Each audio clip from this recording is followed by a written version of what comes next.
It says you're live. Am I live?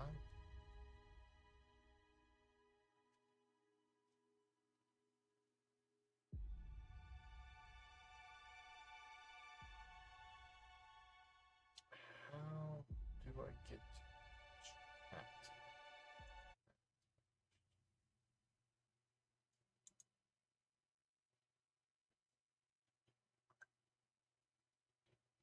Oh, that's gonna be annoying if I get an email every time someone chats.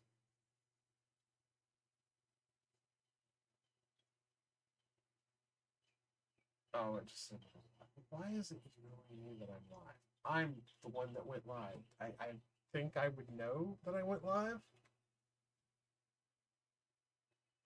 No? Um,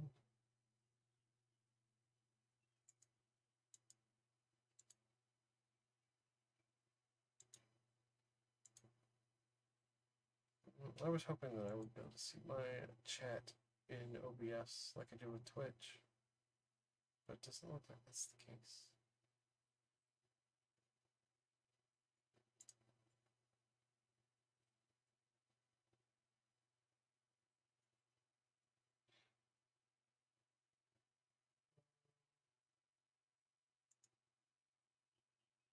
So what you're saying is you may be dumb?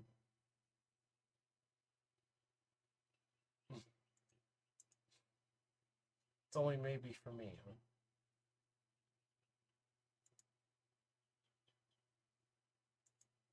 Well, I guess I won't have to actually use the browser to see the chat. Womp womp. Wait.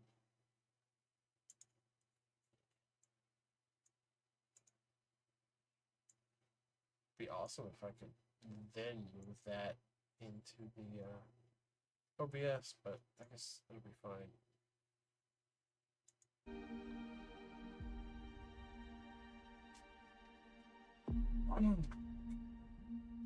Okay. We did our pregame show so long that my phone went into sleep. Okay.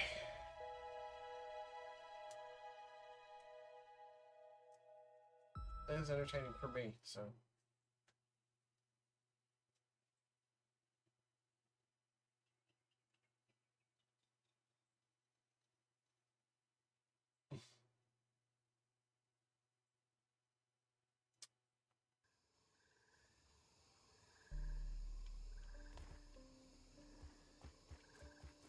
Okay, so since we are going to put this in the playlist, I guess proper introductions, even though nobody's really watching yet, are in order. By the way, while I'm doing this, would you mind dropping the links around?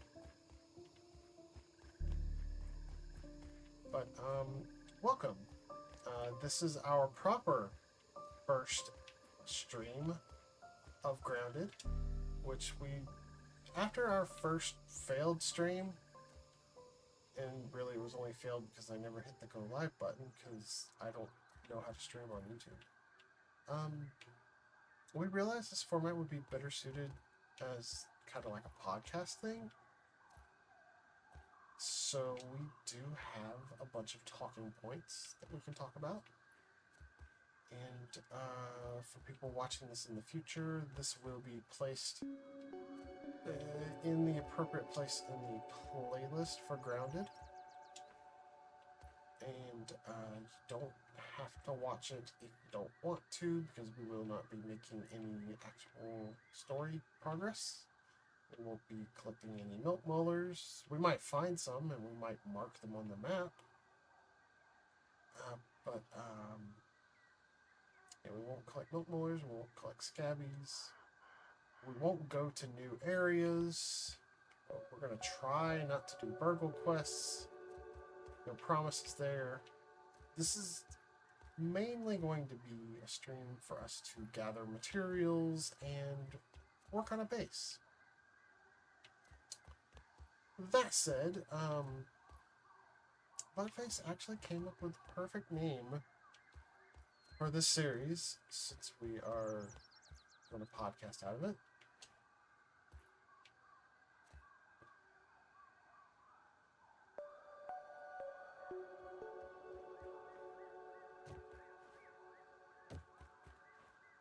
No, I'm sorry. I'm just looking at what you typed in the chat. Did you do that yourself, or is that like a thing YouTube did? Okay, I was legitimately confused. I was like, that's...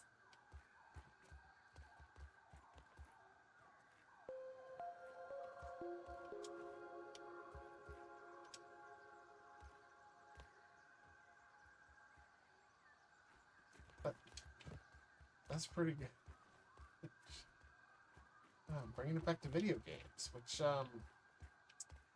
actually is probably our first point of order here. Somebody has been doing a video game lately. Or as they might say,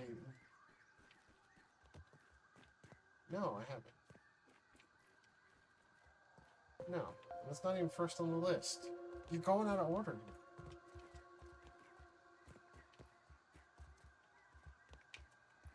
Okay, well, I don't actually have an itinerary for what we're doing, but we're trying to build up a base here.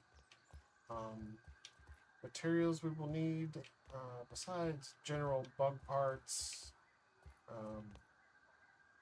I can tell you we're going to need a lot of stone and a lot of clay.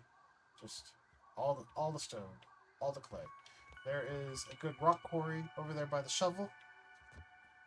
And you can find a lot of clay that should keep me safe. all around in this water Safer. by the Battletoad.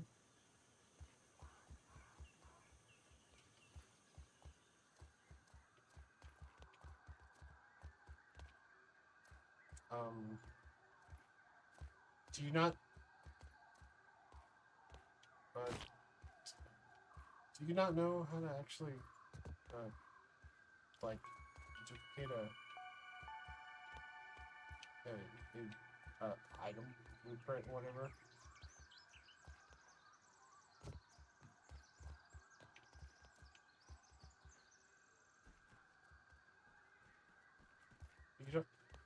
You don't know how to do this? You just look at something. It should have the key binding for it.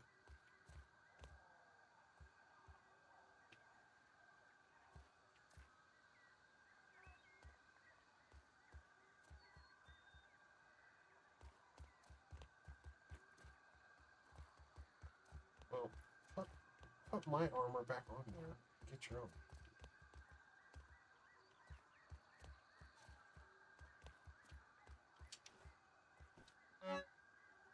Your armor was in the armor chest.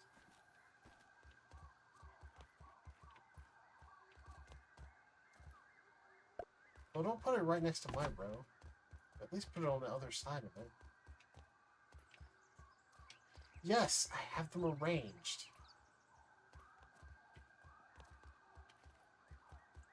Like, no, like, on this side. The back side.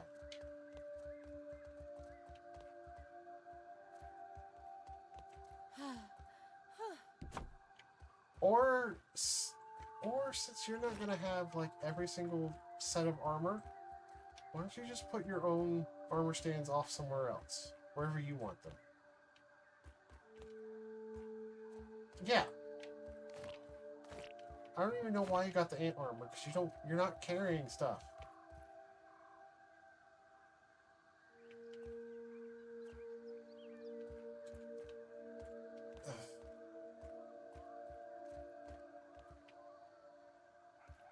First thing I'm going to do is I'm going to actually move my...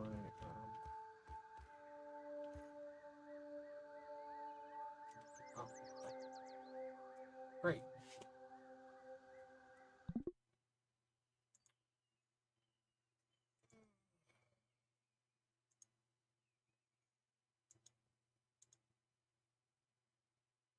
Yeah, you should be.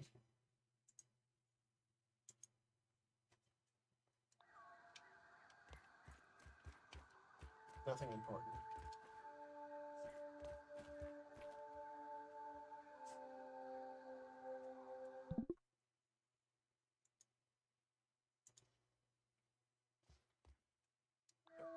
The problem is with the new way that we capture audio now. For whatever reason, with Discord, Like, I guess it just changes the name of the window, which is kind of annoying.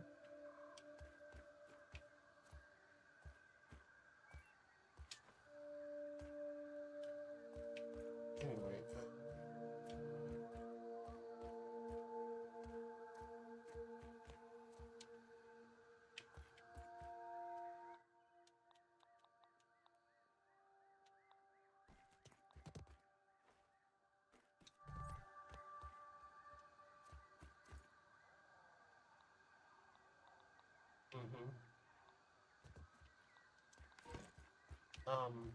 over there by the shovel that goes up to the picnic bench.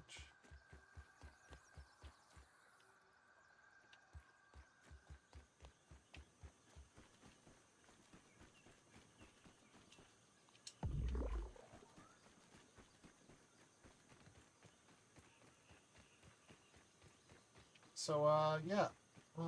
Somebody's been playing some video games lately.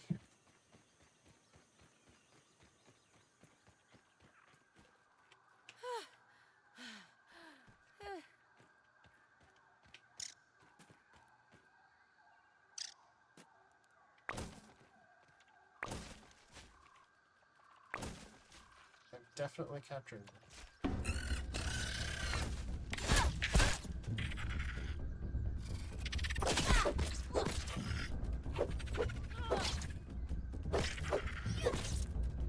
I see the bar moving up and down whenever you talk.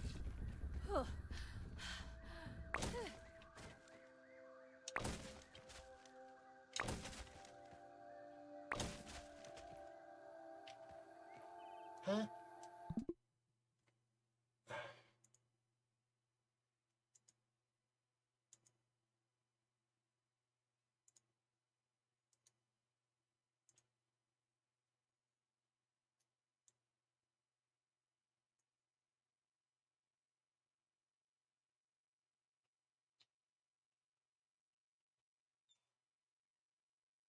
Yeah, I'm here.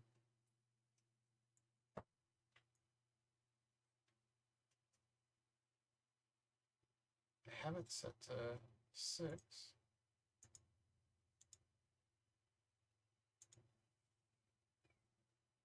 Shit. Why did my output mode get set back to simple? Well, that is weird. Okay, what about now? I don't know. Let's find out. Let's listen in on the stream. Got to take my own headphones off, so I can't actually hear you particularly.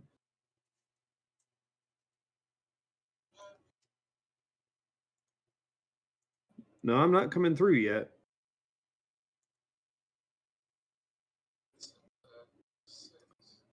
Oh, Cardle says there we are. Which channel actually added you? Nope.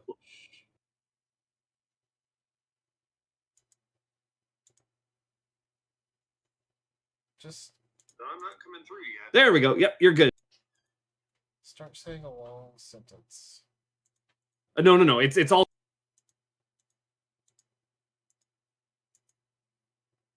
I'm just trying to figure out which channel you're actually on. I mean, it should say in the actual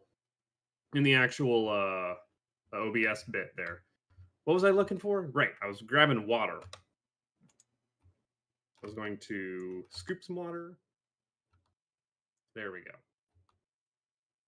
I don't know how the sound balancing is though. Couldn't tell you. My sound balancing should be peaking around the same where your mic is peaking. Crud, I fell off. That's fine. I think you're probably a lot louder than me. I mean, in general, yes. Apparently, I've been stuck in the quiet corner at work, and it's throwing people off that there's someone who's loud there now.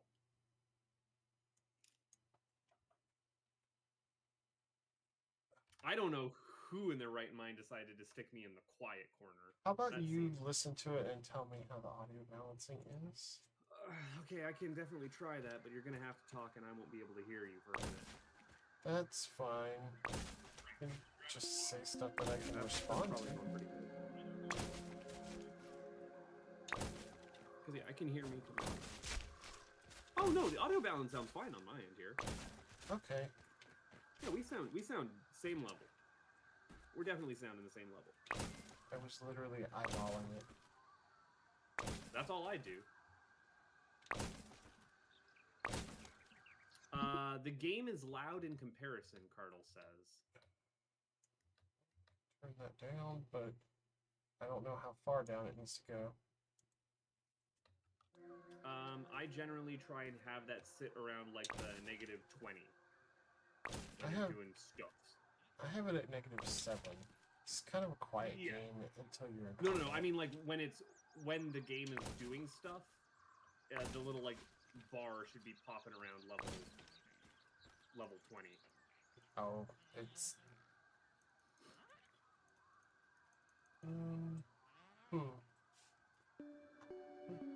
Probably ought to turn myself up just a little. Okay, I gotta break all these rocks. Also, I'm getting weird trailing happening. Trailing? Yeah, like I'm getting ghosting on my animations. Oh, heck! Where'd you come from?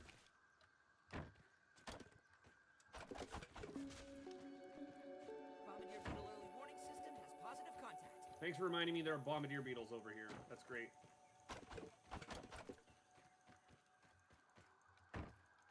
Ow.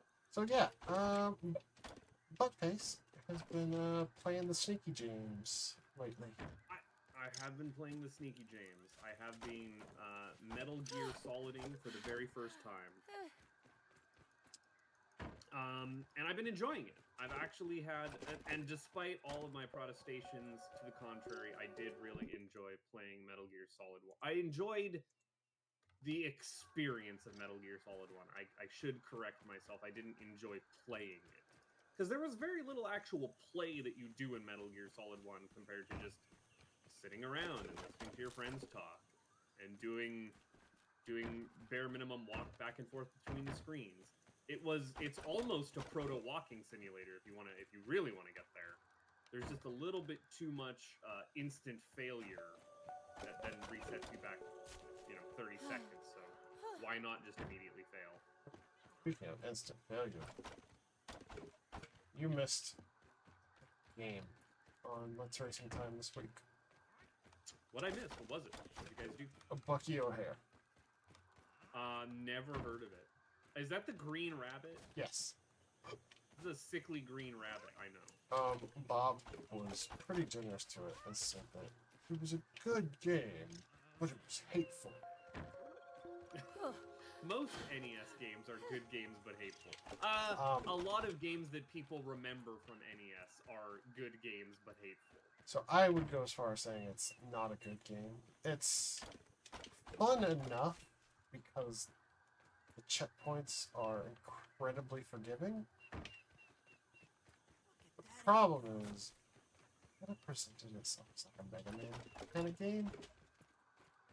You know, like, you got your shoot-'ems, and you got your life meter and whatnot.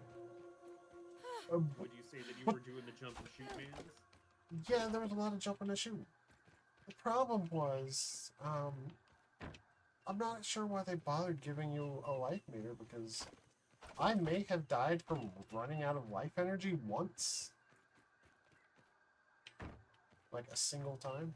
And every other death. Bottomless pits and spikes? Very few bottomless pits. Somehow I had an arrow all the way out here. Most of my deaths were just from the fact that, like, everything in the game is just instant death. My god, that game has so many different things that just kill you outright, and a lot of them really shouldn't have. Just don't get hit. I mean, that is what Raphael says. Yeah. It's that simple. See, this is why I wanted an empty inventory, is because we don't have all of our, like, stack size upgrades, and I'm already at like 100 pebbles. So, yeah, back to Metal Gear, though. Yeah, Metal Gear. Let me walk through it, because Metal Gear Solid 1 already completely uploaded. Y'all can go and watch that on my channel. It's a good time, and by good time I mean it probably has the video that I'm the least proud to have uploaded ever. I do not like the version of myself that you see playing Metal Gear Solid. The Internet Yelly Man? Yeah, I don't like Internet Yelly Man. I am the most frustrated.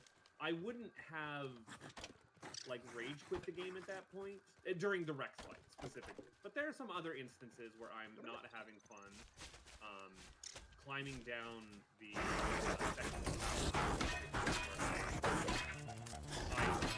ungenerously call the game like just know all the problems you have to solve it and you'll be fine. If you just know the problems in advance, okay. Just go and get your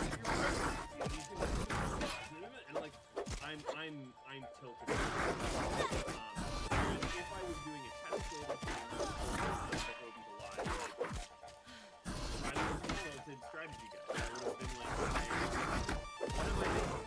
Am I missing something? Is this just what I need to do? More authentically, I guess, than just trying to blind run my face into a wall, or just stop and walk away and go do something else, and then come back a day later with fresh eyes. But like, Let's say, watching the Rex fight was a little bit painful. Not because of your performance. No, I found your video highly entertaining. It was painful because I had already seen what everybody else in our shared communities had to say about it. Like, everybody's saying, oh no, the Rex fight, it's complete BS, and blah, blah, blah, blah, blah. And it's like, well, no. Buttface just clearly did not see the clear solution there. I saw it almost immediately, even though I hadn't played it in like 2 decades. And it's not really the Rex fight solution, which you say is, well, just learn to back up, and then. Well, no, it was a proximity thing. You couldn't be too close, but you couldn't be too far, and it took you like an hour to get to that conclusion. Yeah, well, see, like throughout that Rex fight video, I was attempting to learn the pattern. I was attempting to do the square dance. And sometimes that pattern wouldn't come out. Sometimes he'd do something unexpected, and I go, maybe there isn't a pattern. No, maybe there is a pattern. And it was not particularly clear conveyance. Yeah, it wasn't a pattern. It was all reacting. Yeah, and at a certain point, I just learned the exact spacing I needed to do to lock him into that little... I was thinking of it as literally a square dance. Mom? Dad? Are you in there? I'm by the pipe that leads out of the stink. And I got that line from Pete. And I don't think that we said that line the first time I was here. Barely heard it. He was just saying pipe smells like Brussels sprouts. And he was like, Mom, Dad, are you in there? And I'm like, Pete's smarter than that. That's a dumb thing for Pete to be saying. Maybe he's just feeling homesick. I mean, he is kind of a dork. He's a dork, but that's like kid who is like full on going into like dissociation. Like, why would his mom and dad be in that pipe making Brussels sprouts? That's complete fantasy nonsense. Although I guess Pete does have his flights of fancies with his like D&D thinking. But yeah, all in all, Metal Gear Solid 1 was super interesting, and I had high hopes for Metal Gear Solid 2 of maybe they'll figure out how to make an actual video game this time that feels good to play. And then I played Metal Gear Solid 2, and they figured out how to make an actual video game that feels good to play. So it was basically my ideal experience. I am super hopeful for sitting down and playing Metal Gear Solid 3 right now, but like they've figured out what makes what makes the game feel good in a Metal Gear game. I like that the systems are still similar. My allergies kicked up. Sorry, I had to sneeze. For full disclosure about me with Metal Gear, first off, it's been like 2 decades since I played anything Metal Gear. The last one I played was Metal Gear Solid 4. Those aphids look like they have things to do I and played people like to see. 20 minutes, and 15 of that was cutscenes, and I died almost immediately. And like it was in a way that felt really, really bad, and like I just like that was kind of like it. Just I absolutely Hope this is enough to keep no me safe. interest continuing going. So I never played Phantom Pain or whatever the first one was called in Metal Gear Solid 5. It was Ground Zeroes or something. Ground Zeroes, yeah. I never That one I know. I never played Rising Revengeance. I definitely didn't play Survive. Never will, I'm sure, because I feel like that game kind of missed the point.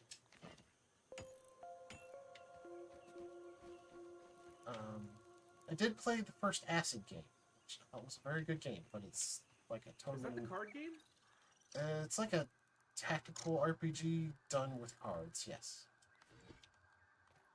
When did that come out? Was this before the card game renaissance?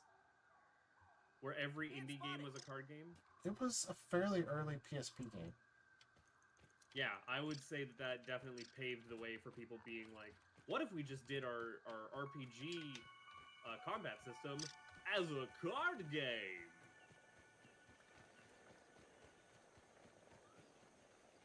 I thought it was really good. I know back when it came out, people were like super harsh on it, like to the point of saying it was a bad game, and I disagree completely with that sentiment. But I'm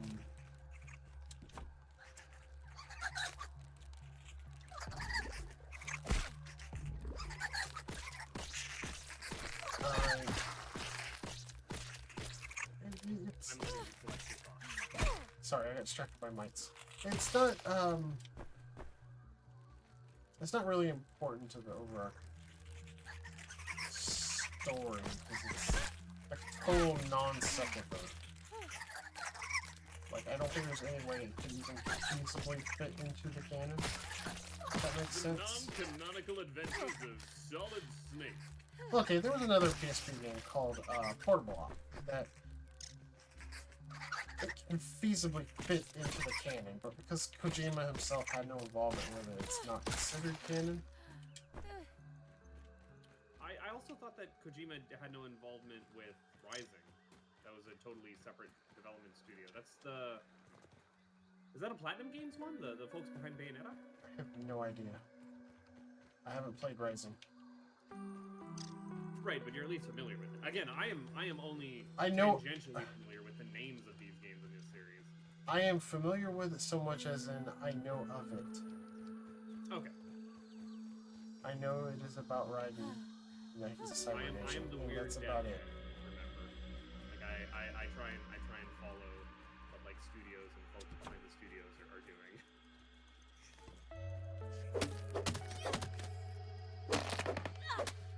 But yeah, so really my experience with Metal Gear Solid is, believe it or not, my first interaction with it was the VR missions. Really? You didn't do the main story? You just jumped right into VR? Well, I never actually played the VR missions. My friend, as a child, like, I don't know how he heard about Metal Gear Solid. I had never heard of it before he mentioned it. He started talking about it, and he was like, yeah, I really want this game for my birthday. His birthday was like, I think a month away, and we talked about it for like that whole month. Talking about how cool it was, and then, you know, his parents got him Metal Gear Solid for his birthday. And he was like, oh, it was the wrong one. It was the VR missions. Well, so, quick question. I still have not VR, and I never will. Just so you know, I'm never going to play those VR missions ever. Definitely not an interlude that's happening. Was VR missions like a standalone thing, or was it just a separate mode in a re-release? No, it was a standalone release, and that's why this mix-up happened. My friend he just told his parents he wanted Metal Gear Solid, and they saw on the shelf Metal Gear Solid VR missions, and it's just the VR missions. I didn't play it. I take that back. I played like a mission or two. Just like I think he wanted to make a point about how hard one of the missions was, because I was kind of puppet spent. I didn't do very hard. You talking smack about a video game being like, oh, it's easy. Couldn't believe that. Wow, my good friend. You like that? I want to say I ended up beating it on the 2. Not on the first try though. But I did watch him play a lot of it, and I mean, it's something that if I got in a Metal Gear Solid mood, I would definitely want to go back and play, because I've played a lot of games that are like that, just little bite-sized challenges. And challenges. I don't mind. Like, I think that it would actually be pretty interesting, a pretty interesting exploration of the systems that they put forth in Metal Gear Solid 1, which definitely a lot of time. I think you actually would have had a significantly better time in Metal Gear Solid 1 if you had played the VR missions first. Just play an entirely separate game first as a tutorial, so that you learn all the nuances. Yeah, it definitely sounds like something Kojima would ask you to do. Although, if you ever want to experience Metal Gear Solid 1 in a way that you would enjoy, since you have said you enjoy the gameplay of Metal Gear Solid 2, Metal Gear Solid Twin Snakes. It is literally just a ROM hack of Metal Gear Solid 2 to put Metal Gear Solid 1 story in it. That's what I've heard. Have you turned off the home base's flag? Oh no, main base staircase. There it is. It's just showing up for a second. I got distracted and started chopping down toadstools on my way back because you specifically asked for mushrooms as well. Last series recording. And I'm full up on the mushrooms at the moment. Or not full up on the mushrooms, full up on the rocks. I mean, rocks and clay are what we really need. Mushrooms are really easy to gather a ton of really quickly. So it's not like... Yeah, but I mean, just having a... It's not really imperative to the point that you should fill up your inventory as you're going to or from when you see them.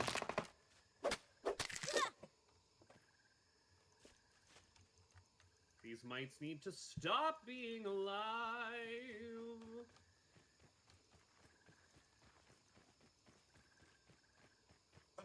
So, yeah, in full disclosure, I have played Metal Gear Solid, Metal Gear Solid Twin Snakes, Metal Gear Solid 2, Metal Gear Solid 3. I have Subsistence, but I only ever played the original release. I'm sorry, you have what? Metal Gear Solid 3 got a re-release called Subsistence. Metal Gear Solid 3 Subsistence. It was the same game, but it had another disc with extra stuff, like Metal Gear 1 and 2 for the MSX. That was actually the first time... Oh, I think that's technically what comes in this, like, bundle that I bought, because it's No, not... it's got the HD version of Metal Gear Solid 3. Well, I also have Metal Gear and Metal Gear Solid Snake. Yeah, so... I mean, yeah, they've been releasing those in packages ever since then. I mean, this is But probably like, what as far as Blaumagier is. subsistence goes, it's like the same deal as Metal Gear Solid 2 Substance or Metal Gear Solid Twin Snakes. They just, for whatever reason, those are not the versions that they use when they re-release these games.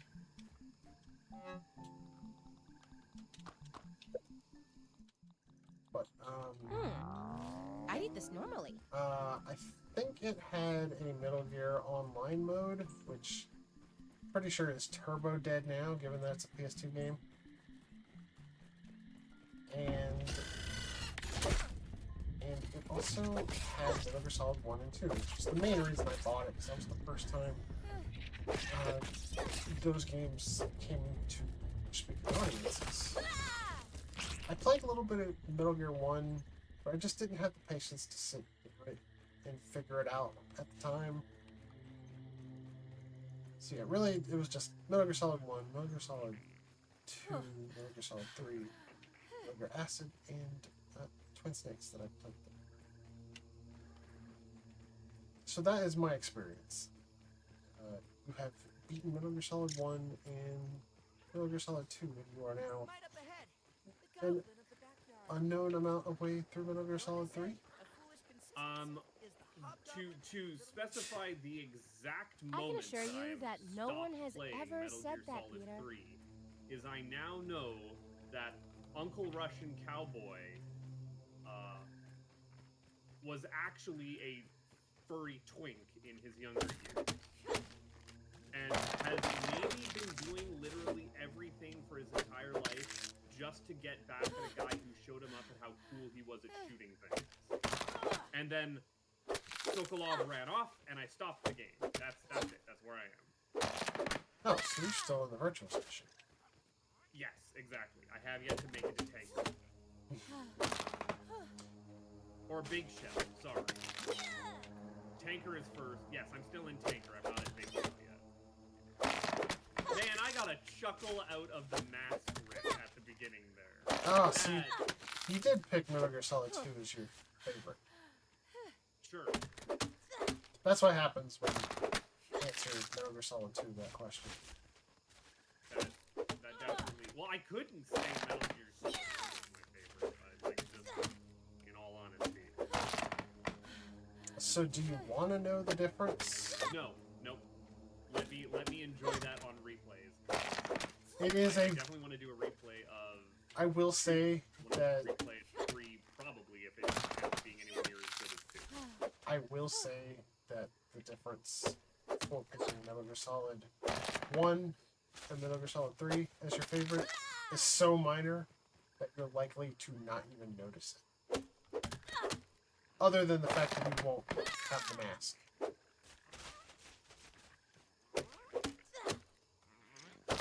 Yeah, I do think picking Metal Gear Solid 2 there is the best answer. It's so funny. It's so good. I have since learned that people Watch are where you not stick a that big nose, fan Weevil. of Raiden, and I can't understand why. He's great up until the game completely goes bonkers in the back half and made me go, oh, I don't love that you did that. People have kind of warmed up to Raiden now. A lot of why people hated Raiden was because they wanted to play a snake. Like, I'm Just- not married to Snake. there's no way around that. That is the reality. Like, 99% of the Raiden hate was people wanted to play a snake. Up to that point, I know as far as you were concerned, it was a one-game series up to that point. But, I mean, you had 3 other games before, and Snake was always the protagonist.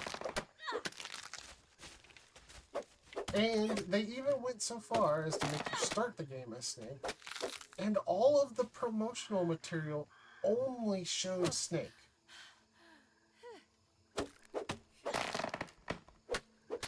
So Yeah, it that's was, fine. it I'm was, okay with subverting expectations, and yeah, also it was a bait and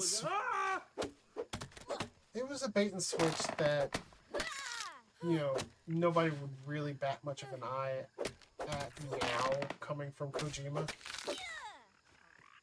But back then, it was a huge deal. personally, I like riding.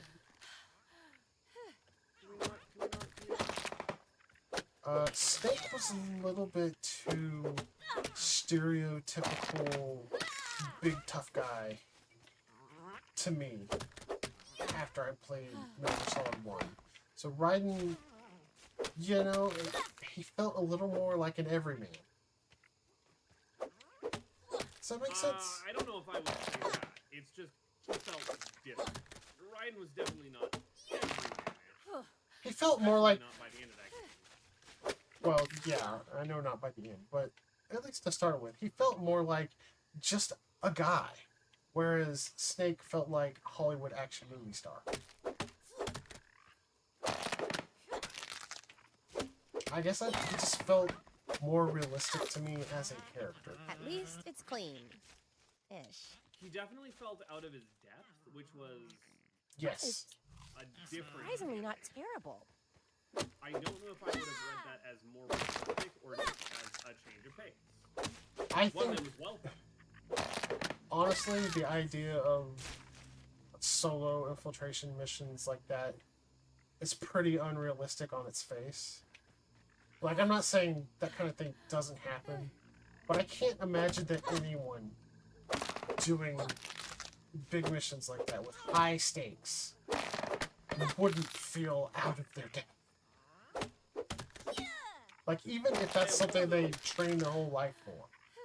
I have also since, because I'm one of the world's, or I shouldn't say that. I'm not, like, there are super fans out there, but I'm a huge mark for John Carpenter, so I've also gone back and, in between 1 and 2, done, like, the full Escape from LA, Escape from New York rewatch. Yeah, I've never watched those. You absolutely should.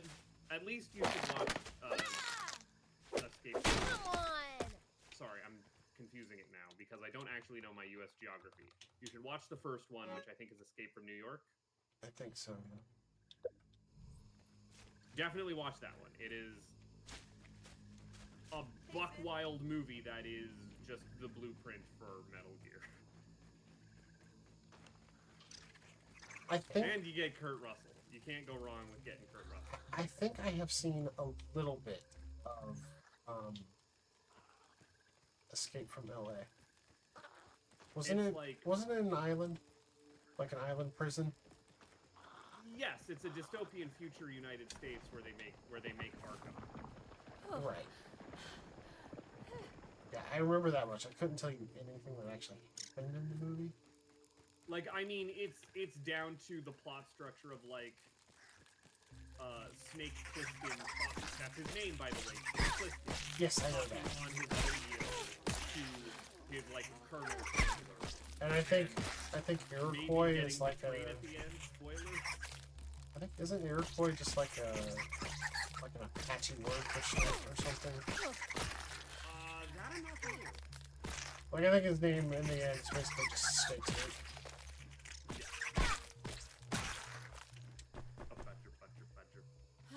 You know, like Mario. Yeah.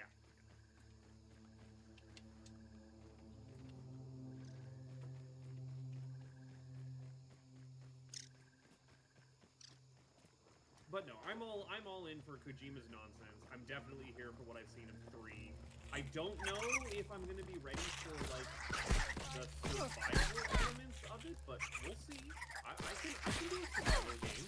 I've learned how to do wilderness survival between someone friend. Got a little fistine. You want a punch-o? While we're touching grass, Mm-hmm. fondling the fronds. Open the grapevine. Finger in the foliage.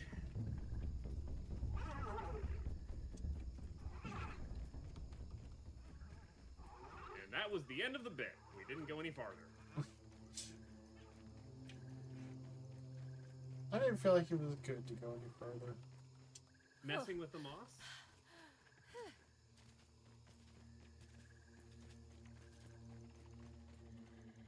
Mingling with the mold.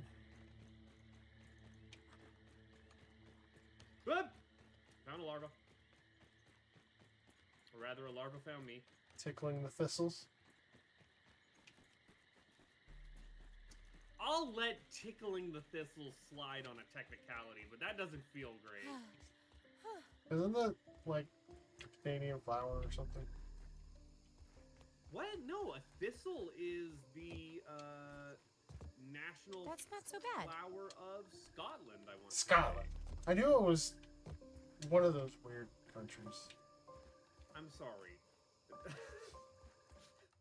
I'm gonna need you to back up and explain how Scotland and Canada are weird countries. Well, they're not American. Oh, okay. Well, you know what? Checks out. I mean, come on, that's like 1 + 1 is 2. Are you sure about that? Mm-hmm. Last time you checked? I mean, I may be dumb. I'm looking for more clay. The game really wants me to kill an orb weaver with spicy, and I'm refusing to do it. We don't have spicy. I thought we have spicy. We got some ha-cha-cha. I think we have some spicy arrows, but we don't have like any spicy weapons. Why haven't you made any spicy weapons yet? Well, for one, we can't make spicy ingots yet. Oh. Like we just don't have the ability to make spicy weapons. Okay, well. Right. That's actually a good reason why you haven't done that then. I'll let it slide for now. Yeah.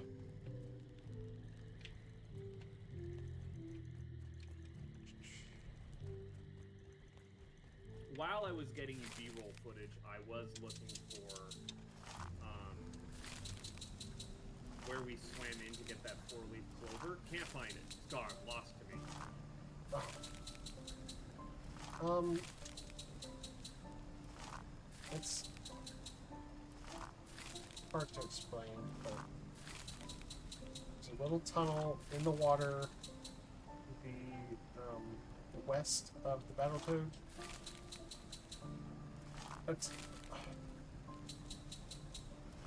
It's almost like a little outcropping of water where this tunnel is. It's got a leaf on it.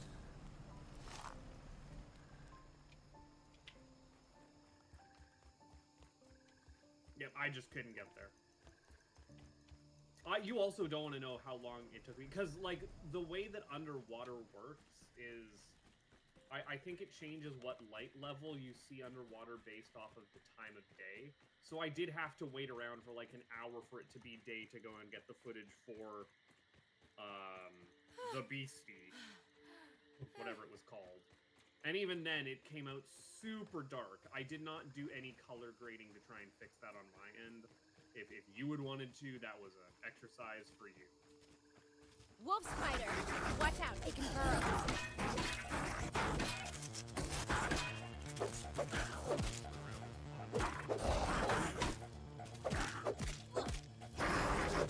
Making me think of trying to find that.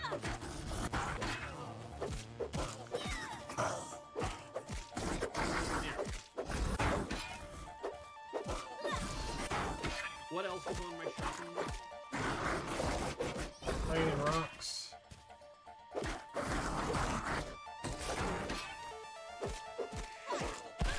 But yeah, it's super weird that I've like gone almost 30 years on this earth without sitting down with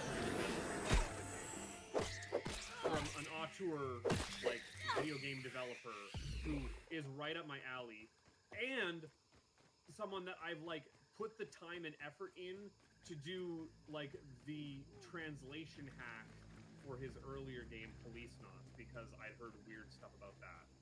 But like also I'm more prone to playing a sci-fi game, like space sci-fi nonsense, rather than like military gun shoot 'em up man, which is what I thought Metal Gear Solid was. The thinking man's Call of Duty, if you will. Turns out, very much not. I was mistaken.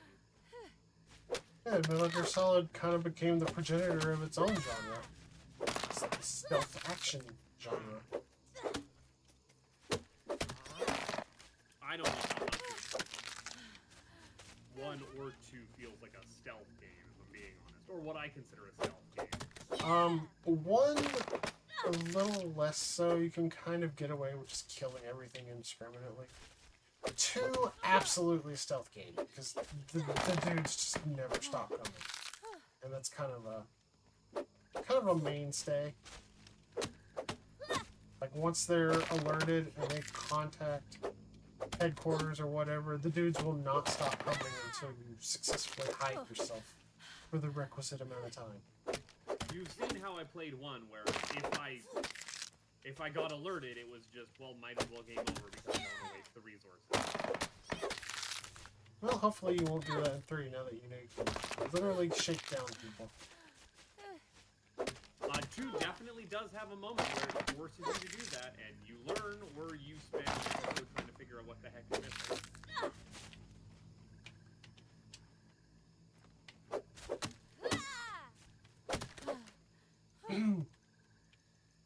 I would say mechanically speaking,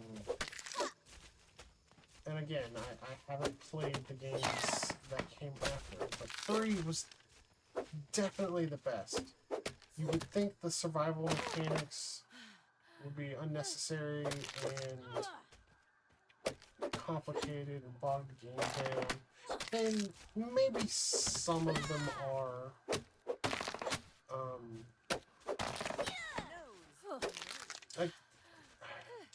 I don't know how much you want me to talk about it. I have got a YouTube comment already on 2 that was like, man, they sure did nail the game in 2. Sucks that they made 3 so tedious. And I'm like, oh, that's gonna color my experience with this. And then I played 3 for like, again, an hour or 2 at this point. And I went, no, this isn't gonna be tedious, this is fine. This is absolutely fine. I don't think you've gotten far enough. Like, it's possible you could have had what I'm wanting to talk about happen, but I think the tutorial for it is actually at the end of the Virtuous mission, so I don't know if I should speak about what I want to say. I would err on the side of caution about saying anything about 3 at the moment. But certainly you know about how the camo works, right? How the what? How hiding works? Like hiding in grass, yeah. Yeah, the camo index and all that. Oh, sorry, I heard camera, not camo. I'm like, how the camera works, and I'm like... Well, actually, now that you mention it, Metal Gear Solid 3 does actually have improved camera controls. You might not have known this, because the collection I'm playing on is using the HD versions of 2 and 3. I think the HD version of 2 had the improved camera control already. Because it was actually Metal Gear Solid 3's Subsistence that they first introduced the improved camera control. I don't know what the improvement would be. I know that 3 is giving me the ability to like switch between a top-down and a free I mean, cam. this is probably what If I remember, Resident 2. correctly, I believe the camera improvement was the ability to control the camera.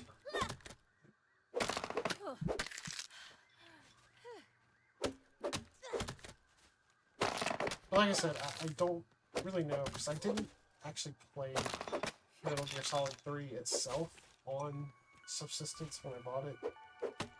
I bought it for the other stuff. Disturb the mics?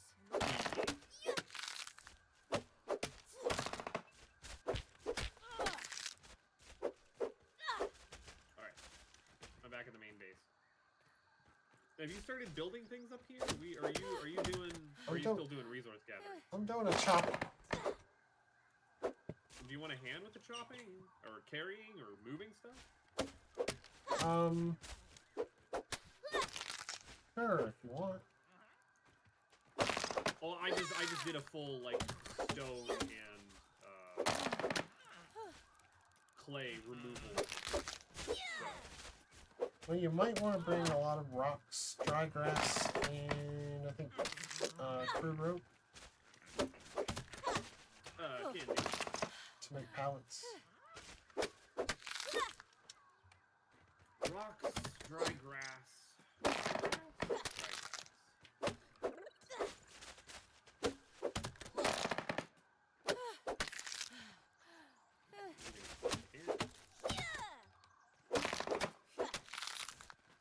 But we can fully talk about Metal Gear Solid 2, at least as much as I remember of it.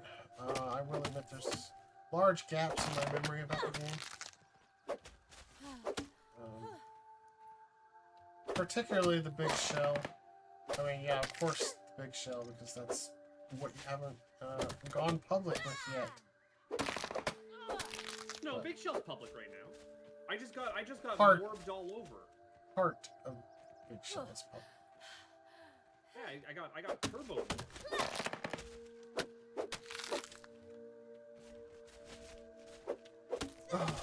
But I did actually remember all the details about the tanker.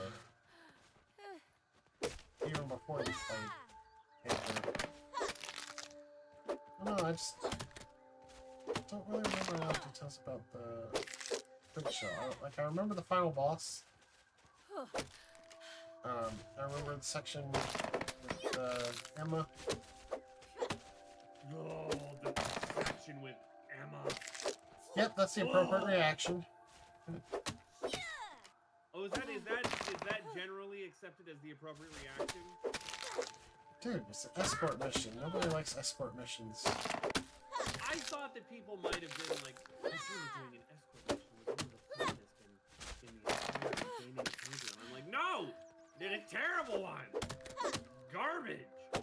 No, And the sniping thing, I pressed one button and the snake took over for me. Ah, I didn't want that!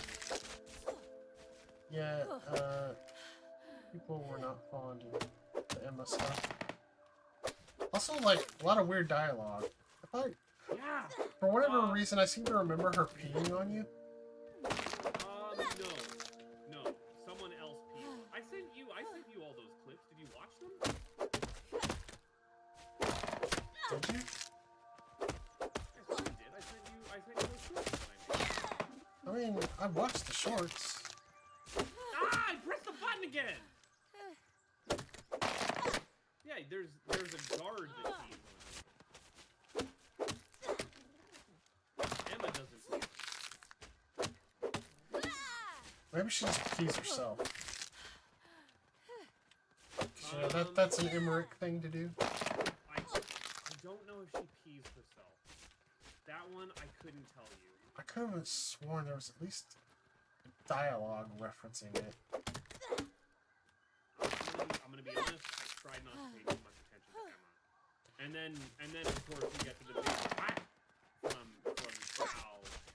No, not Hal. No, he is a Hal Emma, right? I always want to call him Huey. That's a character that I haven't even met yet. I just know that there's a Huey Emmerich or something. Just and, call him that's the Otacon. name that I want to call him. Because Huey is so much more of a... Wait, hold on. No. Is this a Malcolm in the Middle thing?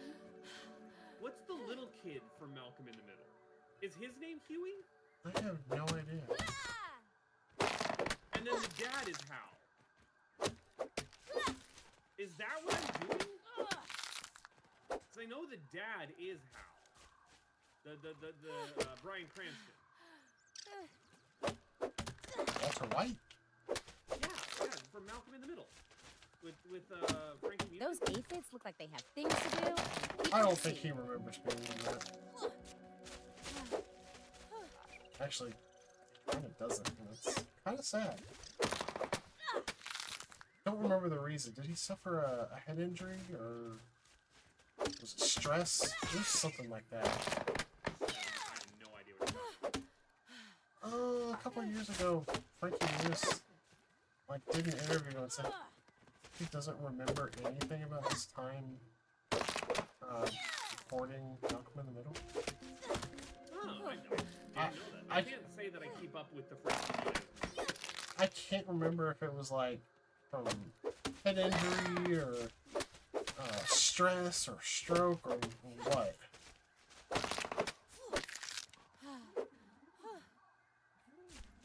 We have veered off into Frankie Muniz news. I don't know how kept wanting to call Otacon Huey.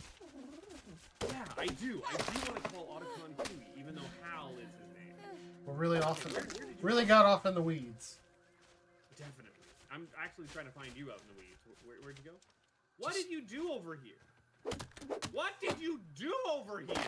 Oh my goodness, my frame rate. I don't know what you're talking about. My frame rate's fine.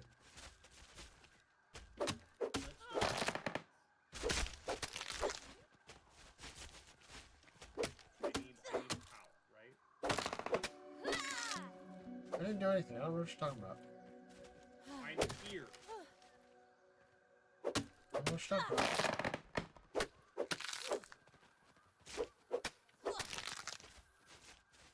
All Oh, Baba does well. this is a nightmare. Blau.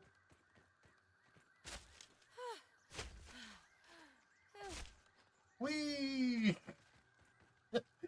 I don't think you saw me get launched because you weren't I looking didn't in my see- direction. Nope. I'm currently looking down at the ground. This game sure has some physics. It's physics with two Y's. Larva up ahead.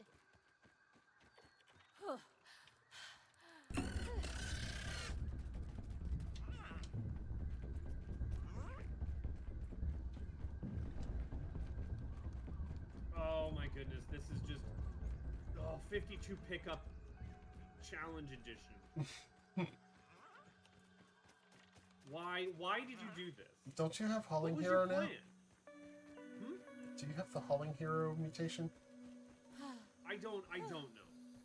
I legitimately couldn't tell you. I refuse to look at the moment. I have lost my Where were we? I can't see myself because I'm running at like 6 frames a second. This is great. This is fine. I can see your stream, and you are not running at 6 frames.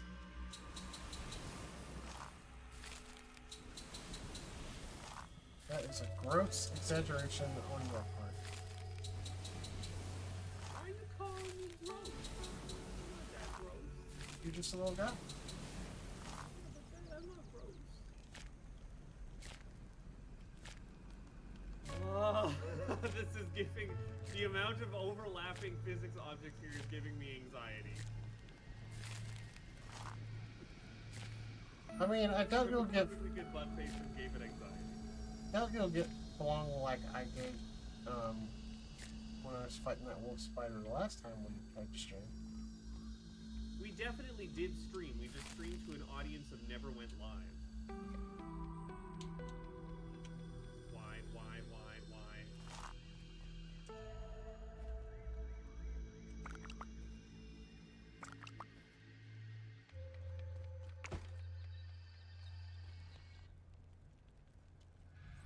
Oh my. So, I take it we needed grass. Honestly, this is less about getting the grass, more about clearing this walkway. What walkway? I wanted to create a walkway from the log, where you got the sap collector set up, all the way to the oak lab. All the way to the oak lab. Or at least the oak tree. Whoop! I just watched a bunch of planks decide to do a flip up in the air.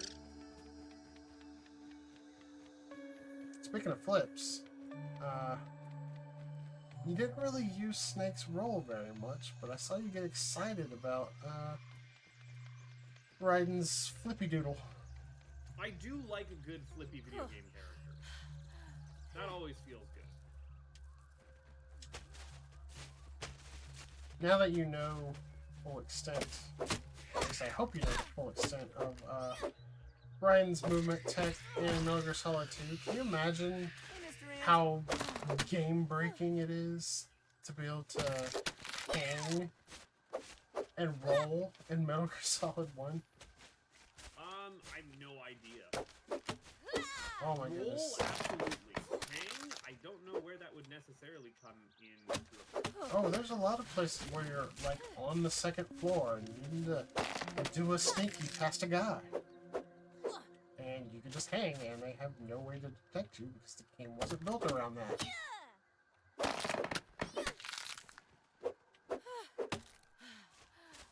Like, it's weird, honestly, that you can hang in Twin Snakes.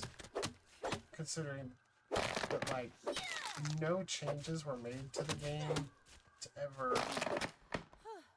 really expect, not only to not expect you to do it, but also, like, the game doesn't expect that it's a thing that you can do. If that makes sense. I feel like it's just doing like power things, where you're just like you have all of these different toolkits that you can use. Like, you're just stronger in Twin Snakes than you are in Metal Gear Solid 1. Just straight up, more powerful. They do kind of balance this out by actually having difficulty modes, though.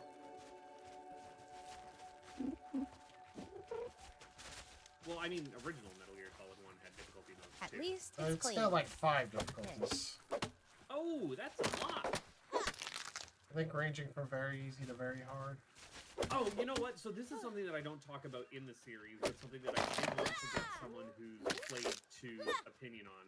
I also noticed that, like, I went to a special menu, and I saw that there were, like... Again, I'm just thinking of it as, like, the non-canonical adventures of Solid Snake. What he was doing on Big Shell while you were off being ridden. Is that something worth looking into? What do you mean? In Metal Gear Solid 2, it looks like there are like missions that I can play as Snake in Big Shell. That is news to me. Okay, well, never mind then. Because again, I just saw it as like an option in a menu of like, play the adventures of Snake while Ryan was off doing X. You can see what Snake was doing and why. So, I only played the original PS2 release of Metal Gear Solid 2, and that was not a thing in it. Okay. I imagine it's probably worth a playthrough. Yeah, I definitely want to poke at it. Again, I have no issue with like putting more time into this game on my own time.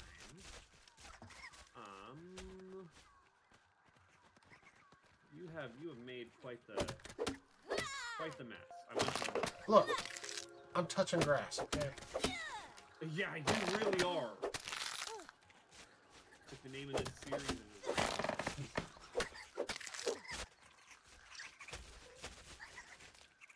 I also didn't see exactly what the material requirements were for each one of these pallets, so I grossly underestimated the amount of stones that we would need.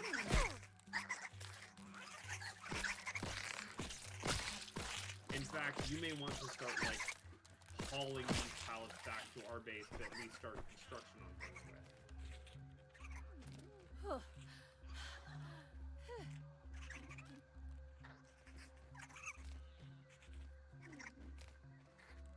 Actually, you did say that there was a mutation hauling hero. Yeah! Let me at least put that on. Does it tell me how many... 19. I can carry 19 of these bad boys now. How many can a full pallet hold? I think 24? Ah, dang. Would like to get a 1 pallet arms worth at a time, but it's still, numbers are off. Was hauling hero because we upped our base? Yes. So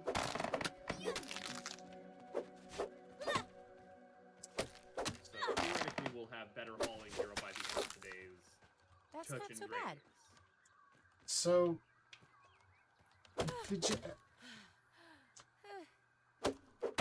did you realize early on that the Big Shell was a mirror of Shadow Moses? Or was it like... I mean, I don't think it's a mirror much in regards to that. It's an echo. But like, it's not anywhere near the same layout. Well, no, I don't mean the same layout. but like, And what do you mean by mirror? like everything about it was meant to be basically trying to recreate Solid Snake's Shadow Moses mission. No, I think that's a complete. Like, I mean, if you squint at it, maybe some of the stuff is similar, but it's there's so much of it that's different too. Well, yeah, most of it that's different is because Snake and Otacon were never supposed to be there. I think their involvement is pretty minimal. Like, there's already divergence right off. Well, yeah, because Snake and Otacon are there right off the get-go. Yeah, so then you can Like, say, you well, notice- it's supposed to be super similar, but it isn't. Like, it was supposed to be a carbon copy. Just, like, different... Very much not. Just different location and different actors, but... Like, the same scenario with your army of genetic soldiers and your group of weirdos in charge of the whole operation of taking over to steal the Metal Gear. The Like, Mega it was Man an games are engineered more situation. similar- The Mega Man games are more similar in structure and style than MGS 1 and 2, if that's what we're going for. Like, I'm not saying that in the end, like, from a gameplay point of view. No, even from a story point of view, it's pretty divergent. I'm saying, like, canonically speaking, it was engineered to be a carbon copy of the Shadow Moses mission. I mean, you can definitely say that that was the in-universe... Yes, that is the in-universe reasoning for it. Yes, you can definitely say that, but... And it went off the rails. And in actual practice, that doesn't really come through for a player. Yeah. No, not at all. Like, yeah, it's somewhat similar in that Kojima wrote a bunch of weird characters that show up, but I kind of expect that. Like, I could say just as much of, wow, Metal Gear Solid 1 is a total carbon copy of Policenauts because Meryl is involved. Like, just it is actually just Meryl from Foxhound in both. You've got the weird genetically modified angsty guy who's got a grudge against you for no reason until it is revealed that you secretly have a history. Again, they're super thematically similar because Kojima has themes that he likes to use in all of his things.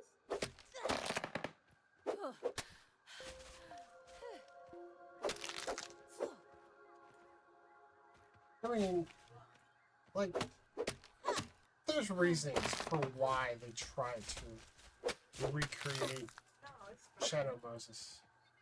Oh, and yeah, the story does I mean, go out of this its is way to probably what explain bottled that. And like, water I is. get it, and I think that it does work in the story to say we were trying to recreate the exact circumstances of Shadow Moses to show that you could build a solid snake out of circumstance. That was all engineered for you. I don't know whose voice I was trying to do there. It sounded like you started out trying to do Uncle Russian Cowboy. Kind of close, but like that was also not exactly him. It started out. I just have generic. It started out very Ocelot.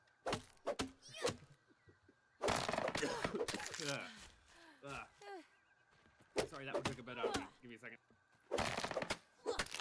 So what do you think of Solidus Snake? The third brother that they teased you about for 2 whole games. I think he's a wet fart. Yeah, pretty much. So much build up for such a disappointing character. You haven't got to the point in my series yet where I like start theory crafting, but there does come a moment where I like try and figure out, okay, why is all of this nonsense happening? I'm grabbing some rope. Oh no, I already have the rope. There we go. Where I'm like, okay, why the ghost arm? Okay, what's up with the nuclear bottom and the president and all this? And I'm like, okay, there's this Illuminati organization, and they've been like genetically cloning the same guy over and over again to be the president. And so and it all comes from this like big boss's DNA. And so that's why Uncle Russian Cowboy needs Watch to where you have stick that the nose, ghost Weevil. arm, so that he can clone the DNA to use the Russian power bottom or the nuclear power bottom to get into the alarm codes or whatever it is to have access to the super weapons. And then nope, it just turns out that the president was the bad guy the whole time. I was like, oh, okay, fine, he's in on it. He's here too, and he's got a Hulk suit. That's fine. And you never actually find out what the deal with the arm is. Not in this game. Nope. I'm sure it's revealed in the VR missions. Yep. That's exactly what it is. I figured.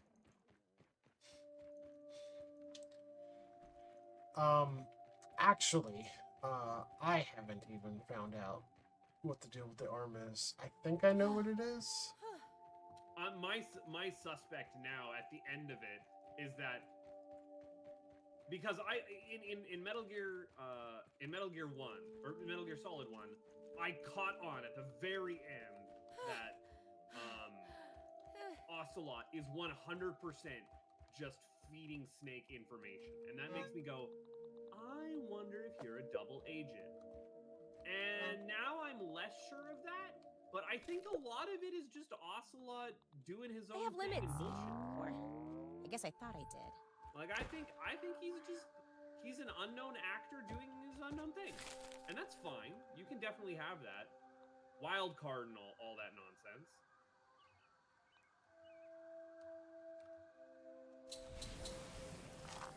But I'm not sure. I'm not sure. I can't conclusively say yet.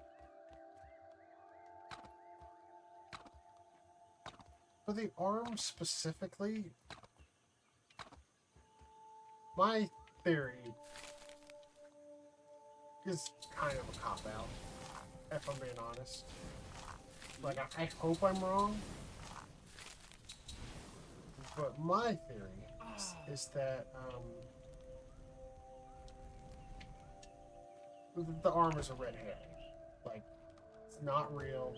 It's like Yeah, that's what I'm getting. Some weird hypnotism that Ocelot got subjected to in order to have an arm again.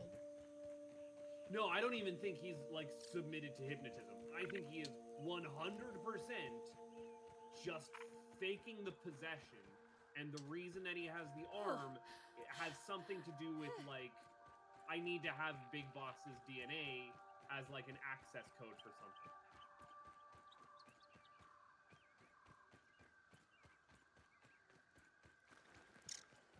And he is using the I'm being possessed by liquid snake.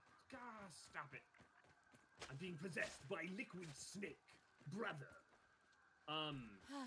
As like an excuse for him to be out of character and do things that his bosses don't want him to do.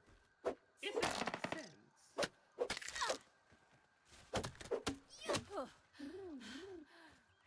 I'm just taking it.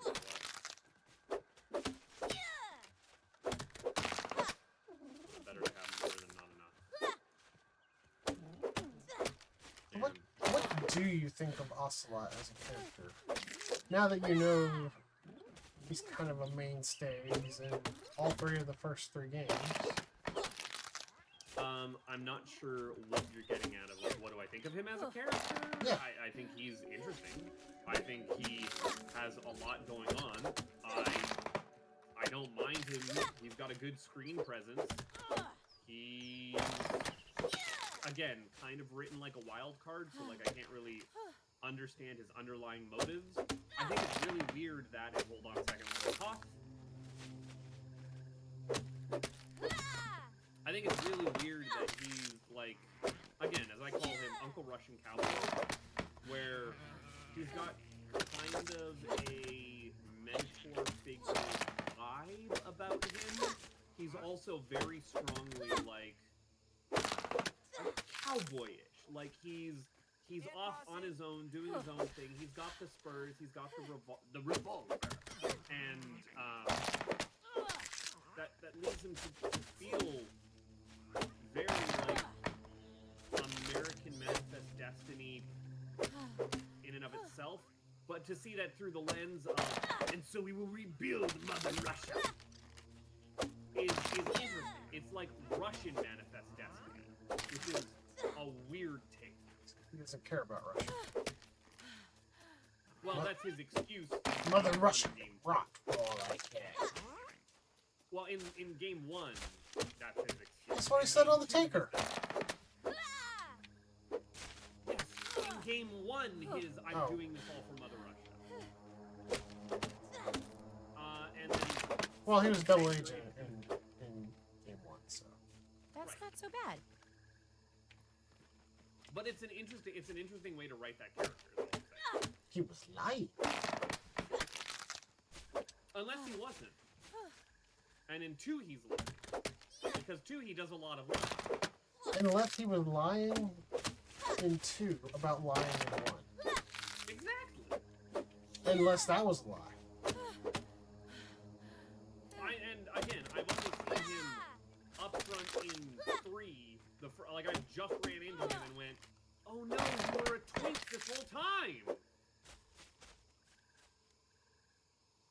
He meowed at me. So I do actually know what his true loyalties are.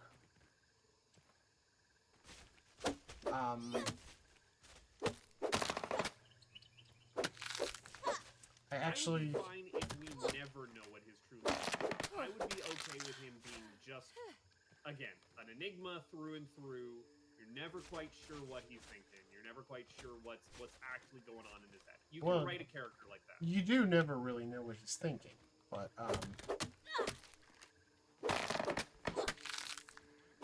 also, like, I figured out what his true loyalties were before they made it clear. I honestly, like, if you just told me his true loyalties are to himself. He's got his own plan. He's sticking to it. At the end of the day, it's all about the Otacon, baby.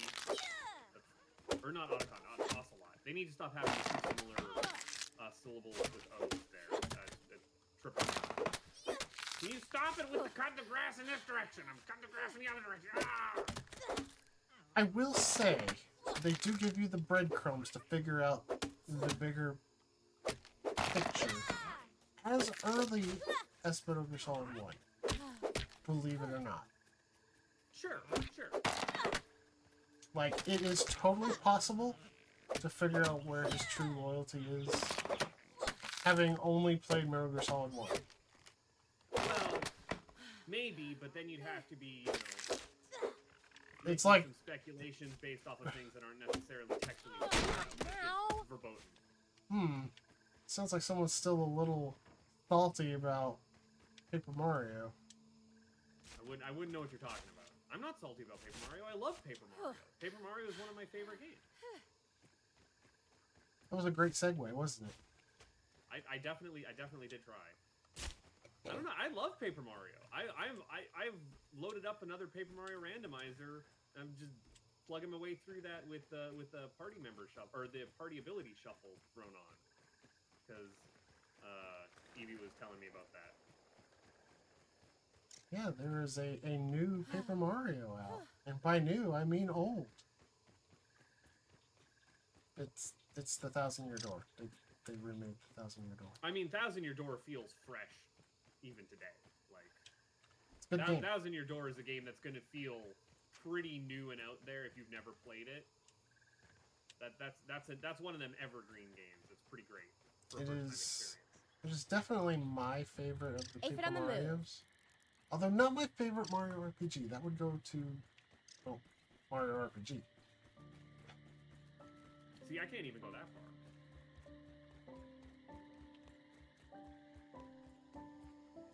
I don't actually like Mario RPG particularly as an RPG. I love it. Feels pretty Pretty esoteric good. by today's standards. It's quaint, but I mean, part of its charm. It's definitely got that Square Enix signature feel to it.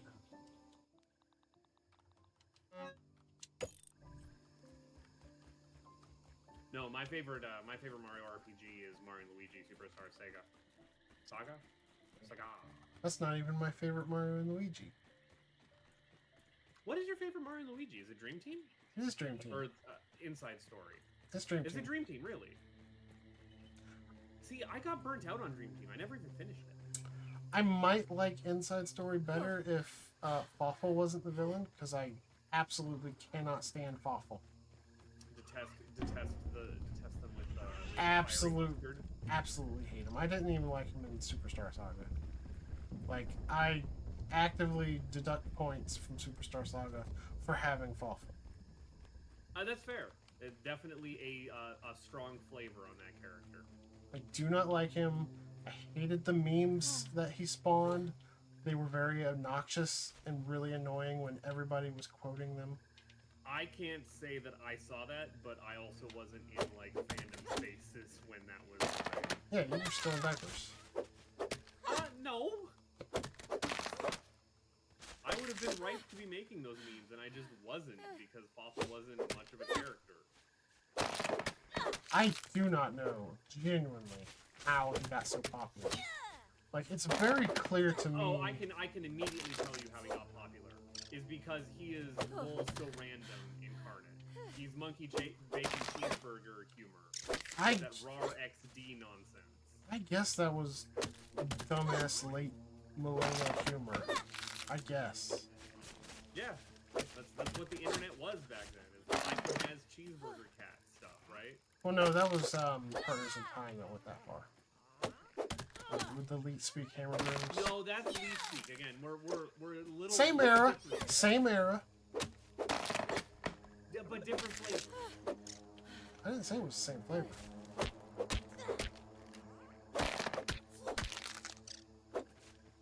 But no, I mean, like, if Fawful were created today, like, if that game were created for the first time today, Fawful would absolutely be on a list of most hated characters with, like, the likes of Navi and Omo Chow and if Fawful stuff like that. Created today, you 100% know he would come out of a toilet doing skibbity.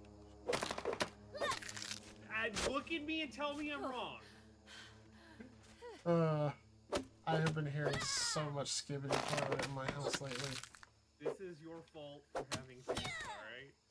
There's nothing I can help you with there. This is your decision. Hey, they also get some of the classics. The last couple of days, they've been singing Beep Beep on Machine. Don't call Tomska a classic, okay? Don't even go there. Look, as far as internet goes, that's classic.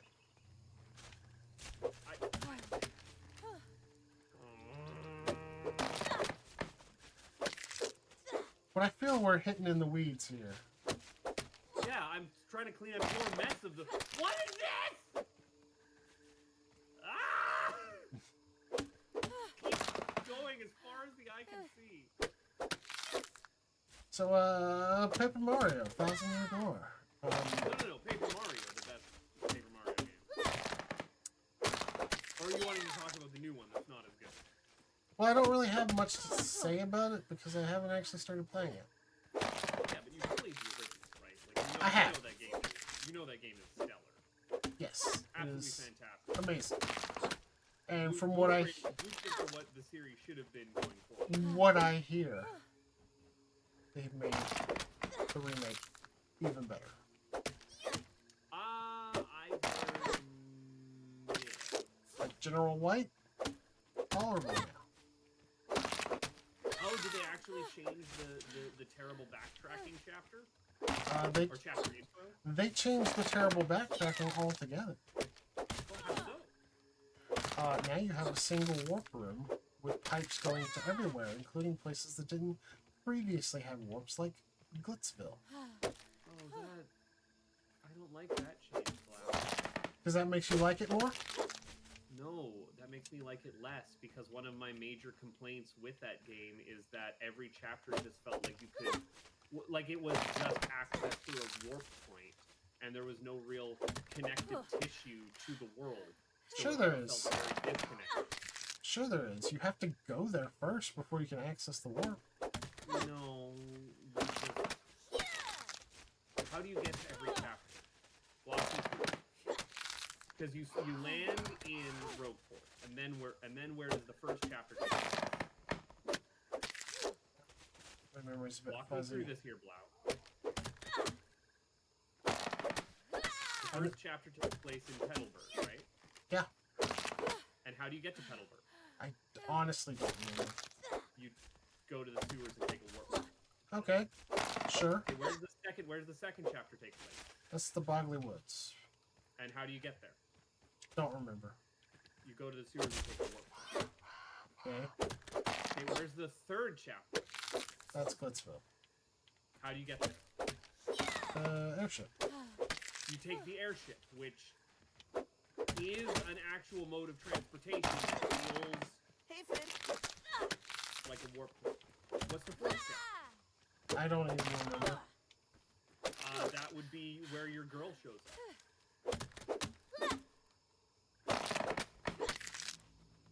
I don't remember what it's called. I remember it's the place where everyone's getting turned into pigs. Yep, how do you get there? I don't remember. You go to the sewers and take a warp. Okay. You see the pattern that I'm getting at here? There's no like every world is connected to your main hub town. It's just always go to the sewers and find a pipe. It will take you to the place. There's a little bit of travel around that place sometimes, but also sometimes not. In Paper Mario 1, you don't even start in the first town. You have to walk your butt all the way to Toad Town through the Goomba Village path. Then you take the path from Toad Town to the Koopa Village. And then you continue on that path to the castle. Third chapter, you do take a train, and I will say that's a bit of a warp point. Except then you do the whole mountain pass, then the desert a second time before you get to the dungeon. Yeah, I kind of hate all that, actually. No, I love it. It makes the world feel expansive. It makes the world feel big, and it makes the world feel connected. The only place in the game that you end up warping is to Shiver Fields, which is also the reuse that they use in Thousand Year Door when you warp to the edge of the world. But that one feels earned because you have to have like fully explored the Toad Town sewers, which again they were using Thousand Year Door as like an even less expansive under the main hub town map. To find a lot of I areas. disagree with that. I think the sewers are more expensive than Thousand Year Door. Not particularly.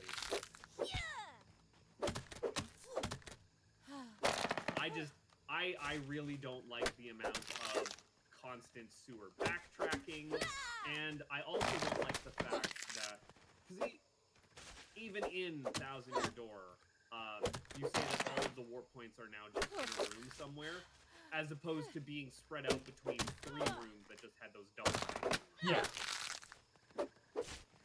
Boy, that's a big change that saves 2 whole loading screens. Great. It's a little more than that, from what I understand. Like I said, now there are warp points directly to places that didn't have them before. That's a definite quality of life upgrade for a game that does just feel like a bunch of disconnected warp points in the first place. You know, that complaint, maybe for other games that could be a big deal, but this is Mario. If any game is going to be connected by a bunch of warp pipes, it would be Mario. Totally thematically appropriate. But also look at my 2 favorite Mario RPGs, which are Paper Mario and Mario and Luigi Superstar Sega, where you traverse the entire world on foot, and there aren't points of discontinuity for the most part. Yes, there are warp points that are used as fast travel, but they aren't your main means of transportation. Like, I can physically feel the distance that I've traveled, and it makes the actual experience feel like a journey. So, how do you get to the as flower opposed to a fields? set of levels. How do you get to the flower fields? You go across the entire world to select the magical. No. How do you actually travel there?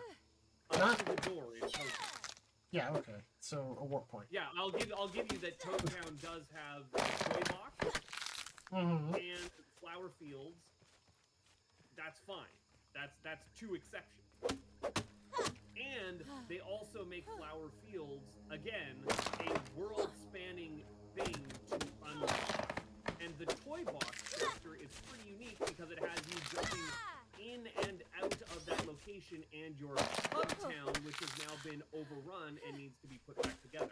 Like, it's a pretty unique RPG chapter.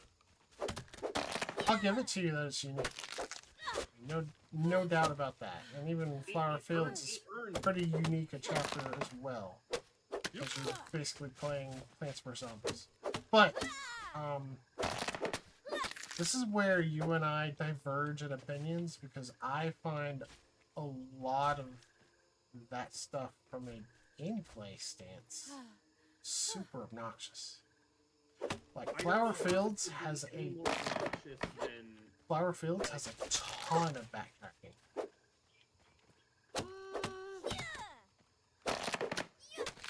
Shy Guy Toy Box has a ton of back. I don't even like that you don't start in the town at the beginning. You start in Tutorial Goomba Land. You have to go through fights, so many fights without having action commands. Oh. At 1000 Year Door, you get your action commands immediately. Oh yeah, no, I 100% agree that I would rather just have the battle system from 1000 Year Door. Any day of the week. If you could put 1000 Year Door battle system in Paper Mario, that would be fantastic. And they've done that with mods, and it's great. I will say one thing, both games, credit. I think both of their supporting casts are about on par. Both gameplay-wise and, like, quality of character personality-wise. It's definitely opinion that you're allowed to. For example, Coops, your Koopa buddy in 1000 Year Door, absolutely the superior Koopa as far as gameplay abilities go. Basically the same as Coops, just better. However, I think personality-wise, Coops is a much better character. Or Cooper, sorry. Cooper is a much better character than Coops. Coops, it feels to me... Can you remind me which one is in which? Because I literally can't keep them apart because they are the exact same character. Cooper is the one with the blue shell. Again, one has a blue hoodie, one has a blue shell. They're basically the same character. Yeah, one requires you to fetch his blue shell from a fuzzy. And the other has a green shell that you never have any interaction with. Okay, cool, got it. I feel like the blue shell is a pretty striking characteristic for him, for the fact that you had to go and get his blue shell. Paper Mario... the original Also does like to have a, this town has been completely overrun by a nuisance, go fix it. I was using that. I was gonna say also, I think Cooper might be the only Koopa in all the Paper Mario games that has a blue shell. Maybe. I don't think even one of the Koopa Bros has a blue shell. What was it? Black, red, yellow, and green? I want to say that is correct, but I also play with color shuffle on constantly, so I don't know. Also, we have wildly different opinions about the Koopa Bros. You think that it's a fantastic A+, maybe even S tier gag that they show up again in Bowser's Castle, only to get clowned on by Junior Troopa. Absolutely, because they're a bunch of butt monkeys who are like jokes. Aphid on the move. Now, okay, are you reading them as a riff on the Teenage Mutant Ninja Turtles, or are you reading them a riff on Super Sentai? Because it works either way. I mean, they're kind of both. But they already directly did Super Sentai riff with the Axum Rangers. At least Yeah, it's so clean. I'm Ish. So liking it definitely that it is. it is definitely closer to a TMNT riff. Yeah. I love that they've got the picture of Peach in the base of their like paper mache Bowser costume. I love that like secretly they've been there off screen the entire time getting better, and they're going to come back and it's your first actual boss that's going to be your last major sub boss. And it's like, oh, that'd be really cool. I'd eat this normally. And then no, it's just Kefka again. And it's great. And I love it. So I actually like Koopa Bros. I like them too. They're fantastic. And hate Junior Troopa. I love Like- Junior Troopa. He's even better. Junior Troopa's awful levels of awful. No, he's not. He's this little punk kid who has a grudge And they against you. they use him way too much, and his grudge is stupid as hell. They use him exactly once a chapter, and Way every too time much. it's a delight. It's like the same fight with one extra gimmick that doesn't really matter because you're so much more powerful than him at literally every point throughout the game. Not necessarily. And also, oftentimes, the gimmick that they're using him is like your introduction to the party member that Yes, you just he's fought. he's a tutorial as well. That makes him even worse.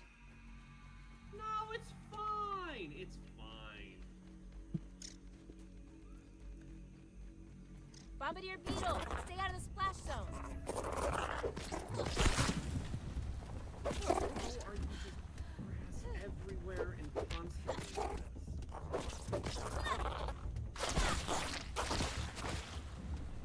What even are you doing? Where are you going? I can't pick up fast enough behind you. But like, you can definitely have the opinion that the casts are similar. I would say that the first Paper Mario has one entire extra party member, even if you include the optional party member in Thousand Year Door.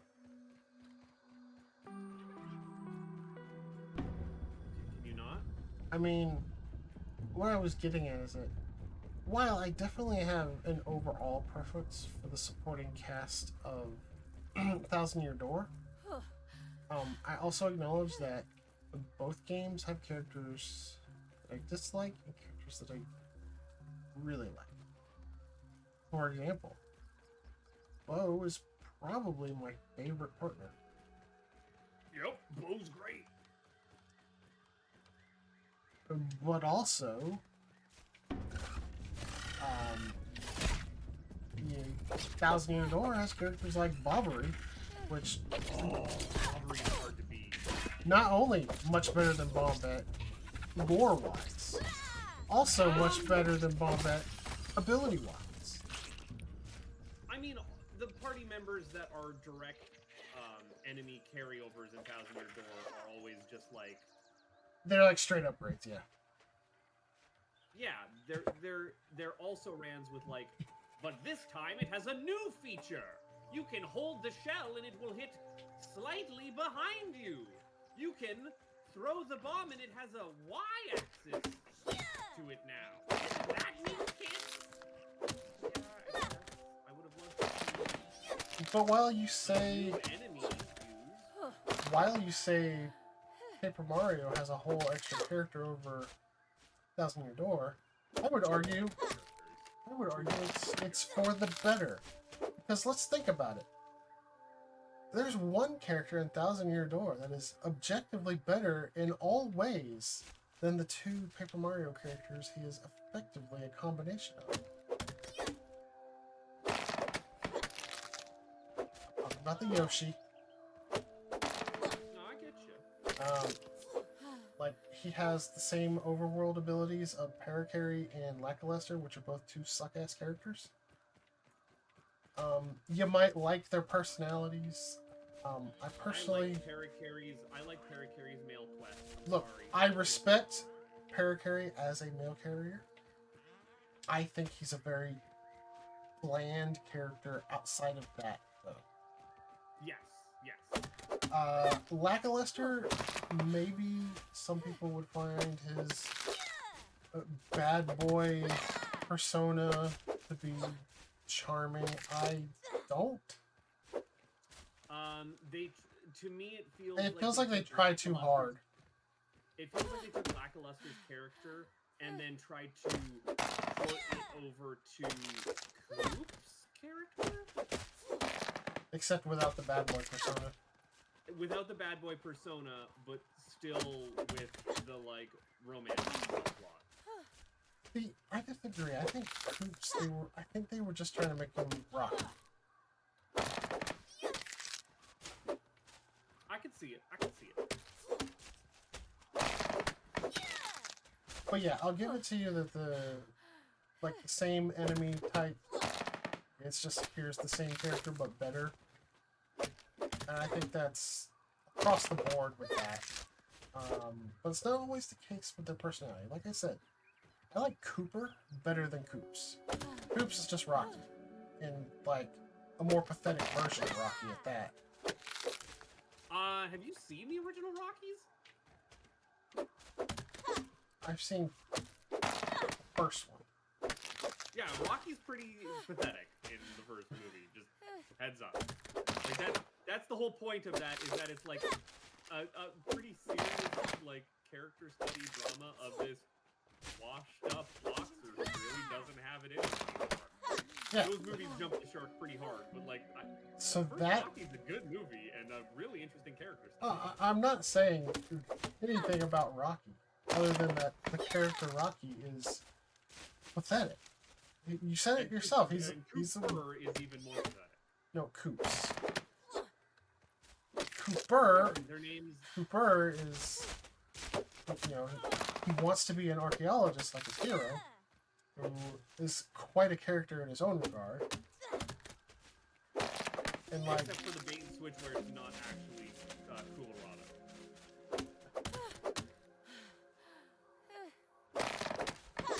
I don't know. I like Coops' personality better. He may be a little bit on the generic side, you know, kind of an upbeat character, but there's not very many archaeologist type characters in video games.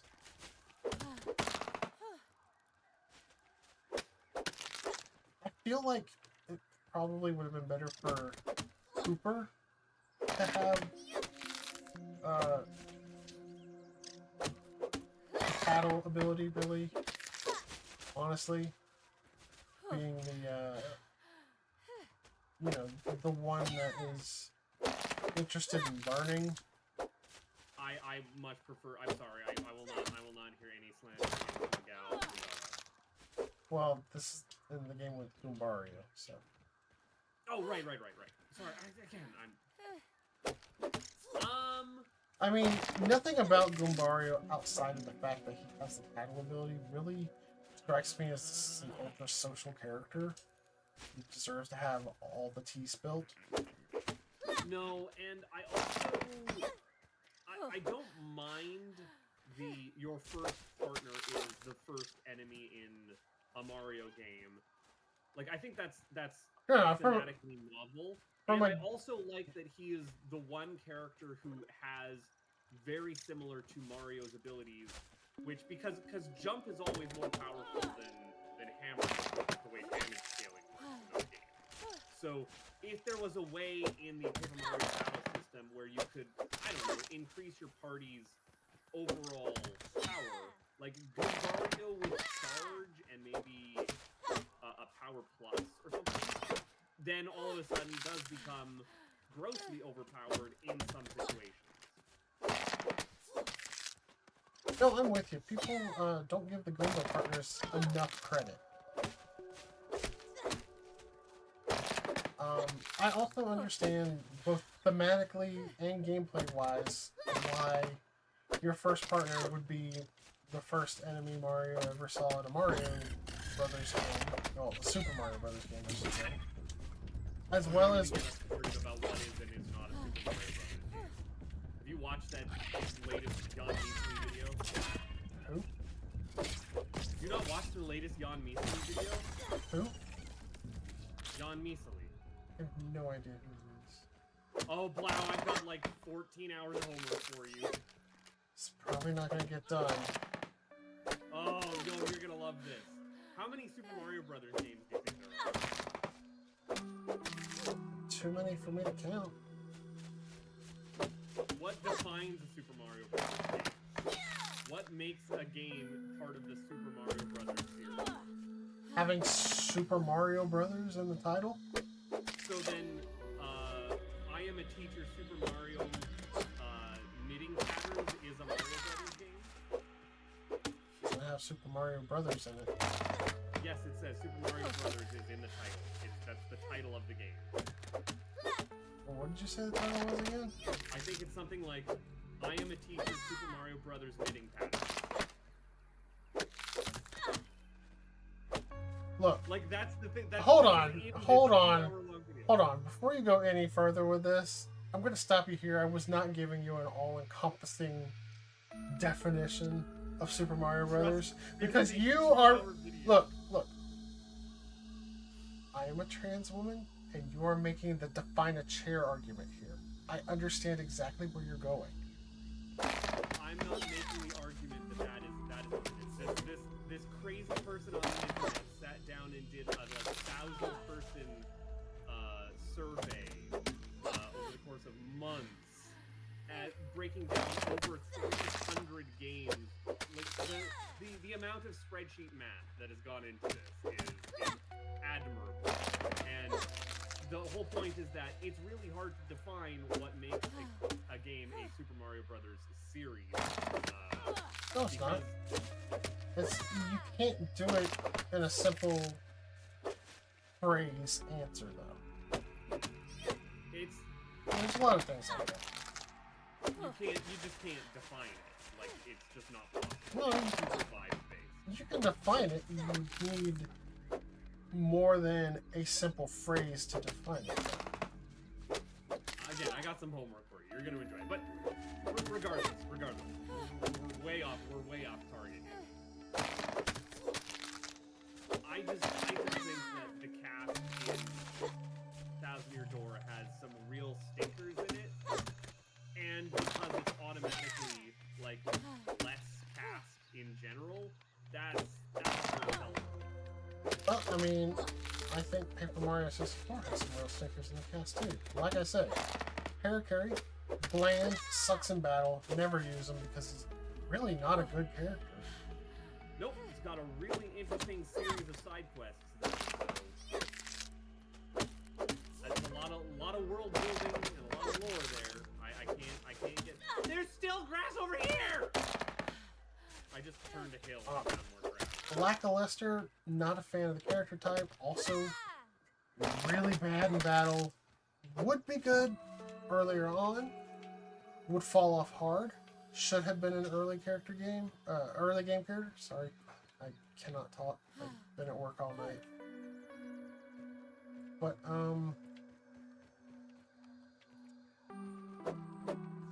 yeah, Bombette. I don't have anything against her characterization, but my god, I hate using her in battle. Let's get into Bombette versus Bombette. Now, why do you say that Bombette is not as interesting a character as Bombette? You know, Character-wise. honestly, she gives big Miss Pac-Man vibes. What's Bobby's backstory? He's like a... Sorry, he's like a widower.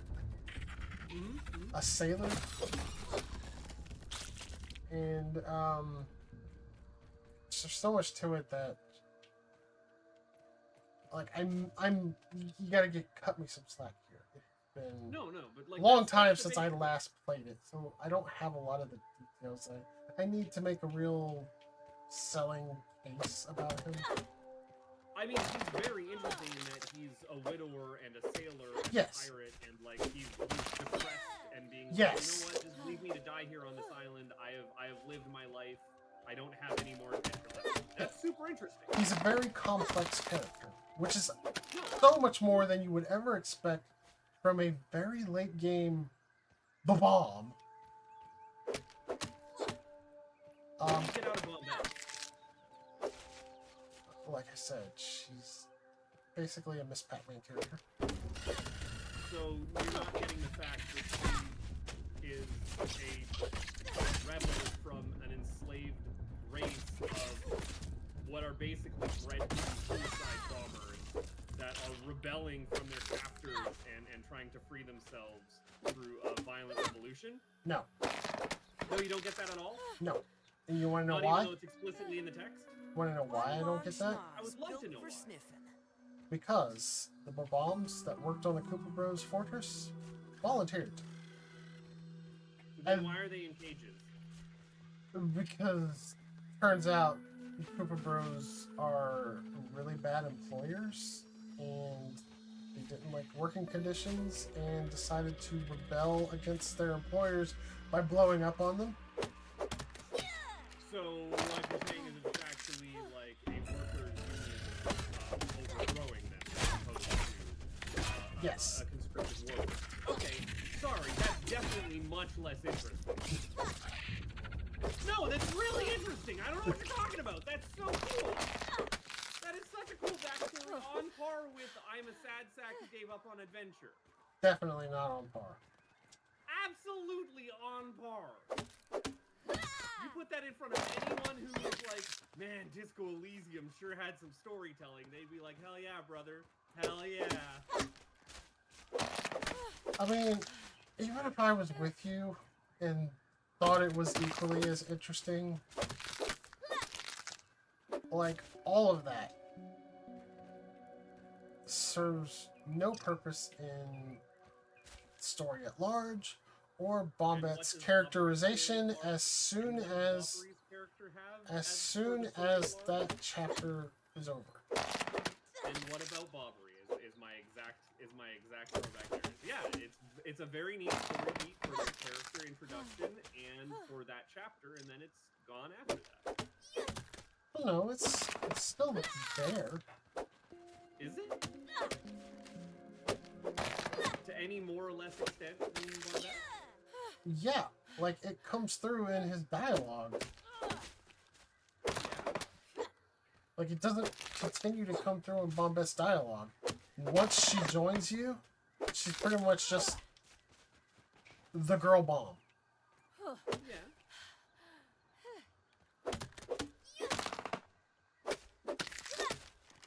I don't know. I'd say it's more or less as representative in the game.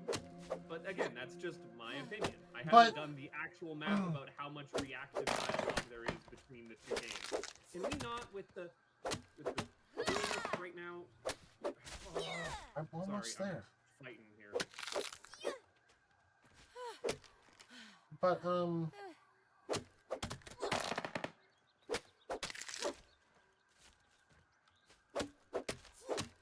I'm really struggling hard to think about That's it.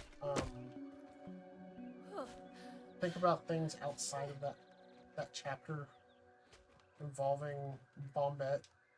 And really the only thing that comes to mind are the creeper bombs in one of the Koopa houses. Yeah.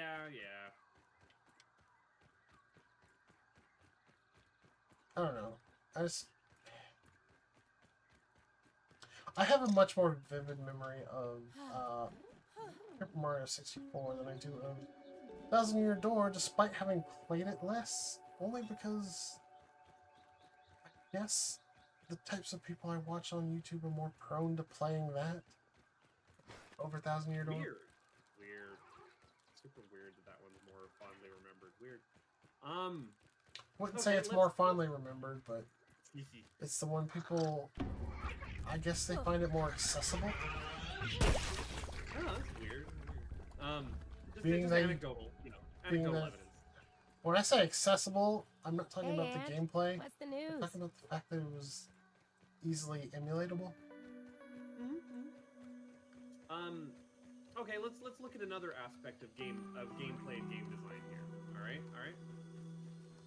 I like the Koopa Koot favors more than I like the Tattle board. Oh, I hate the Koopa Koot favors. I hate them with a The passion. Koopa Koot favors at least have personality to them, as opposed to the Tattle board, which just feels like running errands. And I know I know you could say that's all that the Koopa Koop favors are too.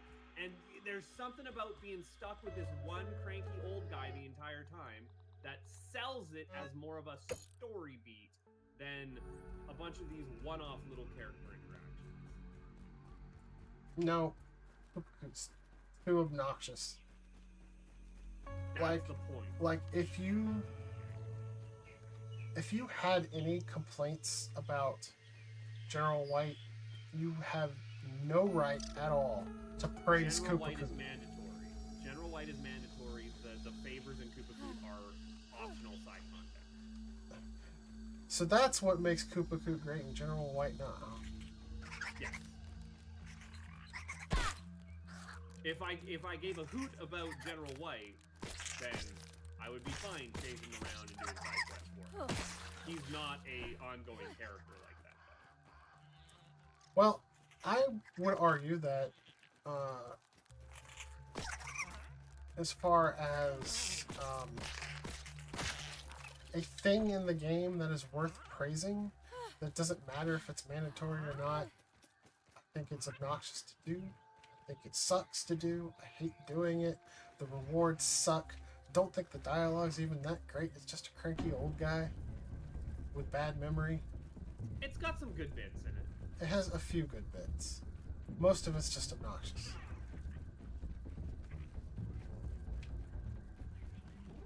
And honestly, if you want to get all the star pieces, it is mandatory. Who wants to get all the star pieces, though? That sounds People do. Like, They're 100% completionists. Those people baffle me. hello? Again, you baffle me. Wow, you are an enigma. I do not claim to know the workings of your mind.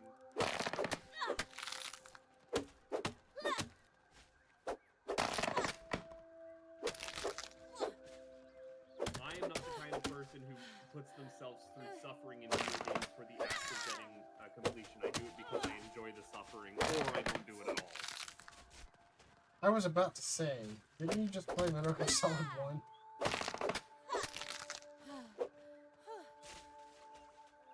Yeah, and I didn't 100% Metal Gear Solid 1, not by a long shot. Yeah, you did. Did I 100% Metal Gear Solid 1? I've done everything that there is to do in that game? I mean, there's really no way to not do 100%.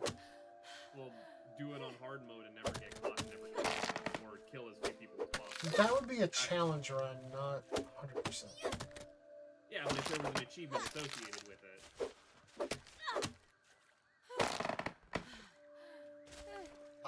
Achievements are not part of 100%. Well, not in the olden days, but now generally they are. No, they're still not, because there's nothing stopping game developers from making their achievements over the top obnoxious and nigh impossible to do, compared to the actual 100% of the game.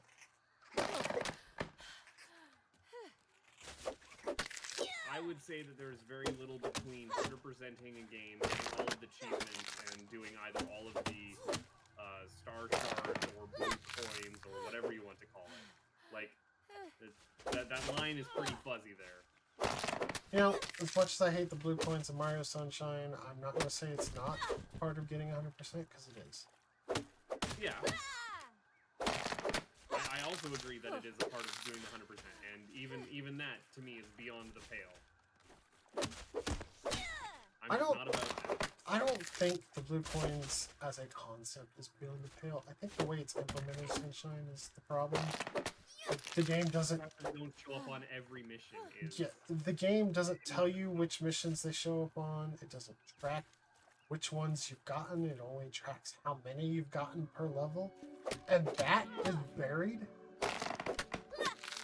Like, do you know how many people that love Mario Sunshine, like, replay it frequently? Sorry, once again, I've been up all night. I can't talk right. I never talked right in the first place. You don't need to apologize to me. Yeah. People that love Mario Sunshine, they replay it frequently, that I have told, oh yeah, I don't like the blue coins, because while the game tells you that you've gotten so many from a stage, it doesn't tell you which ones, or which stars you can get them on, or which ones you got on which stars. And the only thing those people can reply to me with, because it has absolutely blown their mind, is it tells you how many you've gotten in each stage. Look, some people just don't go and look up that information. No, that is buried. It's like, it's on, I think the, I want to say there's a map of like Delfino Islands. You go to the map, you go to look at where your shine, like how many shines you've got, and then it's in there. No. Right? You're talking about like when you jump into the graffiti no. or whatever. I'm talking on your pause menu. You Yes. can pull up the, Yeah. yeah. But it's No, like, you and I know what's up. it's We're like, the weird sunshine freakazoids. It's fine. it's like off in a corner somewhere. But I mean, the point is, it's buried. It's not where it should be. It should be on the screen when you jump into the graffiti. You're level full. Yes. Like, it's okay for it to also be where it's at. They don't stats screen. Yeah. But like, totally should. I would go farther and say that, like, if they ever do remake Mario Sunshine, if they don't, at least put some kind of indicator for which shines have which blue coins and which ones you've gotten, then they have been.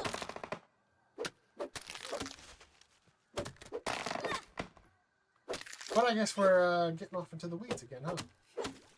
Blau, before we get any further on in Touching Grass podcast and territory, That's not so bad. what is your plan for all of this grass that we're doing? And I've noticed we've Those not built aphids look like any they have kind things of to base do and people to whatsoever see. yet. Is that a problem? I mean, the whole point of this was that we would have base for next time. I mean, okay, it's good to have a lot of grass. It's good to have a lot of stems when you want to build stuff. Because those are the most basic building materials. And that said, you don't have to be following me if you don't want to. Like I said, we're doing I'm not sure what we're doing. After this bit of clearing here, I'm gonna have to go and pick up more rocks that have probably respawned. Yes, by now. we need a ton of rocks and a ton of clay. So I want to use those to make foundation and pathways. Because I was intending to build like a village on the porch, basically. Yeah. I think that would be very neat. But And unfortunately, with the amount of grass I'm picking up here, we're already running into the rock piles pretty substantial. well, What was that bone going? Oh, these were spoiled in my inventory. Oh, dang it. Should have eaten that. I wish you would have given me like a warning that it was about to spoil.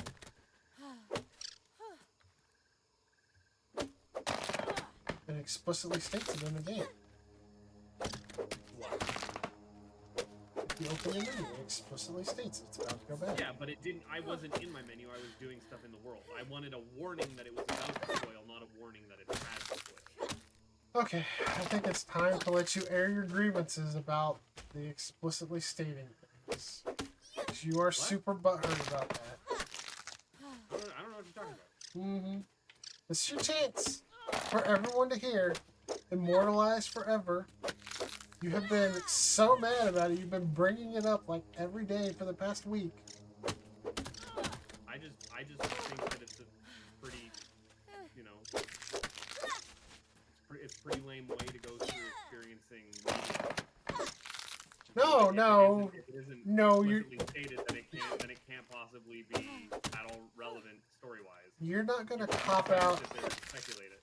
You're not gonna cop out on this by continuing to beat around the bush. Spill the tea. Spill the tea. Spill the tea on what? What do you want me to bring up? You're leading into something here. What do you want me to bring up? Just state it. State it explicitly. there is a character in Thousand Year Door At least it's clean. that There's a lot of characters in Ish. the game. breaks the entire lore of the game for you based off of something that's not actually stated in the game. Something that you totally made up based off of context clues. That could go a completely different direction. Yeah, it absolutely could. But you Believable lore.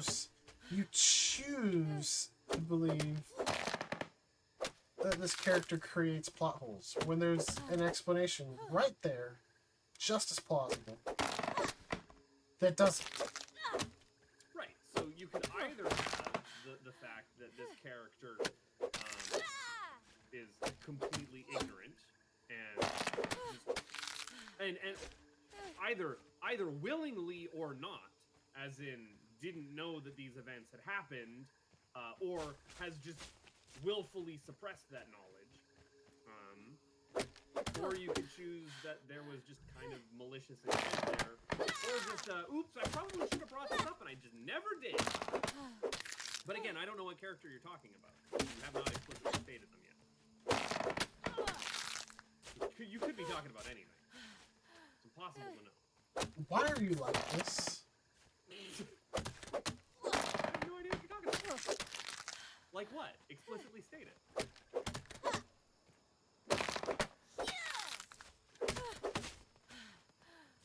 Yes, alright, I don't like Vivian, okay? Like, let's get it out of the way. I don't like Vivian as a character because as being part of the Shadow Sirens, the And I am true gonna antagonist stop you before you get deeper into it and just say it legitimately has nothing to do with her trans identity. Buttface is an ally. Oh, absolutely not. No, I like Vivian Avatar for so long. I love her like character design. I love her personality. I absolutely respect her and her choices. No, I just wanted to state that before you get into ripping her apart, because that's like a hot topic right now. And Is it really a hot topic? People should just get over it. it really shouldn't be, but it is.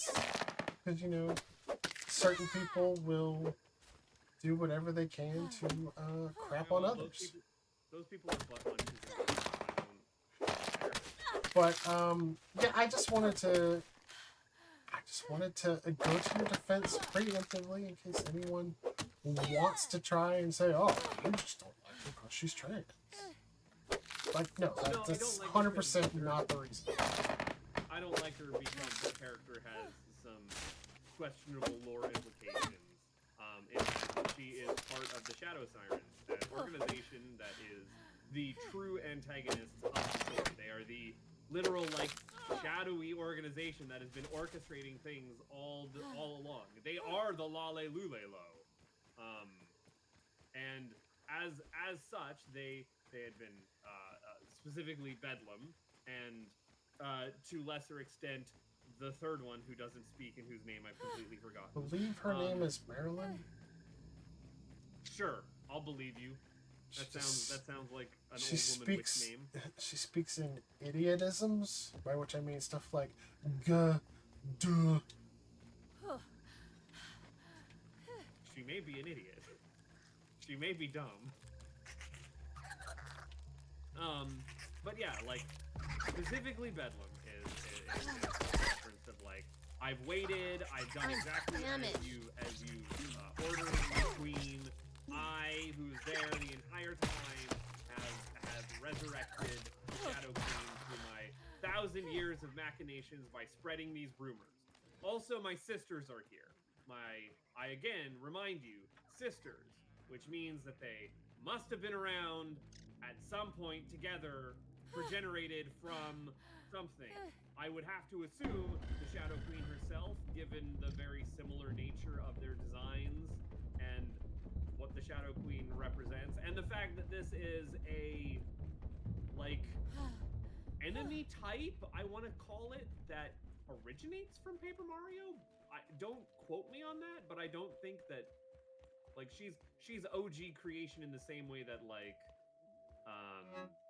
Doll Boy from RPG is an original creation, right? I know I'm a picky eater, but still. You know?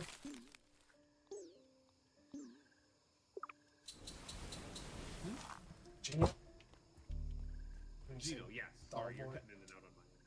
I mean, this is probably what bottled water is. Like the shade enemy type is a 1,000-year door invention. As opposed to Madame Flurry, who is apparently those things from Yoshi's Island 2, which I just don't see. No, the things from... She's the things from, I was gonna say she's the things from Super Mario Brothers 2. Bombardier Beetle, watch out! What? Flurries. Yeah, Flurry's from Yoshi's Island 2. Those little, like, ovals. Ah! I'm out here at night and there's Garbo that I don't be dealing with. And also the rocks haven't respawned. No, Super Mario Bros. 2. World 4. 4-2 specifically.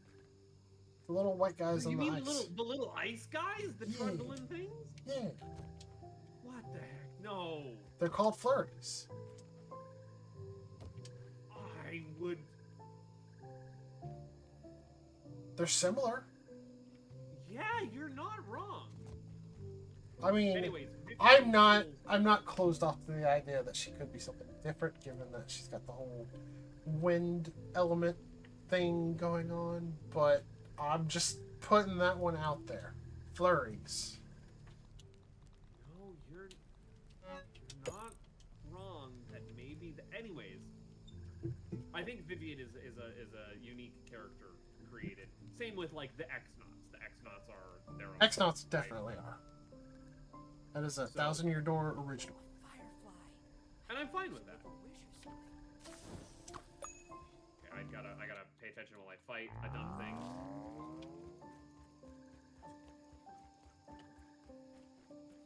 Come on.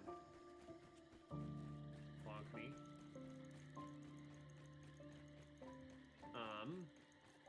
So the Shadow Sirens and the Shadow Queen, all the same type of enemy, definitely were around at the same time. Unless you go by Blau's logic, in which, well, maybe Vivian came after the time of the Shadow Queen. Go ahead and explain your logic. I'm patiently waiting. And I'll Okay, explain so them. I say that they were all around at the exact same time. I was saying that Vivian also definitely knows about the Shadow Queen. When you're saying they Bedlam were all definitely around knows at the about things. exact same time, you're saying the Shadow Queen created them all, right? I created them all, or is their ruler, doesn't really matter. They are of the same ilk, the same way that, you know, Toads know who Peach is. Alright?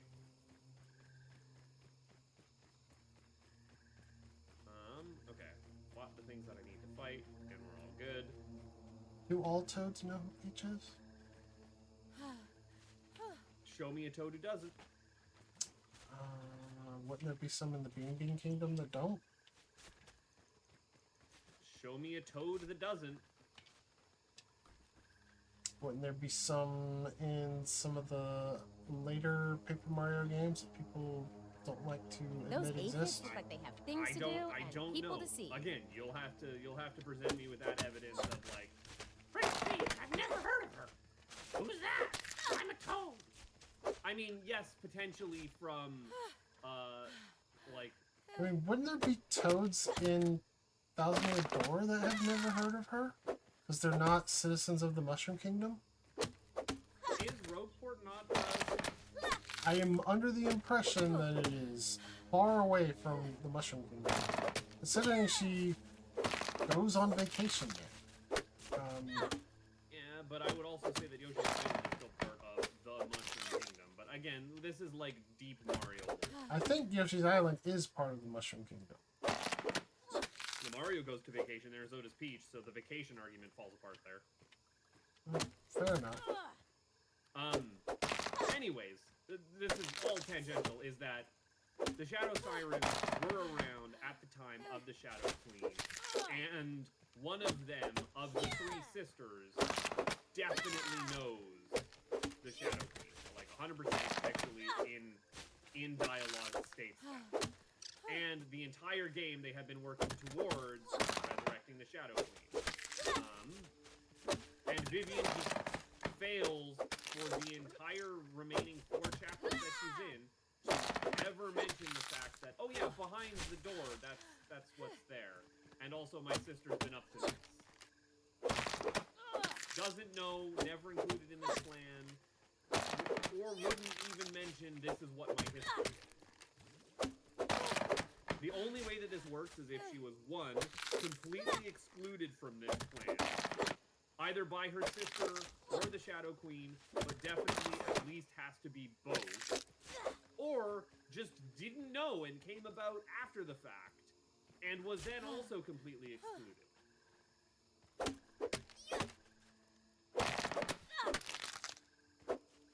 Are you done? Yeah, it just feels like incredibly strange for Julie on the game's part. Okay. So, let me pick this apart by starting with the undeniable fact that it does explicitly state that Beldam knew everything all along. Like, that's not in question. I was there the whole time! Beldam knew that was her goal the entire time she was working towards it. That said, there are some key things to keep in mind. Right out of the gate, I'm going to dismiss the school of thought that because the Shadow Sirens and the Shadow Queen are the only members of this species in this game that they originated from, that they all had to have been created by the Shadow Queen, or I'm dismissing the notion that they're not a full race and just these are the only ones that we see. Okay. At least it's clean. And that's definitely an assumption that you're making. Without, I think it's fair to say, without an explicit statement that these are the only ones that exist, that it's a reasonable assumption that there's more. And just... And that's just an assumption that you're making as valid as mine. Sure. Okay.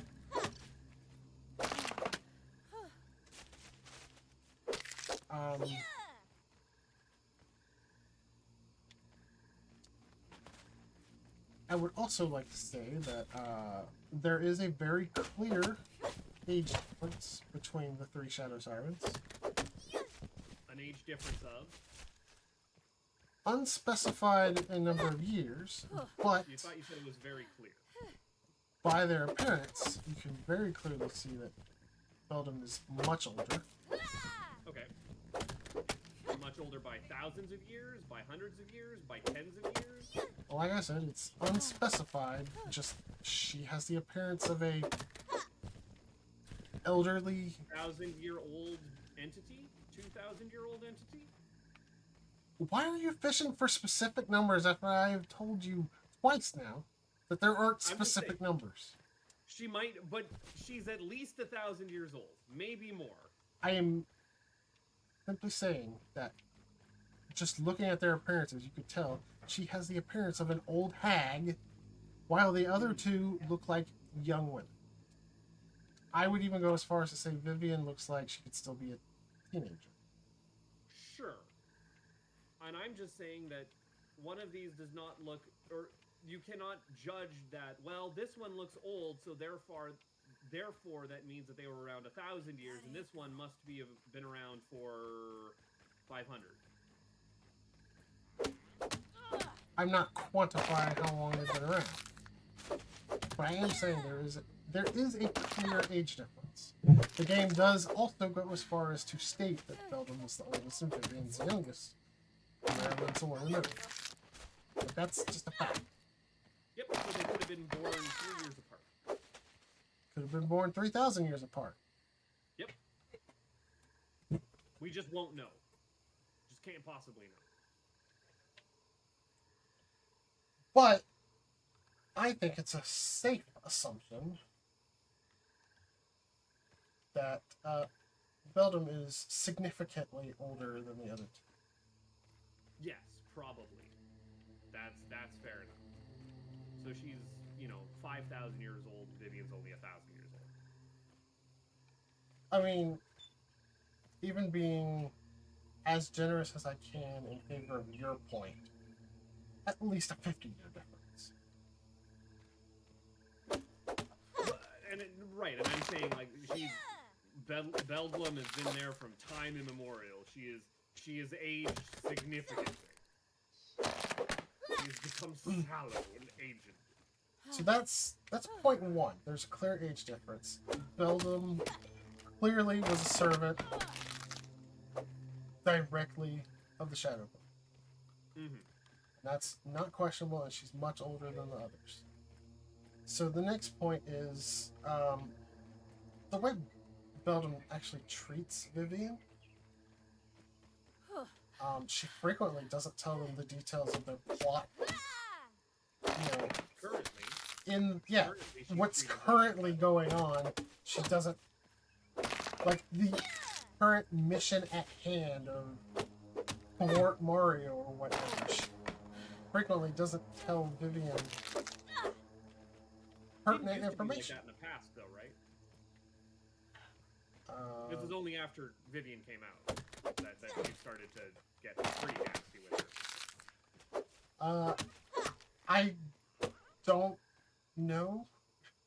Well, the teasing has gotten worse, is what Vivian states since she came out. Are you talking about the screenshot? Hmm?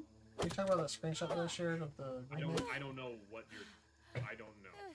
I just remember that the plot in the game is specifically that Vivian says that since she's come out, Bedlam has treated her a lot worse than what she used to.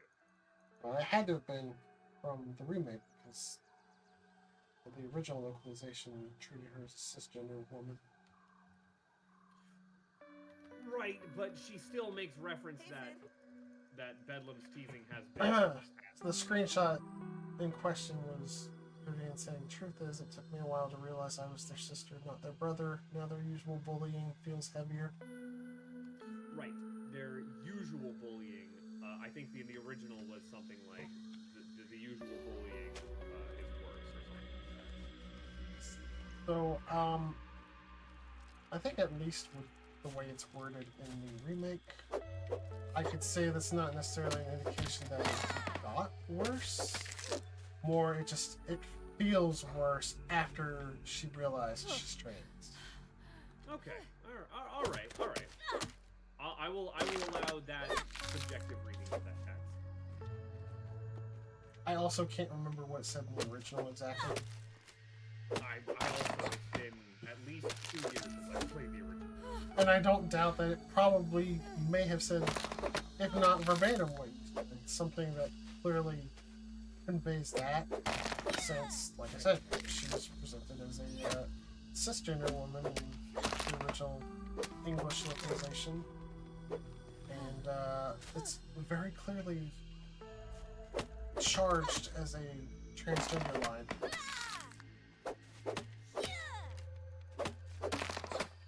Like that, them making her cisgender in the GameCube English version just totally changes all the meaning behind that sentence. Regardless how it's worded.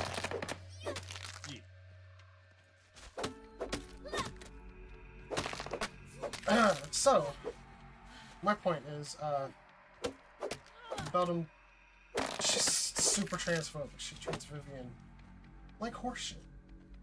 Yes, absolutely. To the point that, like, their current machinations, not their overarching plan, but,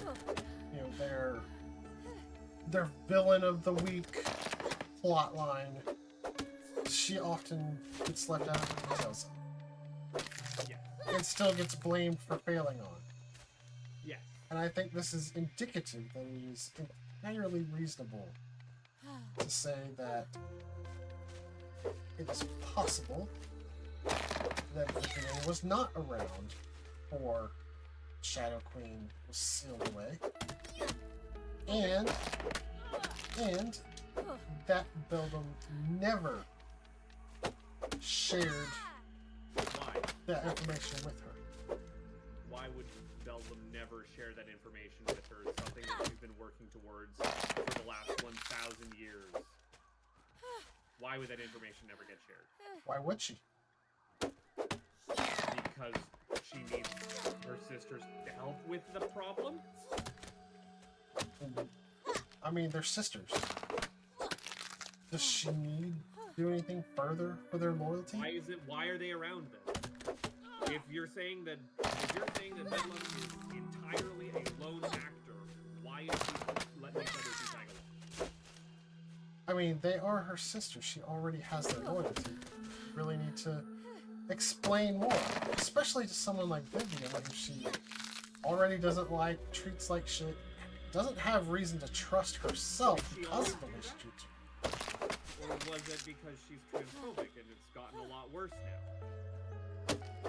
Like I'm saying, either you can say, well, Vivian wasn't there the entire time, which means she came in after the fact while Bedlam was already I mean, this working is towards probably control. what bottled water is. And then also at some point started getting treated or being othered by Bedlam, but there has to have been a before point where she was included. Or at least it would make the most sense. I mean, they are siblings. It is a reasonable assumption.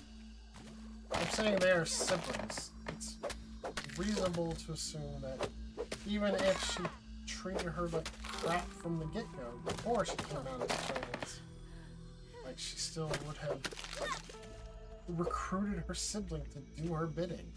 And I see signs for Julie to say that they were never included in that plan. I find that less credible of an assumption than they Damn knew it. the entire time. You find it less credible than a gaping plot hole? Yeah. I feel like writers can make mistakes all the time. I find that also incredibly credible. I honestly think it's more credible that she wouldn't have told Vivian anything. Like, she clearly doesn't tell her things all the time already. Well, currently she doesn't because she's transphobic. And But there has to have been a point in the past, and again, we just don't know how long that past is, what the history is there. We can't possibly what the scale looks like. But we know the scale is at least 1,000 years for one participant. And it's a lot of time to just be completely ignorant.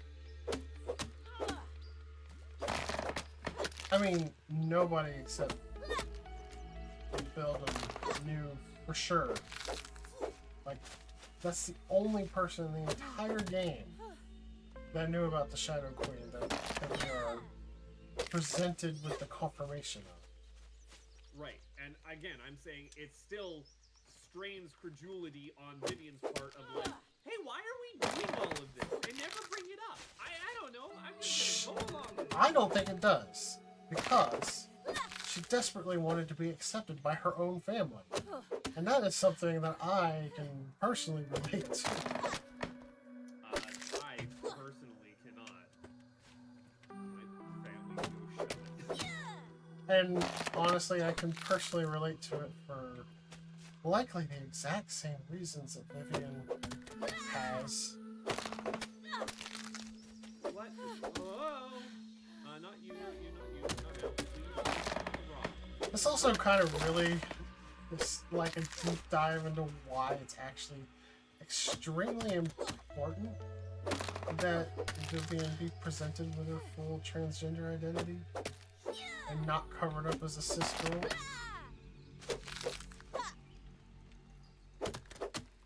It's I'll give you that. A lot of this probably does fall apart without that. No, I mean, like, I can totally understand, like, the trauma response to repress even the most glaring negative aspects to try and just find some sort of efficiency. I get that. Trust me, I have my own demons. I know for me, it's very hard to even think about just, you know, giving up. Oh, that's in the family. back. You know? Like, honestly, I've been through that for many years. Trust honestly, me, I can relate. like, I'll use my dad as an example, because there's, like, no chance of us ever getting back in. My dad was very abusive. Physically abusive. Good. And when I came out as trans, you know, he hit me with the old religious stuff. God doesn't make mistakes, blah, blah, blah. Which, super hurtful. Like, this guy, like anything he says religious, really comes off disingenuous. 'Cause he didn't lead a religious life. Watch where you stick that nose, Weevil. All, you know, I kind of want to say that all this stuff is just coming out of nowhere because, you know, he's like at final stages of life and that's how he's coping with that. But I can't say that because while it's true, he's never like gone to church. As long as I've been alive, never opened his Bible even once. Like, he has always, not always, but like periodically, I should say, throughout my life, he would like make the off religious comment. I don't know. I don't think I'm getting the point across very efficiently. He was not, as long as I've been alive, he was not religious, but he claimed to be. I guess is what I'm getting at. Make sense? Oh yeah, no, I get you. So yeah, it was very hurtful, and like his stance was, it felt disingenuous because of all that. Like, how could he choose this over his own child, kind of thing? Surprisingly not terrible. So point is, it's an abusive relationship. It was physically abusive, now it's emotionally abusive, and still, I don't have it in me to just say, well, he's a bigot, not worth my time, bye-bye, never give it another thought. So, like, I can definitely understand why Vivian would cling so hard to do things that she wouldn't normally do otherwise, just to appease her sister, who she desperately wants acceptance from. I can definitely say that I understand that is the way that it could be interpreted. I still say it strains credulity that she just didn't know, and after she had already given up on her biological family and has made alliances with someone who will accept her as herself, that she doesn't go, oh yeah, I probably should let you know what's going on. That assumes that she did. And I say that realistically, it makes more sense that she knows than the amount of, well, she definitely wasn't included, and she definitely wasn't around at the time of the Shadow Queen, and she was definitely, and Bedlam definitely didn't keep her in the loop even beforehand. Like, and also she's repressing any of this the entire time. That is a lot more assumptions than she just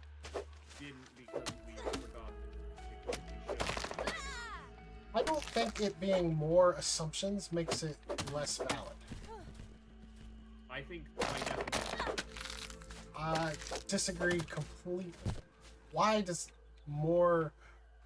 it make it less valid that more dots have to be connected? I think in the end, not having the most likely thing is the most likely thing. If you have to it's not the most likely thing though. It's most likely to not have a plot hole. It is all of the requirements to not have a plot hole, and I say that the plot hole is more likely. I think the plot hole makes no sense. That's, yes, by definition, the plot hole is nonsensical. It is nonsensical that there is a plot hole here, and Okay, that it exists so based off of these simple You agree that the plot hole makes no sense, and yet are arguing that it makes more sense than not having the plot. I agree that by having a plot hole, it makes the plot nonsensical. I think the plot hole itself is nonsense. Like saying that it makes more sense that, after giving up on her family I have and found picking a new reason family, that she would not tell them, this door you're trying to open up could destroy the world. No, I'm not buying that. That makes no sense. You're right. I also agree. It makes no sense that Vivian would not say that at any point. However, I'm not buying that it's a plot hole that definitely exists in the game, because there is another path that makes sense. That is not a stretch. There may be more dots to. A lot of assumptions. There may be more assumptions, but that does not mean that it is a stretch. Like, it's all very reasonable dots to connect. And I think it makes more sense. We're just gonna have to agree to disagree on this one. I think it is an unreasonable amount, but that's because of my own personal what I'm willing to put up with this thing.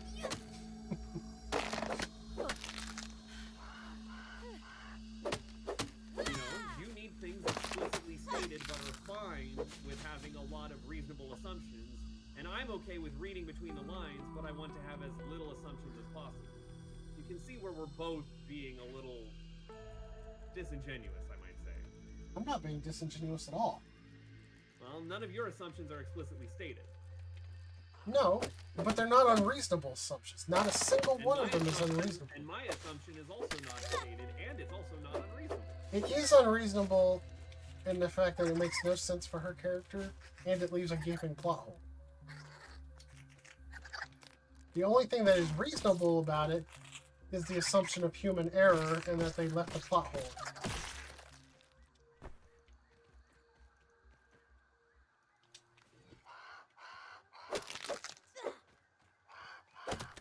And I mean, if that's the point you're trying to make, That's not so that bad. they just overlooked it, then on that ground, that's the only reason why I say it's just as valid. But if we're just looking at the lore of the game and taking the human error of the developers out of the equation, then I say that your position is less valid than mine.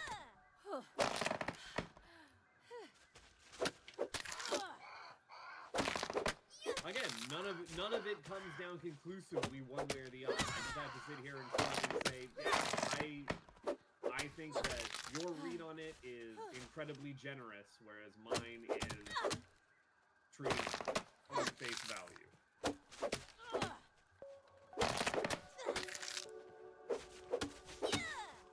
The rock will respond. Unfortunately, that also means the bugs will respond. Only there was a way to fix this plot hole. Do you think maybe I could find that plot hole from one of your chests and tunic? Like that's where our missing plot is?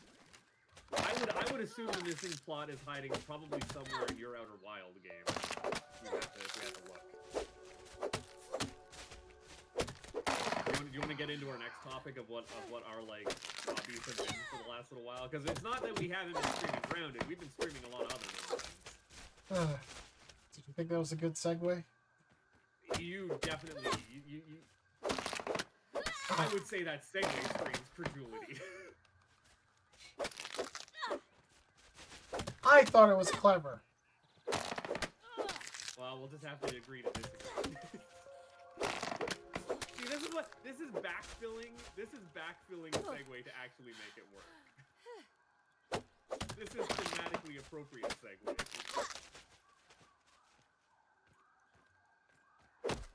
So yeah, we have been playing Archipelago. Yeah, we have.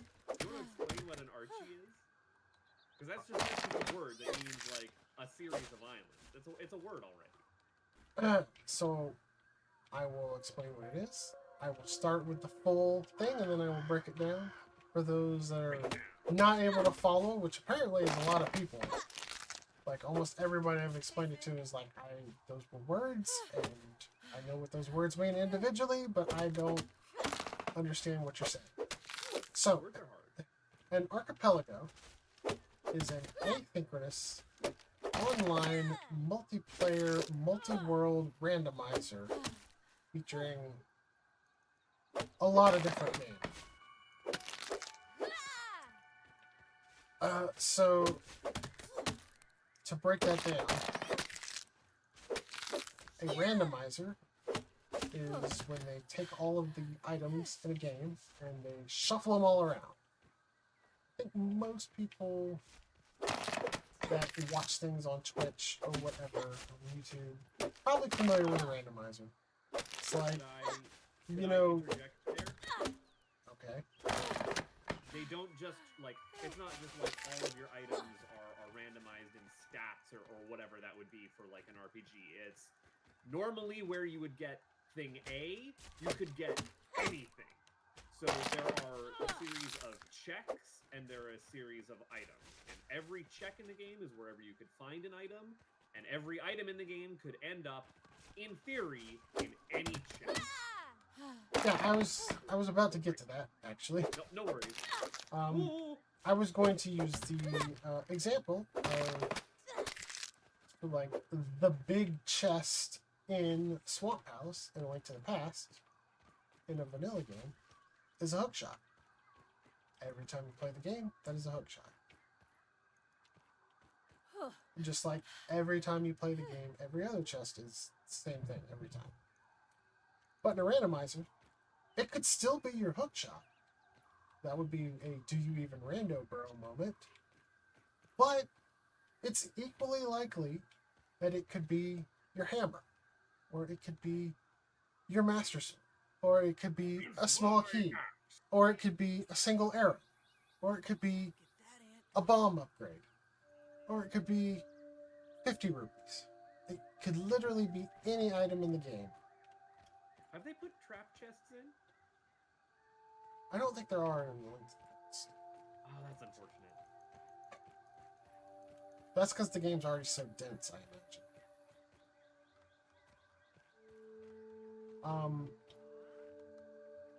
The only restriction on what can be in what chests is what logic you have set to follow. There's a lot of different options for logic. Which, I don't really want to get into all that just yet, while I'm still explaining what an archipelago is. So, you know what a randomizer is. What does it mean when it's multi-world? Well, that means that my hookshot that in a vanilla game would normally be in the big chest in the Swamp Palace might now be located in Buttface's Hero's Grave in Tunic. Could be, maybe. And that's where the Could be anywhere. that's where the online multiplayer aspect comes from.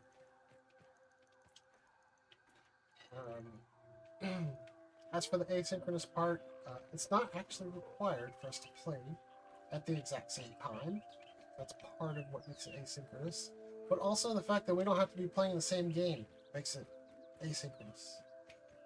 Yes, so I can be playing Tunic, you can be playing Outer Wilds. We can both then also have our own versions of Paper Mario Rando and Legend of Zelda 1 if we so choose. Because we can connect to multiple games at the same time. Like we can be playing just about anything. So, we've got a group that started small and has been growing. I think the first time it was just 4 of us with 2 games each, and one person only had 1 game. Last time I think we had 8 people with 3 games each. Except for one person who only had 2 games. And several who forfeited. Well, that person that had 2 games forfeited. I think everybody else completed. Yeah, that's what we've been doing lately. Maybe you want Kind to... of addicted to Rando right now. You have also been doing it with another group. Oh, Or at least you did once or twice, right? oh, wait a second. I'm in a scary spot. Wow.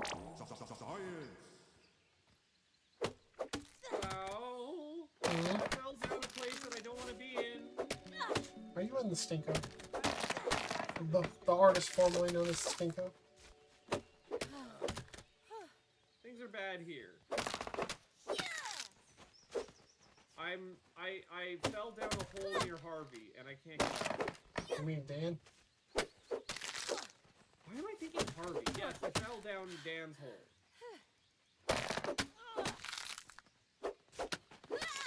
That one was vaguely sexual. Vaguely, I don't know nothing vague about it. You're saying it was overtly. Overtly. I also don't have any food, so like I am having a time of it. Well, I am nowhere near you. That's fine. I'm like pretty safe. You don't sound safe. I just have a lot of spiders who are very mad at me. You know, speaking of spiders who are very mad, I just realized what I'm very I would close like to. to not be here right now. I sure hope I don't run into what I'm very close to. I sure hope you don't run into whatever you're close to either. I'm trying to run away. This thing. Watch where you're going. It's fine. So, with Archipelago, the first one, I think I played, I know I played StarCraft 2. Oh, yeah, you sure did. And I played A Link to the Past. I don't remember what the other game I played was. I think it was just the 2, because we only all did 2. That's right. Yep, it was just the 2. And I didn't even know StarCraft 2 had a randomizer, so I didn't really go through the settings probably as good as I could have. I also I mean, this is had not probably played what any of bottled water StarCraft 2 except for Wings of Liberty. So 2/3 of it was blind.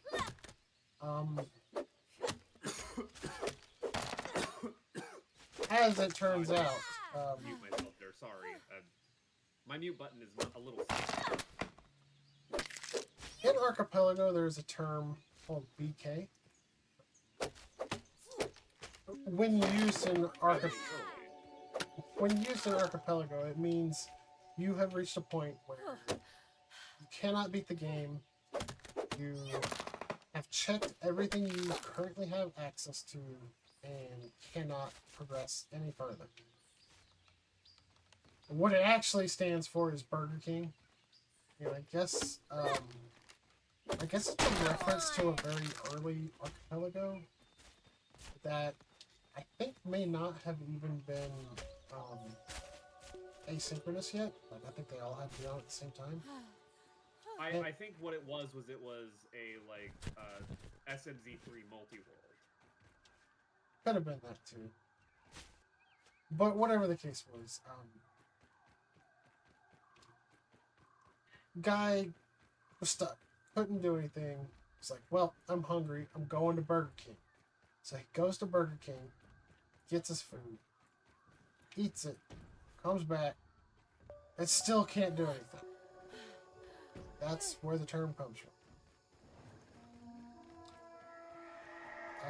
Who's attacking us? Larva. I'm at home base right now. That's where they're attacking. I don't see none. They take a while to get up there. Are they gonna get up here? They can. At least wait until I get there before you run off. I'm not running off. I'm sticking around here. I can fend them off when I get there. I just gotta get there, you know. No, like I was just dropping stuff off here because I needed to. Why'd you leave the keys up at the table? I needed to. Actually, what I need to go do is get a drink because I am thirsty, but I can't do that right now.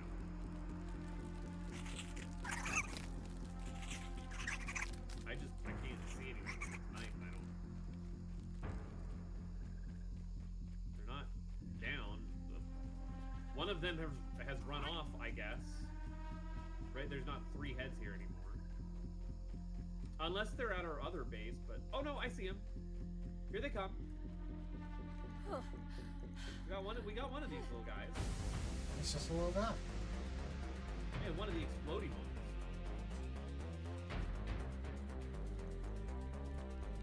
I would appreciate it if the exploding one stopped.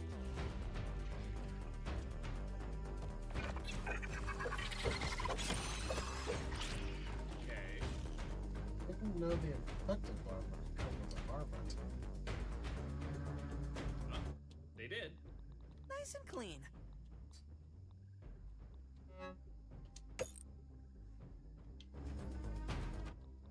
See any more? It's pretty good. I'm not seeing any more. Is there any down here?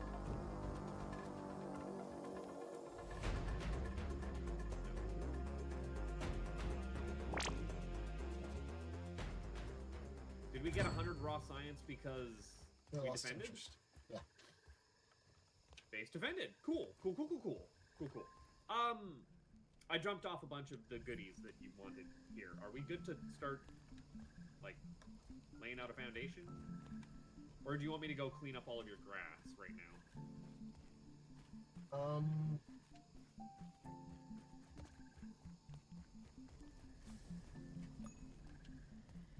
Because, like, I'm no good at city planning. I am much better at resource gathering.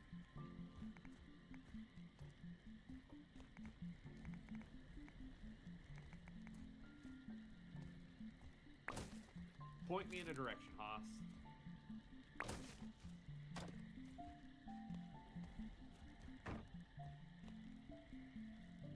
Do you need weed stems or something? Hold on. I'm looking for the stuff. I'm just waiting.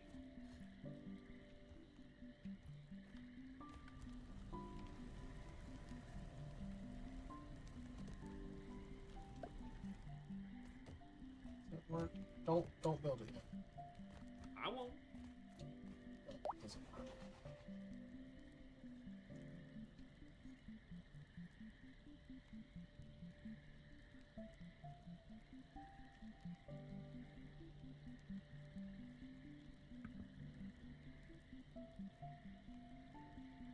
I was hoping to do that instead of foundation. Looks like I'm not gonna have a choice in that.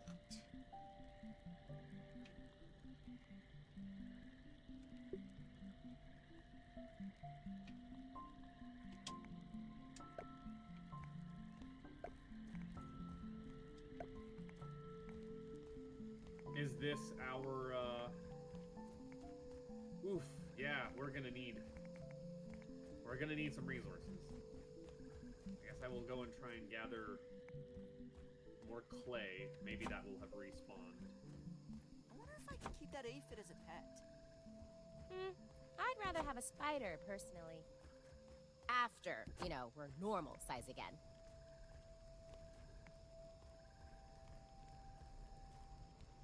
Here, clay. I would have preferred to be doing this during the day.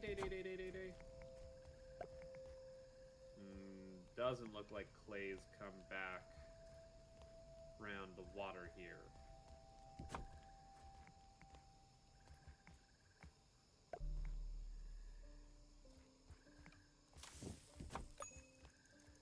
We are clayless.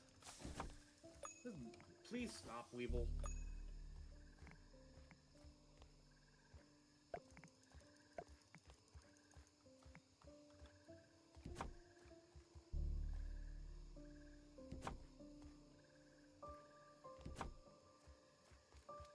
Where else might there be a lot of clay? Because I've kind of already scooped both ponds best I can. The only other place I could tell you that has a lot of clay we haven't been to. Under the picnic bench has a decent. And I've already scooped that. Because I was already kind of over there as is.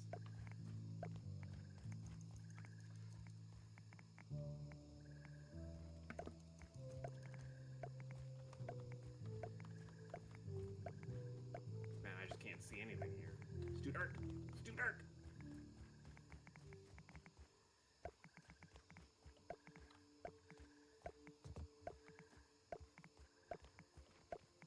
I thought I'd seen some pebbles or some clay over this way, but I guess I've already cleaned it out.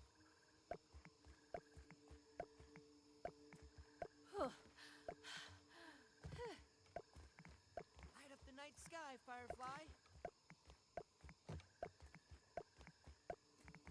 Just don't get aggro on me. The fireflies seem to stay alone as long as you leave them alone. They are neutral. I've had them get antsy with me around. They will link if you're already attacking them. They won't just attack for no reason.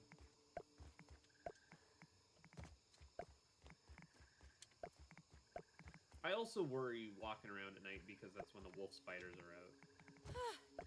Me and the wolf spiders don't get along. Well, you can relax a little bit because the infected wolf spider's out during the day too. Explain how that's gonna get me to relax a little bit.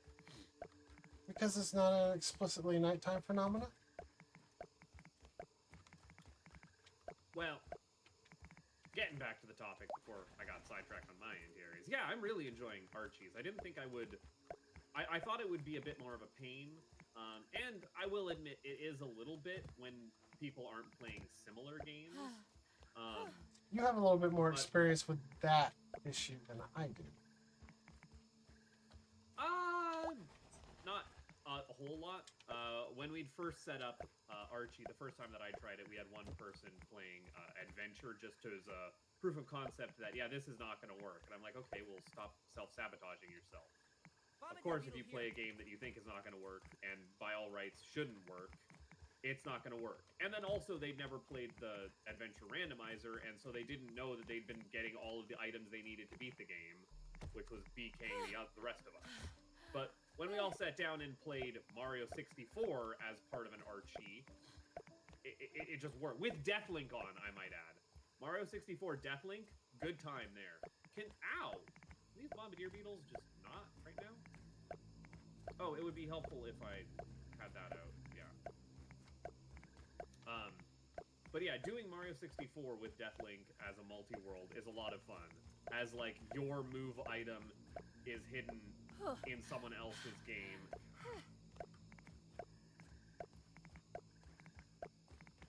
I'm having a hard time fighting multiple bombardier beetles.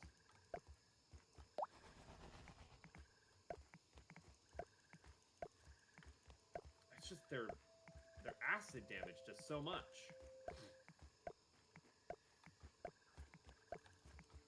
But when you're playing games that are so dissimilar, like trying StarCraft, where you're getting one check every 30 minutes, or 5 checks all at once every 30 minutes, is not great when the other person is just stuck being in BK mode for a while, scraping up the edges.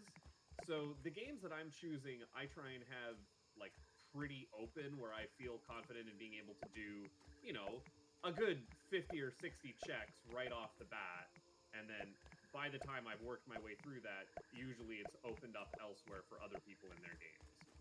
Can I not just constantly be fighting multiple bugs at the same time? I think the issue is less playing similar games so much as, I think Trouble actually put it correctly, the density of checks. It's not so much density as 'Cause I think of it as like nodes and... The first time you played Tunic and... what was it, The Witness? Sure. I mean, when you played with us. You played before that with the others. I've always played Tunic and... I think it was Tunic and The Witness the first time. Yeah. And correct me if I'm wrong, but The Witness had like no checks at all in it. No, The Witness has something like 200 checks. Okay, but it was a short game. Still. Assuming that I didn't, or I wasn't completely blocked off from areas, it was about as like it took me as long to do stuff in The Witness as it did to do stuff in Tunic. It's just that, you know, it had as many gates as there were in other places, and all of my gates were behind your StarCraft endgame. So it was like I did everything in The Witness that I could in the first 2 hours, and then I had another 4 hours of The Witness in the back half.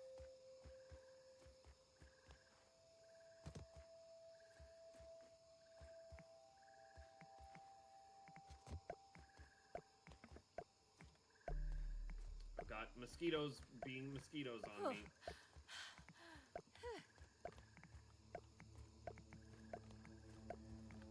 So my point was, you played Tunic and The Witness. I guess it sounds like they were very dense checks, just in general. Yes, I can do something like 200 checks in Tunic without getting a sword, as you saw the last time I played. Right. You could do that in like a couple of hours. I think it took me like 5 or 6 hours, yeah.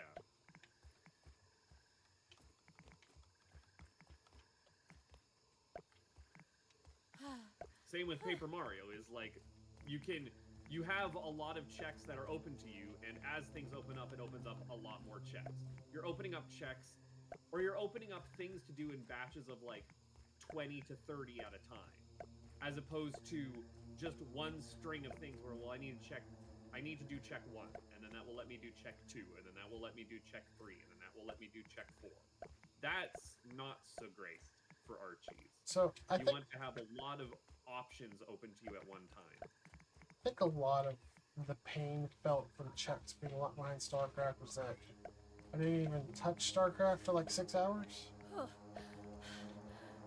And these checks they all were stuck behind were like very deep.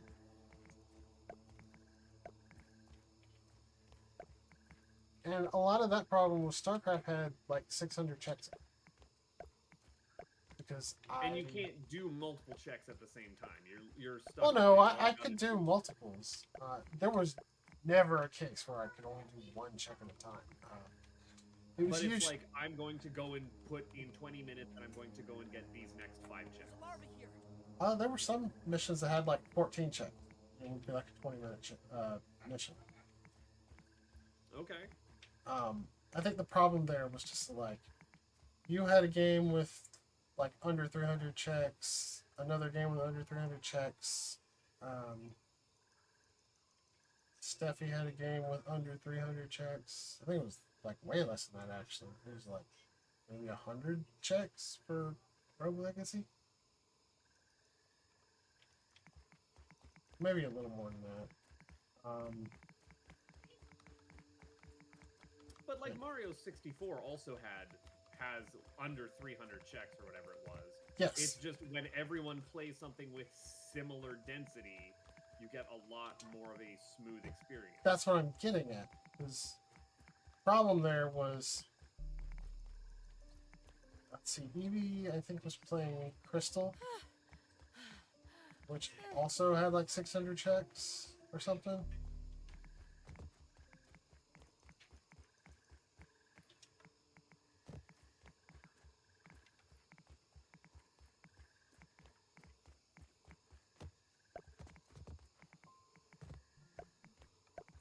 Okay, back at the water's edge. What am I looking for here?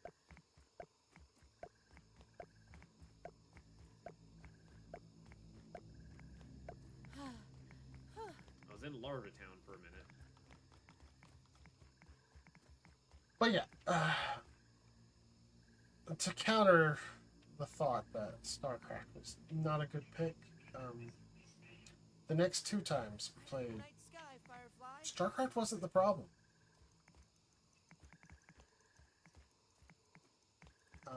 No, and we also were a little bit more generous on like being able to like hint and be like, okay, I need you to gun for this mission in StarCraft. Go and do that.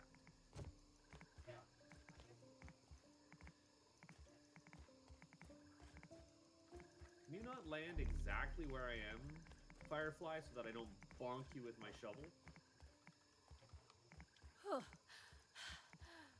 I also think Archipelago works really well when you are using your hint system so that you know, or you can let other people know, okay, I need you to focus on doing this so that I don't get stuck. And then other people can let you know, hey, you need to focus on doing this so that I don't get stuck. Right, yeah, that first time we really didn't have any of that communication going on. Until we were already stuck. Yeah. People start to figure out what their, like, Christmas wish list is early now and call it out. And we also don't go like 6 hours without even touching the game. A lot of that first time, I absolutely will admit that was my fault in padding. I could have and should have gone to StarCraft a lot sooner than I did. Well, And I I also went 6 kept- hours without touching Mario 64 the last time. And I kept plugging away at A Link to the Past, getting like longer and longer between checks. Trying to get myself to the point of BK before switching games. I think that that's fine. I think that, honestly, that's the way to Archipelago, is to BK yourself, and when you're BK'd, switch over to another game. I think to an extent, yes. But I think when you have a game that hasn't been touched at all, and you've gotten down to the point where you've got like minutes between single checks in the game you're on, maybe it's time to switch it up. Maybe.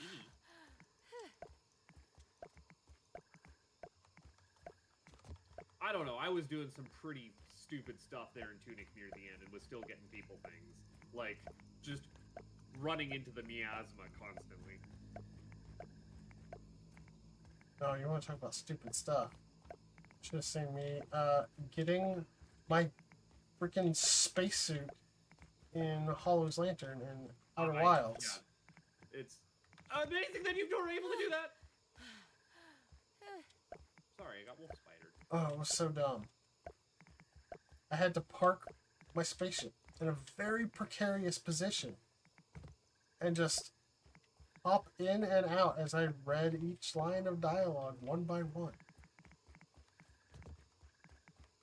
I need to park myself in the water here, safe from wolf spider, get up and get myself a drink. I'll be right back.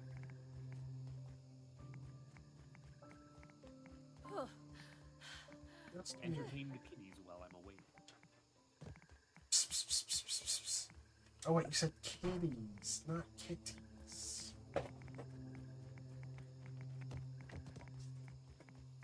Oh, I wonder how Buttface is gonna react when he sees the town square I built.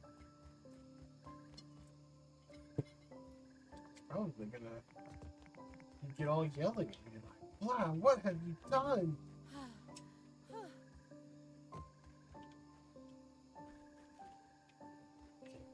Rocks.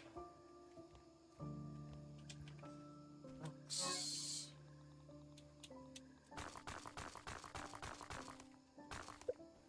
Okay.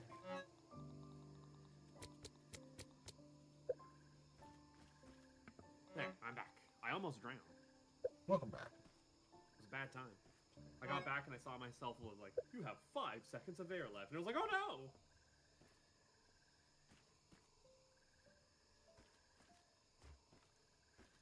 I was not being responsible.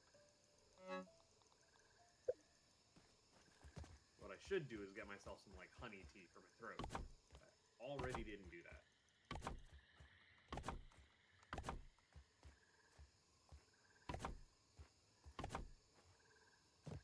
I've also probably got a hard limit on when we're going to have to call this stream in about 2 or 3 hours. No, I was just letting you know. I was like looking at the time and I'm like, oh, I got other stuff I'm needing to do today. This was not on the itinerary, but I did want to bring it up because I mentioned it in other chats. Is you had very graciously said, hey, do you want to do D&D with me? And I was like, no, I don't actually. And it's not the fact that I don't want to do D&D with you. It's just I don't know how much more of a weekly commitment stuff I can be putting up with. And the exact same week, I want to say, my IRL friends were like, hey, we never hang out anymore. Would you like to do D&D? And I was like, I just turned it down with another person. And they were like, well, it'd be like an every other week sort of thing. And I went, oh, maybe I could swing that. So I have started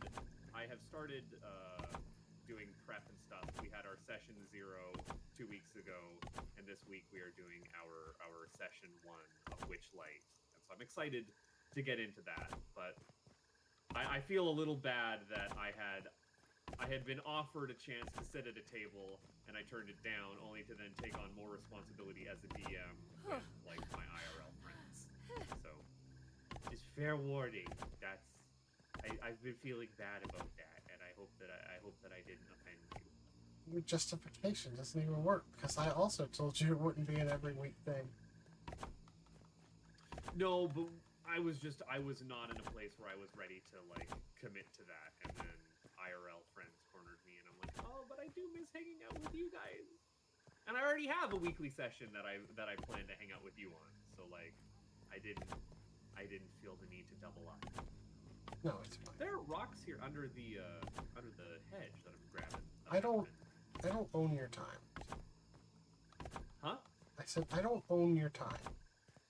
No, but I did turn down an offer that I would have been very happy to enjoy. And I have immediately then turned around and doubled my workload. Because I am a glutton for punishment. Turns out I'm just a hypocrite and a bad person.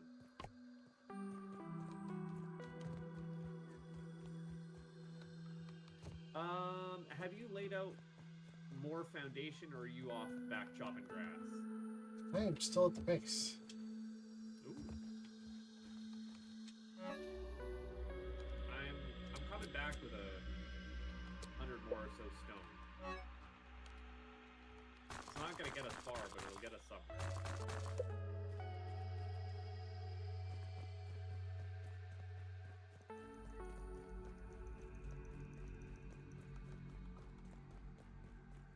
How's it looking up there?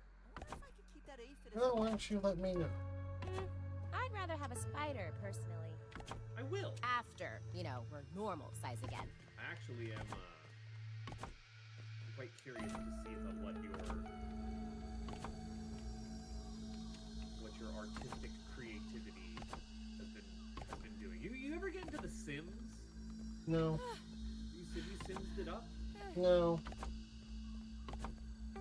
Not really your thing? No.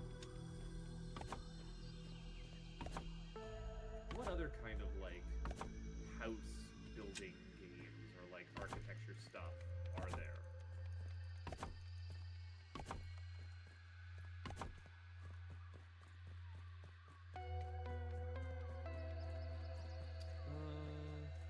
Well, I'm in Spider Town. I don't know. Why don't you boot up your Steam Deck and tell me about some of the sim games you have on there? I don't have a lot of sim games on my Steam Deck. In fact, I've not been Steam Decking hardly at all. I probably should have been playing Leaf's Odyssey on my Steam Deck, but I already didn't do that.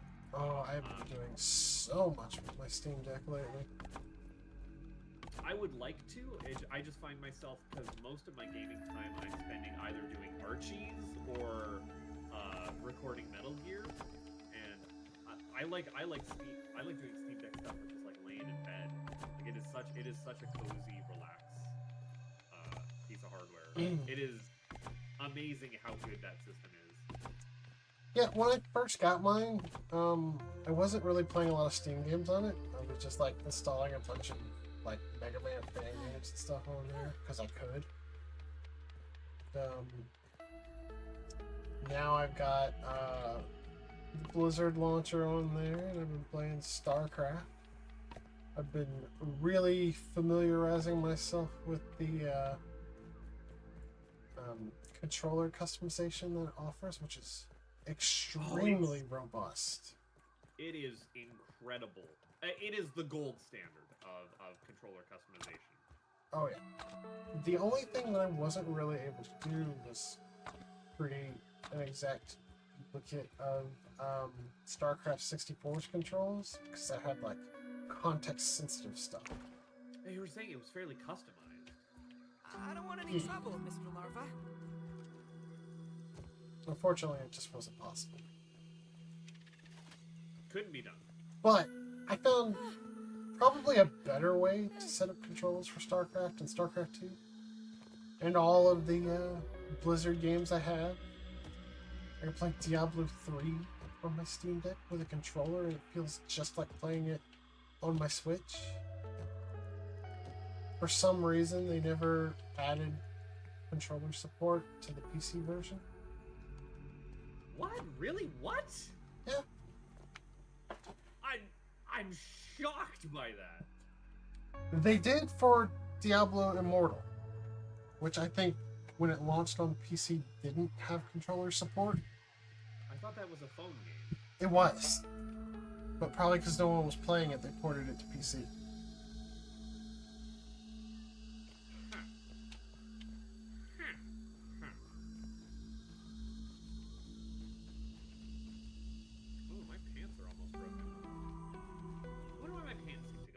Oh, probably because I'm standing around and staying.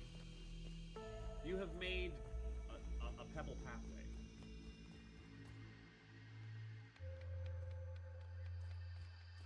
Is this pebble pathway actually here on your end, or is it? Much of it is. You might need to log out and log back in to see it.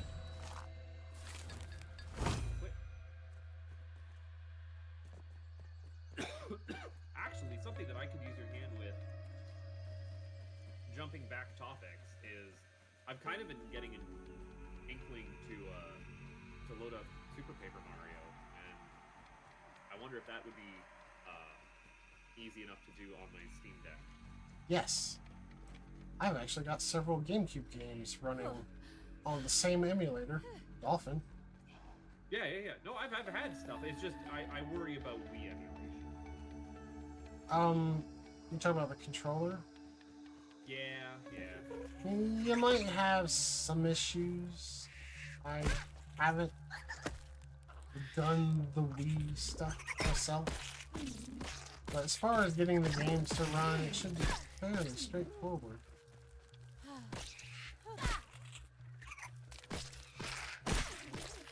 I see you started with this foundation. Now, is there a particular reason that we needed the foundation, the whole dang thing? To have a level building space, and also to make it easier to snap things on the same plane and whatnot. Yes, there was reasons. Okay, I was just wondering. Have we already run out of available building resources for foundation? Yes. Well, heck is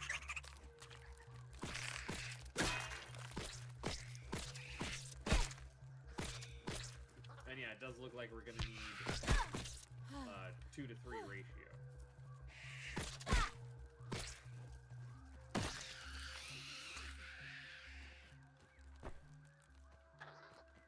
Doing what I can here, filling it in.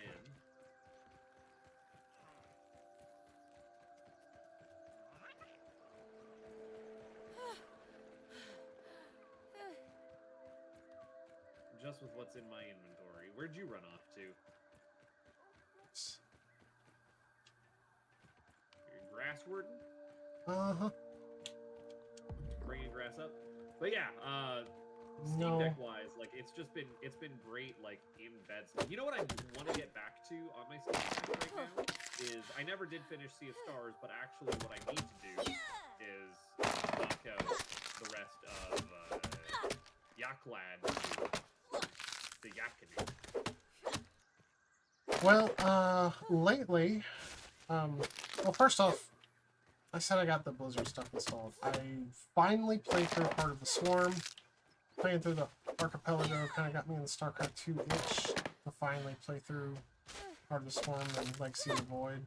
I don't like how Zerg plays in multiplayer in StarCraft 2, so I put it off for so long, and now I feel foolish because the reason that I don't like Zerg in multiplayer in StarCraft 2, it's not a thing in the single-player campaign at all.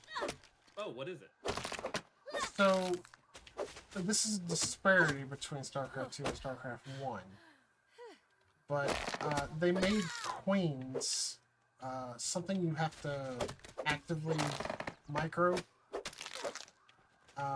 because they have an ability to spawn larvae at your hatchery. And I kind of famously hate having to like babysit any unit with energy like that, and it's just all the time with queens. To not do it, Wow. I'm a unit with Hobble energy. along, alright? to not babysit the queen is to just nerf yourself.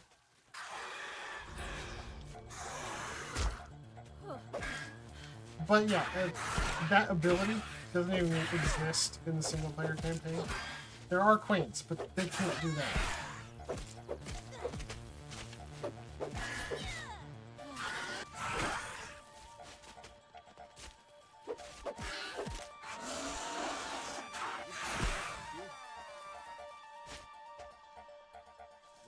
Why? I'm not I need on the some thing. assistance! Possibly hit me with. Ow. Oh, well, we got a problem. Buggos. We got us a problem.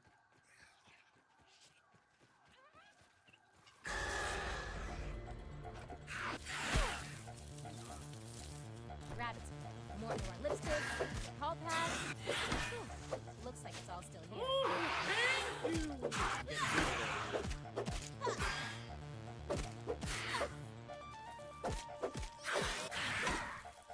Would appreciate if you didn't.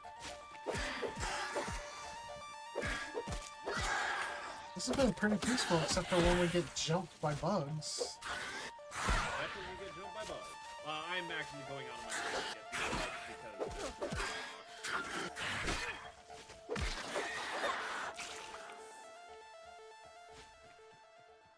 There we go.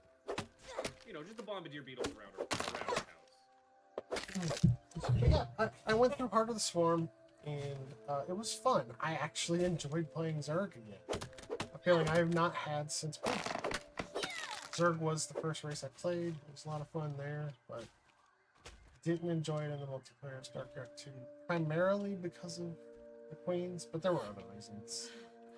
You know what I did go and do on my Steam Deck here? You know what I did put in a was Animal Well. I had a good time sitting down and playing Animal Well. And that is also another, like, cozy Steam Deck game. I feel like... It's also a game that's already got Archipelago support. Yeah, whoa, I would never want to do that as an Archie game. Sorry. There's some stuff in that game that is beyond the pale for me.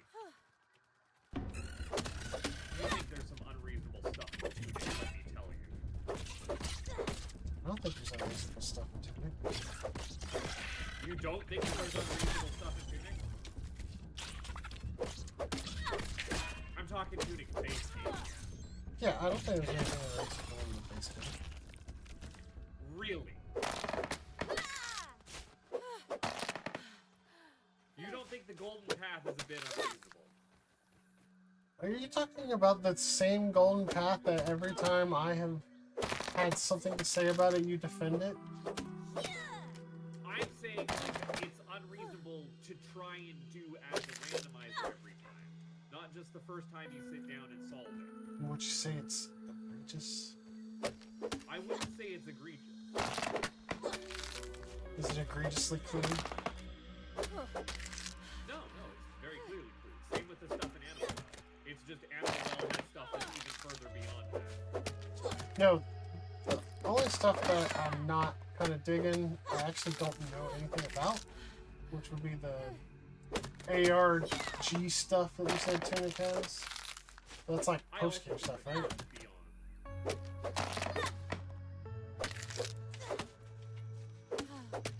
Just got no interest in all I eat this normally. But thanks to the playthrough that I have on my channel, I am showing how that is all completely unnecessary and you don't need to pay attention to it to beat the game. Like, at all. At all, at all. that. What Never is... have to learn literacy. Oh, it's deciphering the language? Yeah, yeah. Oh, yeah, I already knew you don't have to decipher it. I didn't know there was a way to decipher it, actually. There really isn't, other than just breaking out your cryptography hat and then spending a couple hours, You know what? I bet there's a... finding the theme. I bet there's a different hat to put on to crack it. The modder hat. Modder hat? Yeah, I'm sure there's got to be a mod out there somewhere that just puts the language in English for it. Probably, just like there is an option in the randomizer to present all text in the game in Tunic keys. And I'm like, no, let's not. If there was an option to just put it in English, I'd go for it. The problem with it being in English is that it honestly spoils a lot of the game. I don't read the instruction book anyway. You kind of have to be able to play the game. That's the whole point, is that the instruction book is where a lot of the information in the game is. I've also already been spoiled to all of this. Like, I would want to turn on English text for the sake of, like, knowing what my items are called. And not having to memorize it based on a picture. Repair. No, see, I don't mind that. We don't have any repair gunk. I mean, we do. It's all in my inventory. You have all the repair gunk. Yeah. You are world's greatest All monster. 5 of them. Where's our repair gunk churner? Like, right next to the bench. What would you suggest turning into repair gunk? Something we have a lot of. Relative to how much it costs. I mean, I could turn spider chunks into it. That seems excessive. Do we really need any more ladybugs? Well, I don't want to burn through all that we have of any one thing. There's a way to get a lot more of any one part that does require using some to begin with.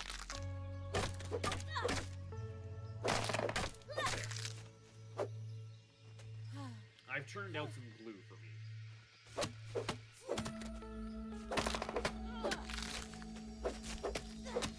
Can you believe that I've already uploaded 42 parts? Have you already did what now?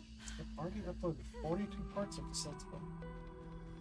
I approve of the amount of work that you've been able to put into this series. Like you're really gung ho about this. But it really helps that I have an editor now. Unpaid labor sure does go a long way. It's not fair to call her unpaid labor. I'm married to her. That's not so bad. Oh, that is entirely what I would call the amount of being done. Same with the unpaid labor that I get from Spencer. Like, they're just oh, I'm falling, it's fine. But it's stuff that they want to do. Like they're like, oh, this is really interesting. I want to do this. Yeah, Okay, let me show you. she wants to do it. I'm still a beneficiary of that labor that they're putting in. Otherwise, I have to be doing it. She wants to do it because A, she wants to help me out and give me more free time to spend with her and the kids, which she does do. Yeah. And B, she wants to learn how to do something new. Yep. I think for not a good reason, it's just like he was interested in doing this, and he was like, well, you already know how. Why don't you teach me? And I'm like, okay, I can teach you. You can also then just do it. Just do it, forehead. Just do it. Oh, yeah. Why not? What do you mean this requires a? I need a level 3 axe to be able to cut down birds. And I don't have a level 3 axe. She'll have to wait. Why don't I have a level 3 axe yet, Blau? Because we decided to stream instead of progressing. I'm surprised that this thing again. I'm surprised that I don't have a level 3 axe already. Like we're at the end of the game. We've already done the hardest dungeon. I don't think I can find a level 3 axe underwater. No, you have to fight termites. There's a whole half of a yard that we haven't been to. Oh, I did see something about requiring termite parts. Great. Wonderful. I'm excited to have to go and do that. Well, it won't be so bad when we get salt bases. And that's what I call assault and battery. No, we can't wield batteries. What? Batteries are too big. We can't wield them. You're literally the one with the power of Thor. Constantly a pain in my side. It's not a battery, though. What's powering? It is literally a robot's head. Getting this power from? Magic. Raw science. Why did you say so? That's just a science battery. Has this gunk churned yet? Almost. I just need one more gunk, please.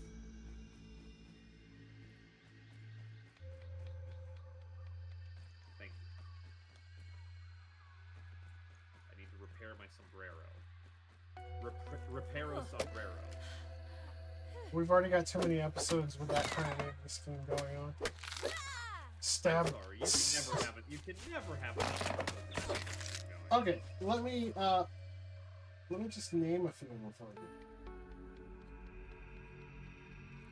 you. We had a Valley of Garbo, Stabbo and the Labo, Crabbo with the Stabbo, and Choco Bear.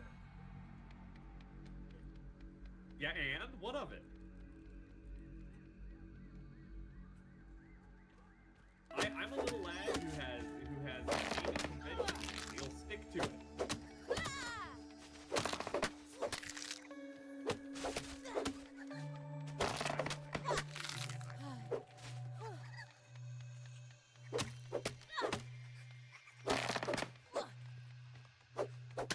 I have to remember to be doing some parry for my shield. That's it. Play. There we go. Well, I have the path cut to the tree. Hello, powerless ant. Now we just need to cut the path back to the base. Which is not that much more. But there is a lot of grass down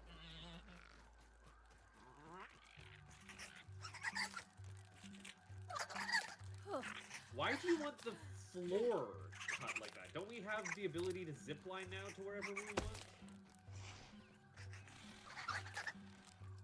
Or do you have some grand building design that I'm not privy to? You can't just magically summon a zipline out of nowhere. sometimes you'll wind up on the ground. Every time I'm on the ground, I'm sad. I always want puppies. I guess I could at least start bringing a pallet back with me to get to my home. No, you wouldn't have to do that. Didn't have to, but I did anyway. It's the kind of girl I am. That's our load-bearing plow. We all love her. Alright. Aha! Found brittle marble behind. Ooh, who's the not Teenage Mutant Ninja Turtle here? Those aphids look like they have things to do and people to see. Huh? Rash? Or is this Spitz or whatever his Oh, name is? I don't know the Battletoad? name. Rash. There. They found a brittle marble behind Rash that we just never picked up. Or maybe it's worth spawning.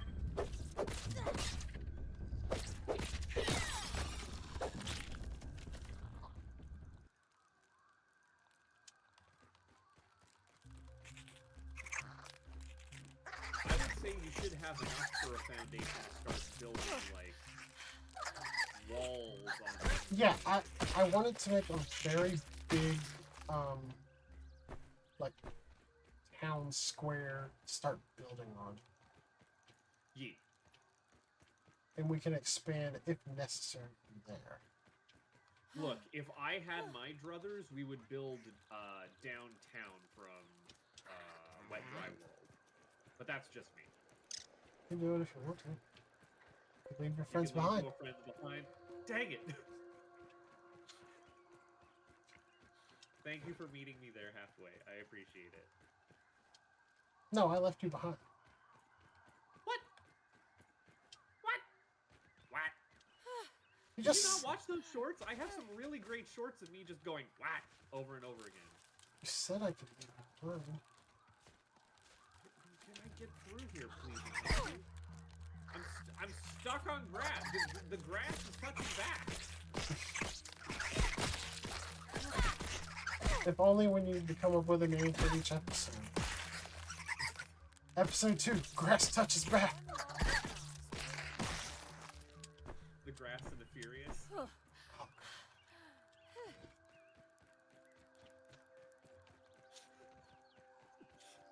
Two grass, two furious. Grass 5. The Grassmaster Strikes Back. I've come here to chew bubble gum and touch grass, and I'm all out of bubble gum. Another John Carpenter banger. Are you kidding me? So getting back to the topic, Tunic is installed on my Steam Deck. You should probably get to doing that. And as soon as I flush from my mind your Let's Play, I will play through it. You should probably play Tunic before you watch it. I've already seen a Let's Play. There's nothing you can spoil me on I haven't already been spoiled on. Okay, fair enough. Do you know about the secret language of the fairies that you can only hear by transferring the audio waveforms and spectrogram to you? No, and I don't care. Okay, but I did just spoil you on that.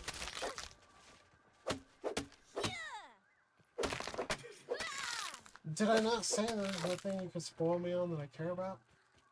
Now you said there's nothing that I can spoil you on that you didn't already know. And that I care about. Okay, that caveat there, that's fine.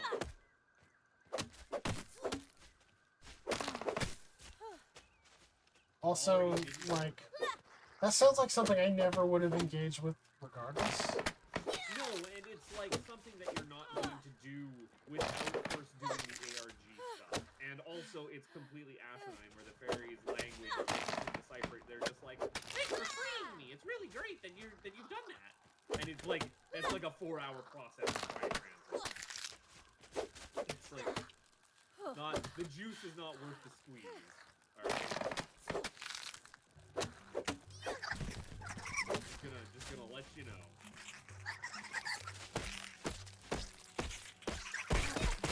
More play if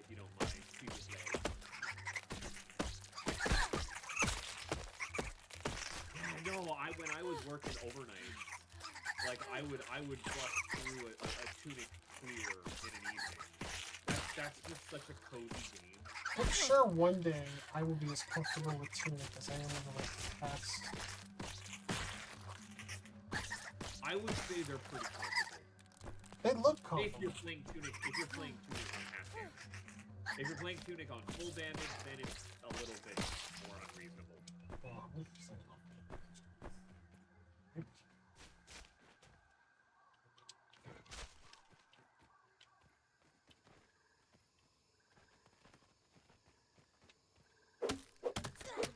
No bites.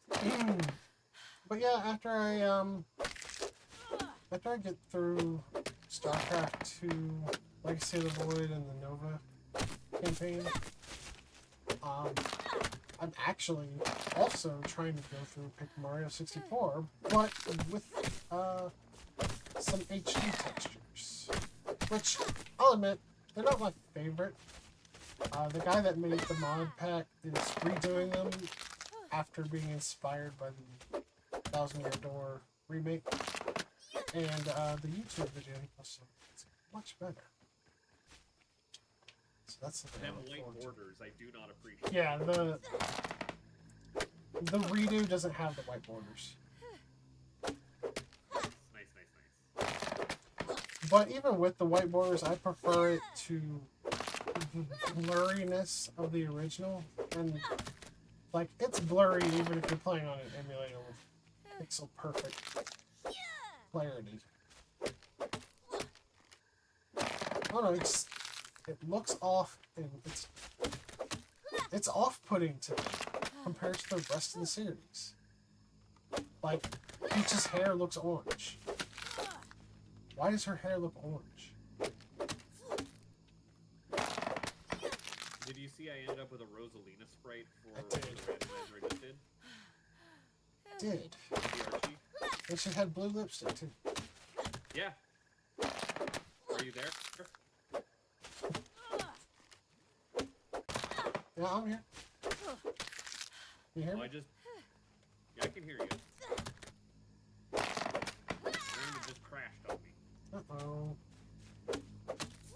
That's probably all on my end. Couldn't have anything to do with thousands of grass plants being on the ground, right? Definitely not your fault. Definitely not. And we're stone 4 at the moment. I would think that it would have kicked me. No. Like my grounded just like doop, gone. Stone poor Steve Austin? I was thinking more along the lines of stone poor and Pennywise. So you're saying we don't have the rock? No. Can you smell what I'm cooking? No. Oh, it's goo. Cooking goo. Or I guess mashing goo? What would I cook? Some kind of... Nachos? Yeah. Oh, I'm so jealous, Blau. You have no idea. I'm gonna go before going to D&D. I need to swing by burritos. I need burritos in my bag. There's like one good burrito place in town, and I desperately crave. But I'm broke as a toad's croak at the moment. How broke is it, Toad's Bro? Pretty broke. I don't know where that saying has come from. It is in my vernacular. We might just have to do a stream next week. Why? Because I don't think we're really going to get any buildings started. I think we are. Like I've almost filled in some of this area. We've got enough where you could build like a couple buildings. I'm just saying. I've been going hard over here. And I've been going hard over here. I think this is what we call foundation. Yeah. Well, we are laying the foundation. Well, no, I'm laying the foundation. No. You outlined the foundation. I laid a lot of it. You did the edge pieces, all right? Edge pieces are easy. We've all played Braid. I'm good at edging.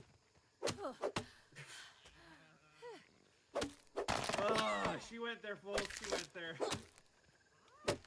Hey, at least I refrained from making the nut busting joke. Oh man, you want to talk about them pictures you sent me? I have lost your stream. What do you mean you've lost my stream? Oh, yeah, of course you've lost my stream because my game crashed. Duh. There, you can see my stream now. Scrabble along, comrade. Stream without sound. No, the picture you sent me of the nutcracker. It's like, yeah. Oh yeah, it was an Oh, that's LG. what- It was an LGBT nutcracker, and the caption was like, "You're taking the Christ out of Christmas and making it gay." And it's like, I hate to break it to you, but this is a dude that regularly busts nuts in its mouth. It's always been gay. It's always been gay. So I have never liked nutcrackers. I think they are terrifying. I used to think collect them. They are in the same vein as like gnomes. They're just this kitschy thing. Oh, God. That I don't have any desire for. You have just put it into perspective for me. I said I used to collect them. At least it's clean. Guess who collects garden gnomes? Who collects gardens? My mom. Oh, I was gonna say is like Frau Blau an avid garden gnome collector.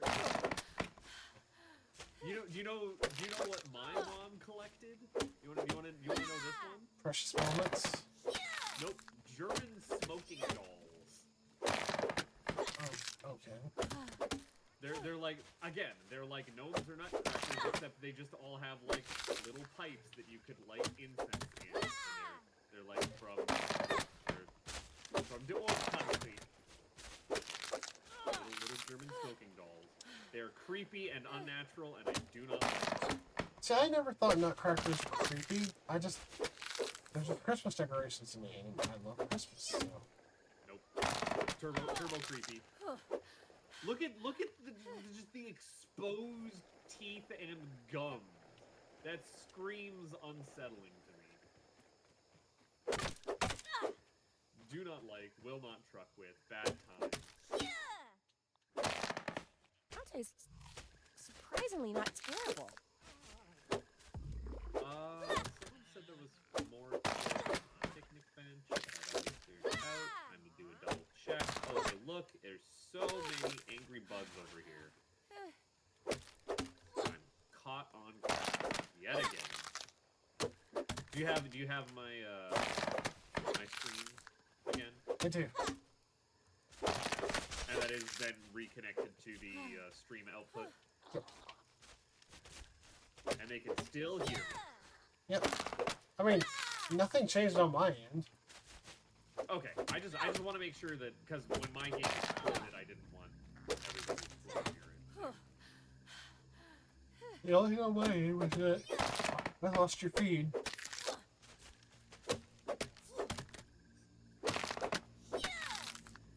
It's always about feeds.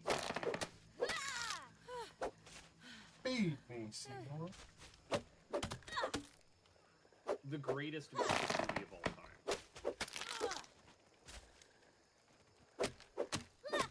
Little Shop of Horrors?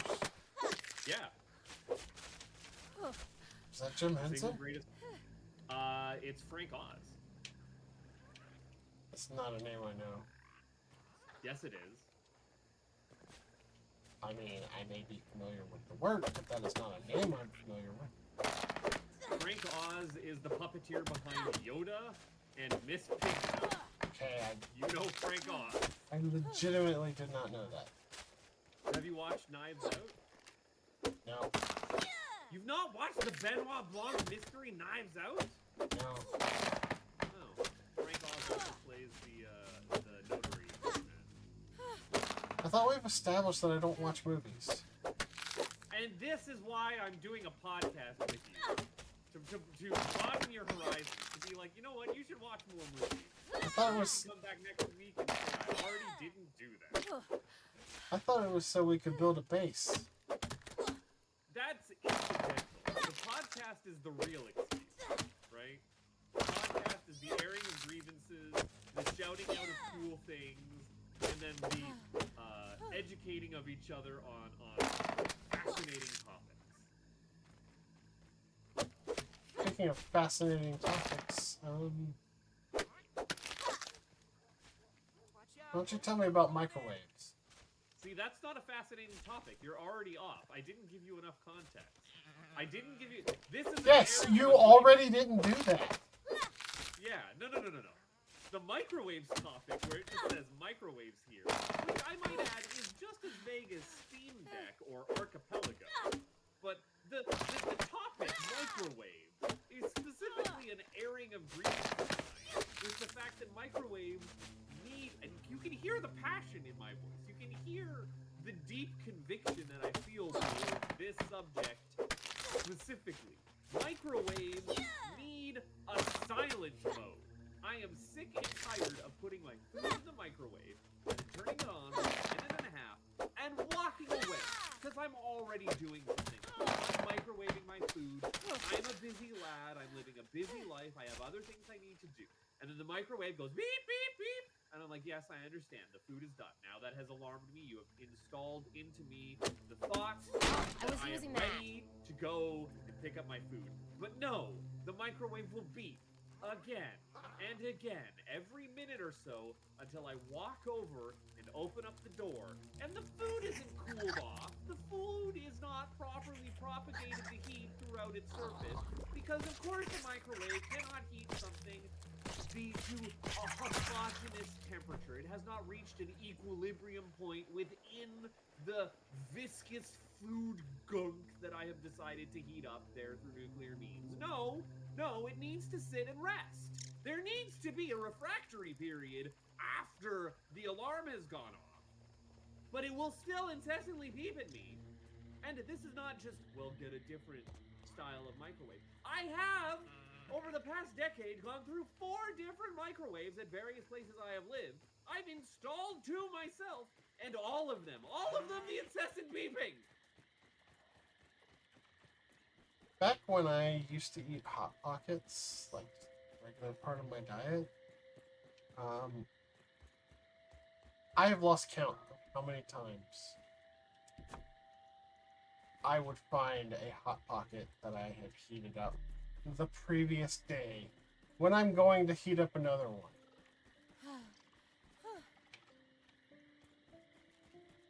I think this might just be a case of I may be dumb. I mean, I think this might just be a memory issue thing because you know what? Not a girl face, exactly the same way. I can't tell you the number of times I've walked over to the microwave to put something in it, and I've found something in it already, and I go, "Hun, how long has that been in there?" And they go, "Oh, I guess I forgot to eat yesterday." And I went, "How do you you know, a counterpoint, that's probably a net positive that I didn't eat Hot Pockets. Like, anytime you go hungry instead of eating a Hot Pocket, I feel like that's probably a net gain. Look, Hot Pockets are pretty tasty, though. Yes, and they are absolutely terrible for you. There's so many things in the world that are quote unquote bad for you that you know what? It all comes out in the wash. I go on hikes. That's good for me. I can have a Hot Pocket every once in a while. I'm not going on hikes so that I can justify eating Hot Pockets. I'm not going on the hike to justify eating a Hot Pocket, but I'm saying it comes out in the wash.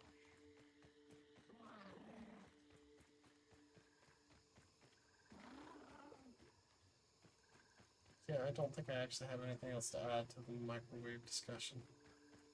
No, I just needed an excuse to go on an unhinged rant. I haven't been able to record That's not so any bad. more Weird Al podcasts, and I think I tried to match that energy there, you know? But back me up here. it should be an option on your appliances that have like built-in alarms and such that you can turn on like silent mode. Like, why not? Like, oh, actually, you know what? Washing machine, dryer, dishwasher, microwave, oven. Don't beep at me this time. Don't.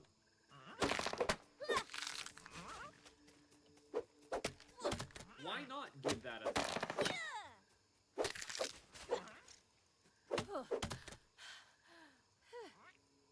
Do you disagree? Do you think that no, I should, as a consumer, be forced to listen to the squeal of an electronic device all the time?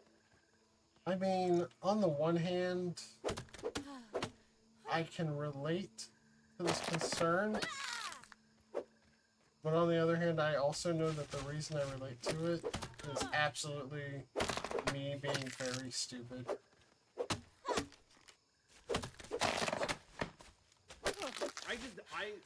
I will say it. I find it to be grating most of the time. I find it to be irritating and purposefully so. Like, I get it. That's the purpose that it served. But I could imagine a scenario.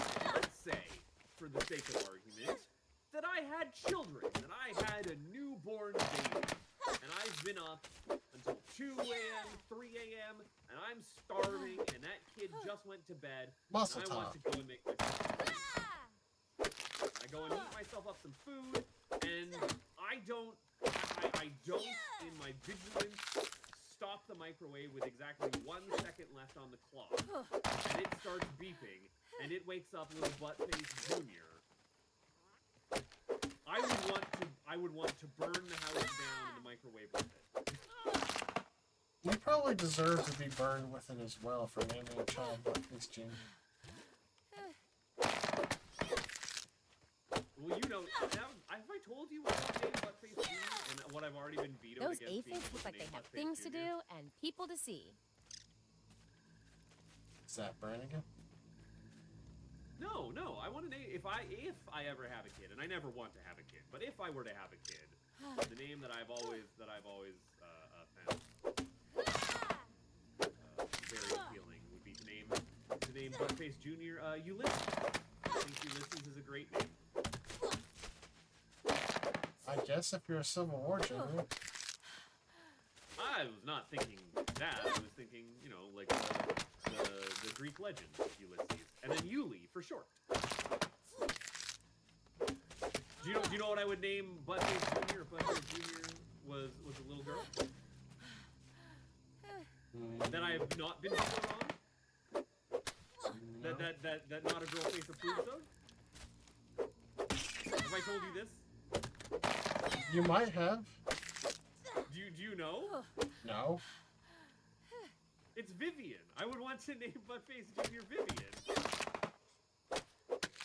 That's Because I ironic. like the name Vivian from the Paper Mario. So what if Buttface Jr. ended up being Ulysses and then later became him? That would be super cool, but I mean, I would also let her name in that case. But I would let her know, like, oh yeah, if you were a girl, I would have named you Vivian. So like, that's a suggestion. You can go for that. Vivian for short. It's really cute. And then she'd be like, Dad, shut up. No.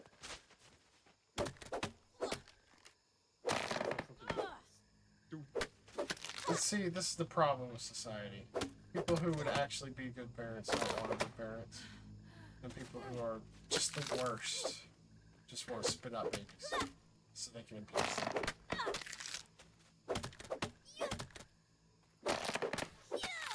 Look, I'm just saying, the next generation, if she was going to pick one name, she'd pick something like Skibidi. And I'm like, no, I can't. I'm not doing this. You should go by Ski Ski. No! Definitely not! But you gotta get Ski Ski. Oh, It's hard to say that, actually. it's really hard.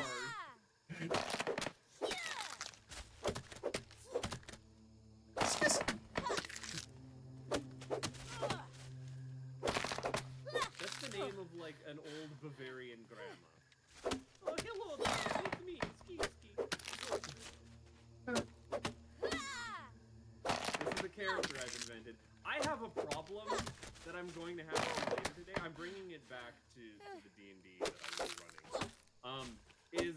I don't know how to like get myself out of doing Cockney accents for all of the carnival buses I'll be doing.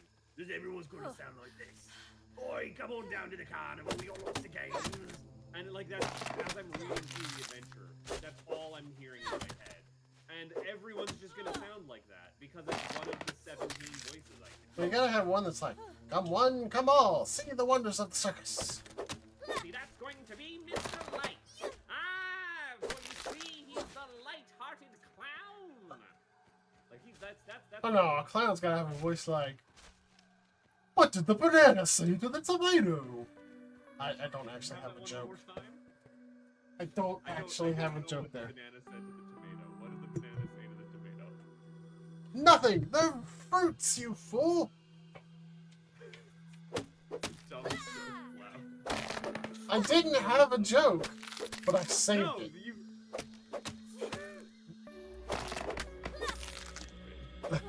It was I'm so mad that super. I'm so mad that I'm laughing at that joke. It was super dumb. I'm amazed that I improv my way into actually closing it, though. You, despite your protestations, you are good at improv. You're like, I need to plan everything meticulously and think about it. And I'm like, no, you can think of it. You got some real bangers in you. Like, what did the banana say? It's a shame that we're not naming this episode. We don't get to use that one as an episode. It's not. That's fine. I'm fine with losing that one. Oh, you know what? I've done and goofed it. There we are. Oh, man. This grass is just, like, warping me. I hope that you're cleaning it up as well. Nope. You already aren't doing that. You are the world's greatest monster.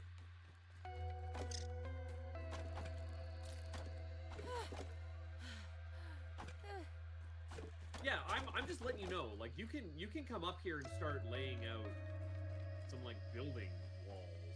Like you've got most of your foundations. Keep that nose to yourself. Well, I did finish clearing the path. It just seems to be cleaned up now. Yeah, that cleanup is where I'm worried. The other nice thing is that you'll end up with more pebbles when you start dismantling all of the pallets. Which I would recommend doing. Probably a good idea.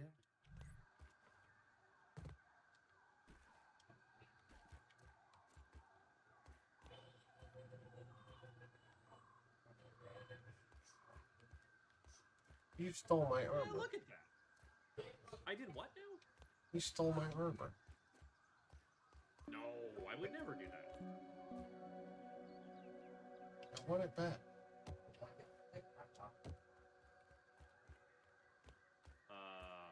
I feel a little less squishy now. Accidentally did that. Putting on some more armor.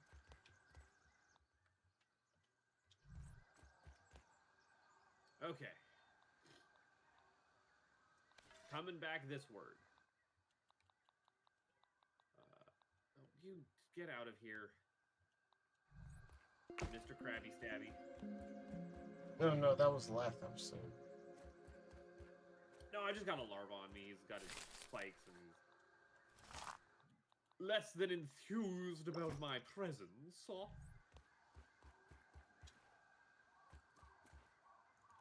Less than enthused about my presence. Oh, well, still don't have this built out. What don't I have built out? Square. Yeah, it's almost done. I figured that's where you were putting like all of the different houses.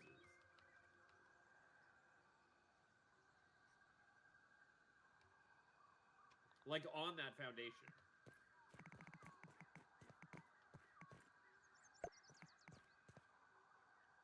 I'm going on a rock collecting journey at the moment. I've got a bunch of clay in my inventory. gonna take you a minute to like move all of the grass up there, anyways, unless you're building the walls out of not grass.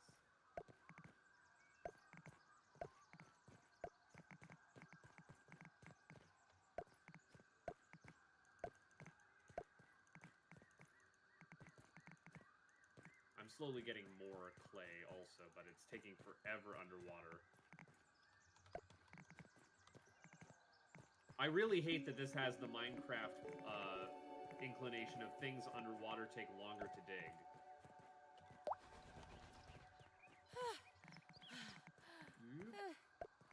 Don't drown. The trick to not drowning is breathing air. Did you know that? I thought it was not getting hit as much. No, see, it doesn't matter how much you get hit when you're trying to breathe. Ah.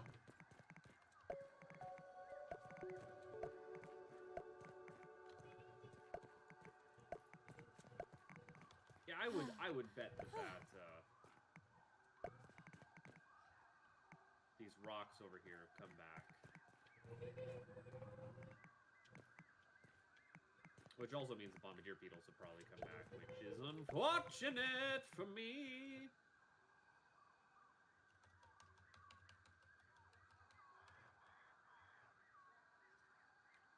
But not only have you been playing a lot of stuff on your Steam Deck, one of the other games that you've played in your Archie is Outer Wilds. Do you have Outer Wilds on Steam, or is it only on Nintendo Switch, so that you can claim it as your game of the year for that year? I don't have it on Switch. I only have it I on thought you Steam. got it on Switch. No, Raz bought it for me on Steam. Ah, okay. You were part of the great passing things along in the Outer Wild chain. Yeah. The weird thing is that only one. I was person part has of the ever trade bought quest. Outer Wilds. Yeah, only one person has ever bought Outer Wilds for themselves, and then everyone else has just been gifted it and buys it for someone else.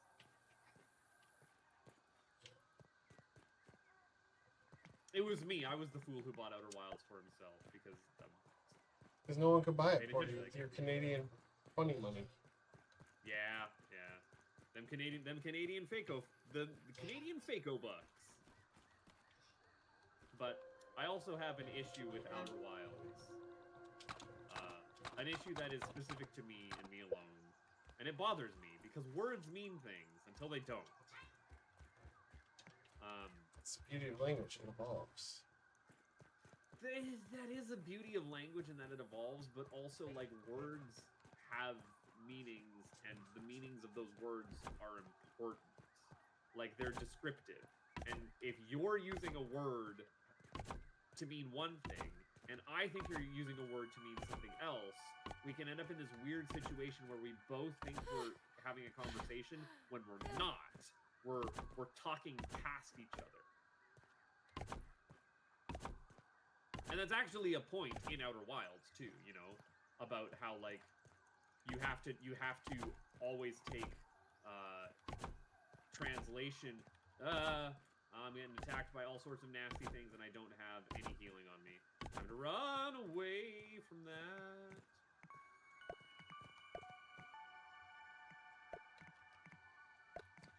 I gotta wait.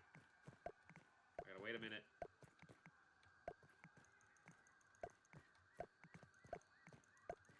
I'm getting better at parrying. But no, my issue with Outer Wilds' use of the term quantum. I have a problem with the fact that they're using the word quantum to mean something that exhibits multiple states at the same time, as opposed to what the word quantum actually means, which is just, like, really tiny. Like, when something is, like it's a small quantity. It is an absolutely minute amount. One iota. If you want to start getting thesaurus on me. So when they say, yes, these things exhibit quantum properties, like, I get it. What they're actually saying is that these things are displaying the same kind of properties that things on a quantum level display when you get really, really, really dialed down into the microphysics world. And stuff starts breaking down into like probabilistic states, that's what they mean when they say quantum-like properties. But people have just started to post Outer Wilds and in other aspects use quantum to mean, well, it's a system in a state of uncertainty. And that irks me. That rustles my jimmies in much the same way that in popular culture, since the movie Inception came out, people have used the term Inception to mean like, oh, it's like Inception when you go inside of something. What that actually is where am I going? What am I doing down here? Why am I in this hole? What that actually is recursive. You know, a thing inside of itself. So a dream within a dream within a dream is recursive dreams. It's multi-layered. The act of inception in that movie and what it's actually saying is like planting an idea. It is putting a thought inside of someone, not the multi-layered recursive dream nonsense that is the structure. It's structural, it's not descriptive of I'm gonna drown, that would be a problem. There we go. So I take issue with those things. I take issue with the fact that people are misconstruing the words based off of a surface level understanding of them as opposed to the actual in-universe definitions. And I was wondering if you have any other such pet peeves with how people use words like that. Use words or concepts.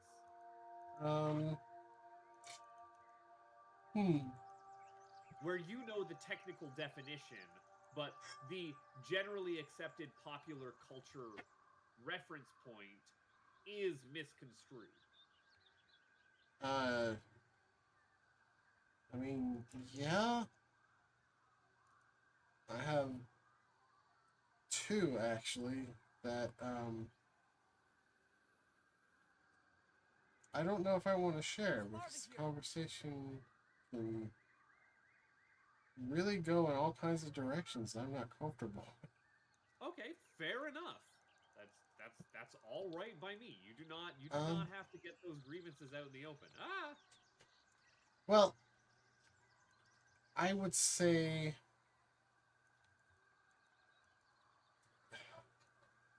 I'm getting larvaed.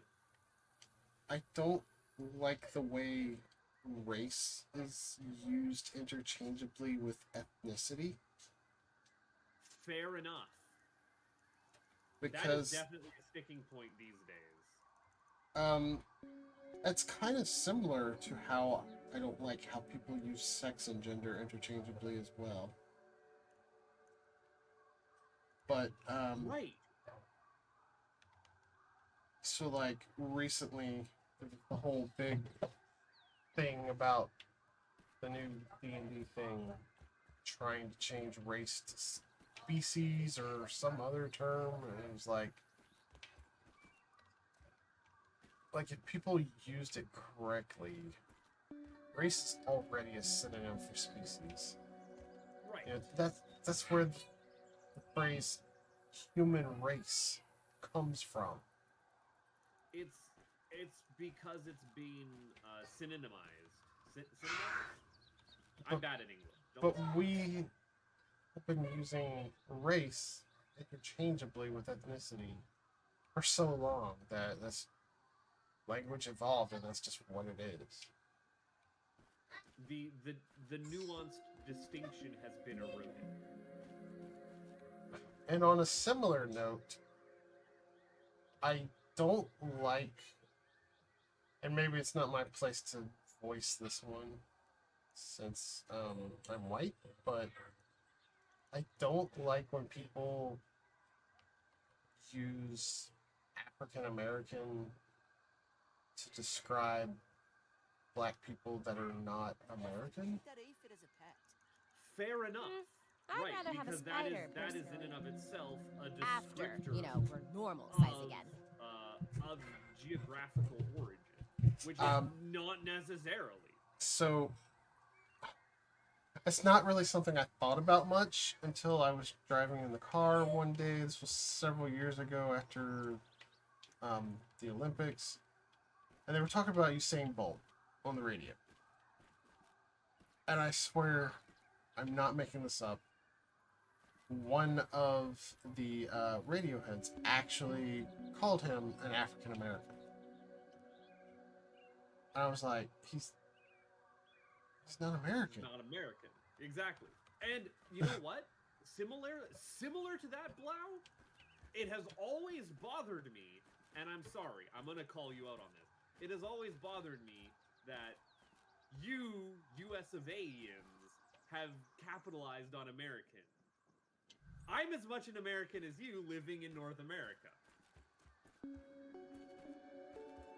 Right? That's a little bit more pedantic because it's a shortening of our country's name.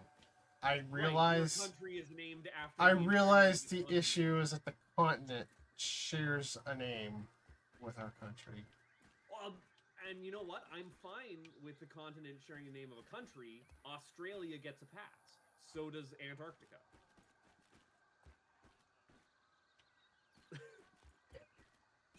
Well, there is no country in Antarctica. Wow, the entire continent is Antarctica, and there is no Antarctica country. Right. It is an exception in that regards.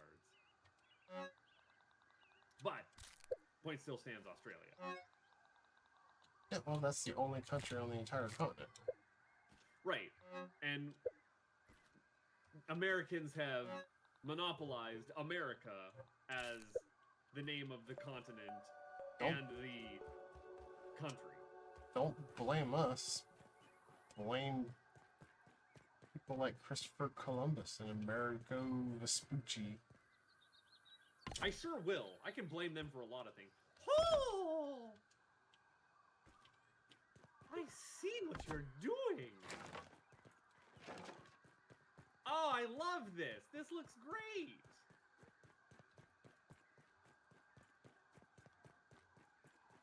I mean, it's just 4 walls. And some doors and windows, and it's getting there.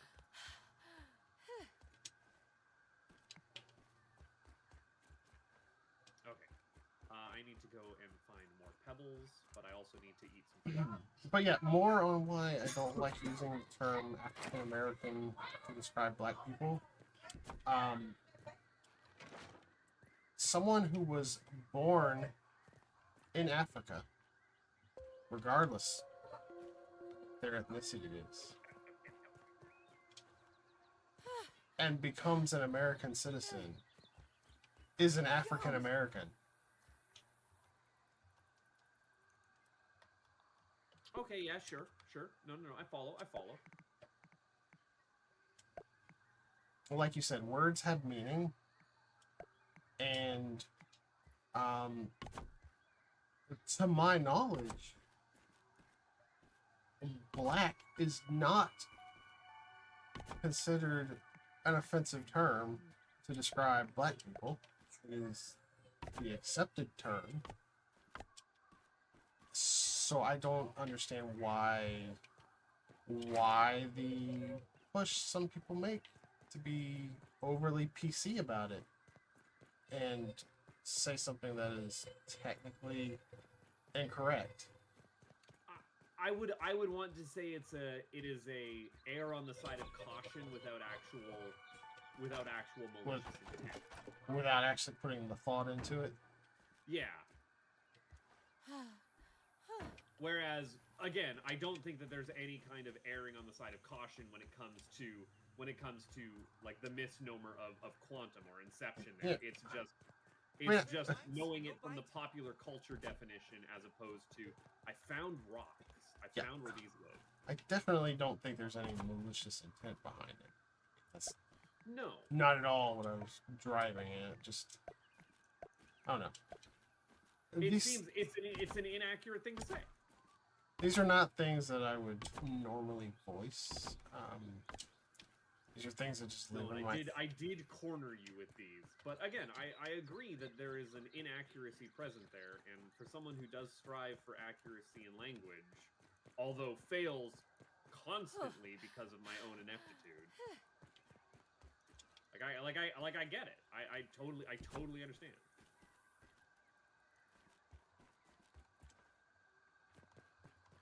Be careful agreeing with butt faces, as the old proverb goes.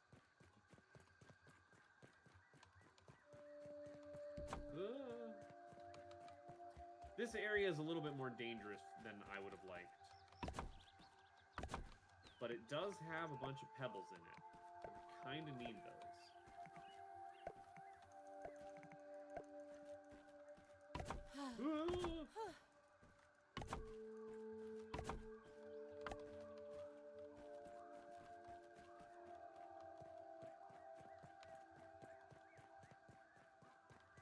Are there any other spots in and around the yard that have a good conglomeration of pebbles? I'm kind of over here by the hill. I don't know where I'm talking. I think there's a decent amount around the spade that the Blaumagier beetle lives by, near the Battletoad pond. Oh, I got a mutation smasher. I have to make note of that next time we get in. That I'm technically grinding out mutations. Are mutations needed for 100% these days? No. Shoot, shoot. Get away. I would like to... You said at one point that was important. I would like to get them anyway. But they're not required for 100%. I had an infected gnat knock a thing out of my hand. It just keeps happening. But I guess while I've already dug myself a hole with the whole race discussion, I don't think you dug yourself a hole there. I am uneasy talking about it, but like since we're already here, another one. This is not really a nitpick. This is just a I don't understand, and I would like to understand. The word Oriental. I can't say I'm particularly well versed in the history on that. No. So, I guess nowadays it is considered offensive towards people from Asian countries. But when I looked into why it was offensive, the only results I was seeing on my Google search was that it was an outdated term. Give me a minute to think of a comparable thing to equate that to, but like, I guess it was something that the older generation of Asian peoples might have said or been okay with, and then younger people just didn't like it. But what I didn't find was some kind of abusive history with the term, like most slurs have. Like, No, I get like you. And the again, N word, the F word, the T word, all of those have abusive histories. And from what I could find, Oriental does not. And it literally just means of the East. Yeah. And like I said, I don't call people Oriental. I'm just genuinely curious. I think that a lot of that also comes down to preferred nomenclature for a descriptor as well. Like, Well, that I can understand the cultural shift in that regards, because it is at that point a cultural shift. sure, but it's also kind of weird to me in the fact that I don't know if this is still a common sentiment, but at one point people were saying it's okay to call objects Oriental, but not people. don't know if I've heard that argument, but I could definitely see it being made. You know, things like Oriental rugs, Ooh. for example. Like, we don't have another term for Oriental rugs. Not that I'm aware of. Again, I would love to be informed if there is something. But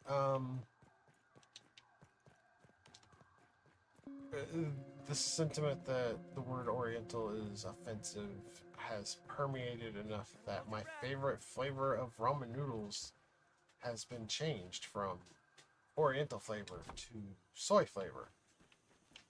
I couldn't have even noticed that. Which, you know, fair enough. I think soy is a better descriptor of the flavor than Oriental.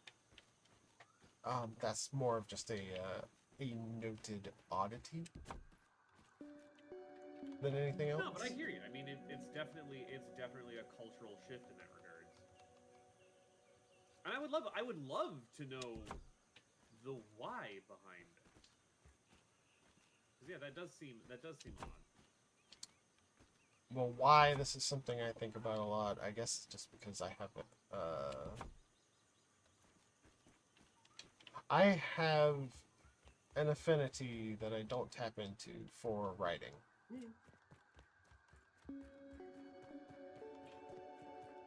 I less so an affinity for writing and more for just like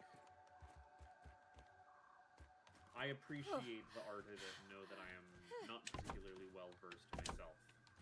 I don't have the patience for it. So I had the highest grade possible in my English class, which I say instead of saying 100 because English departments are weird and full of themselves and refuse to give out hundreds to students on principle, not on merit. And I don't really agree with that practice, but in any case, I had a perfect score in my English classes in college.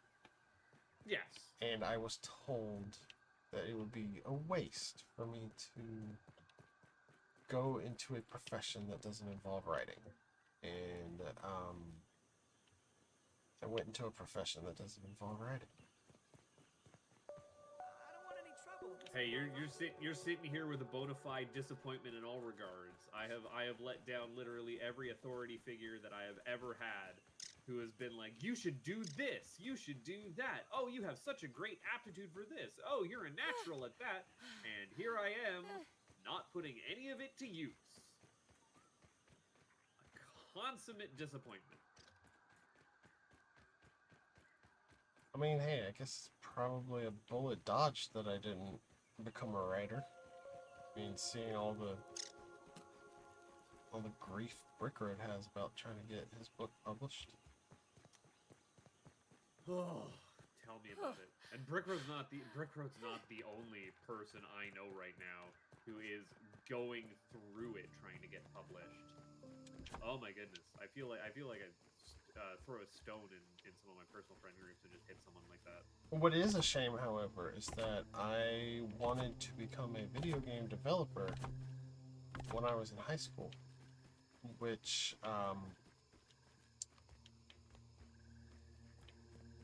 the time frame for that would have been like literally the best possible time to get into the industry. Yep, that's right at the indie boom right there. You'd be fresh out. And I allowed my parents to talk me out of it. They said it would. See, I tried to backdoor myself into that by going software engineer, video game development, and look where I ended up. Okay, we're getting there somewhere, wherever here is.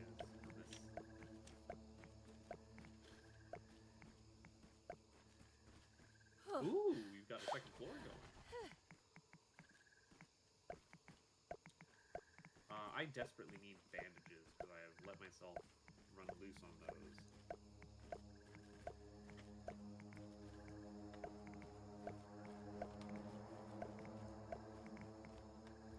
I need you all dropped off. Let's go see if more stones have fallen over this way. There we go. Able to mute myself on that cough at least. I'm sorry. Again, I don't know why my Yeti's mute button is not working proper for me. Maybe it's time you recycle it for a new one. Do you want to get into that last topic here? Do you want to get into Buttface brings out one more, and this isn't even a grievance. This is just something I'm curious about, and I don't think I got a chance to explain this one to you. No, you didn't. The difference between recycling and garbage. Do you know what this is for me? What is this?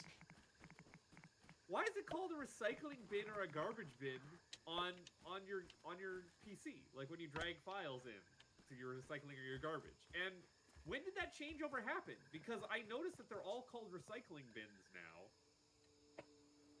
And I'm pretty sure they used to be called the garbage bin.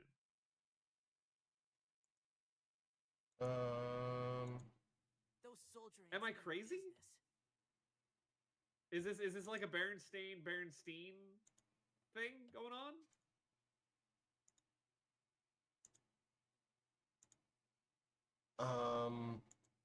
I think a little bit. Yeah. But they used to be called the garbage bin, right? I'm not crazy. No. I've never. Are you sure? I'm trying to think if they might have been called like trash or trash bin, but I don't. Yeah, I guess I should say the trash bin. Like drag this file into the trash. It's definitely something that I've said in like computer lingo. Do not think that they have. I think it's always been recycling bin.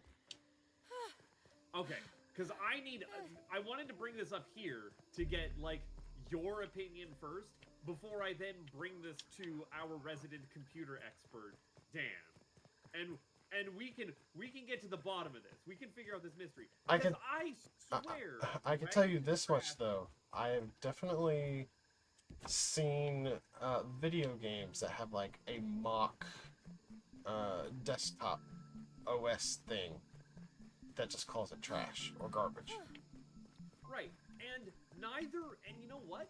That's an anachronism because it's neither trash nor garbage. You aren't either getting rid of that data or recycling that data. When you drag your file into the bin, you are removing its memory address reference point so that it can be written over, right? You're not actually changing the data. You're just saying, you know what? This spot, safe to be paved over. That would technically be recycling. Is it?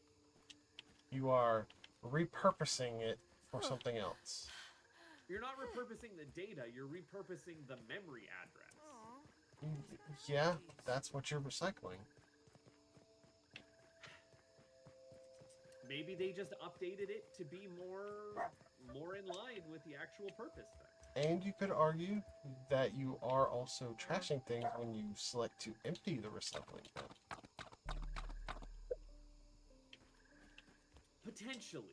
Potentially you could argue that. Because at that point you are trashing the data.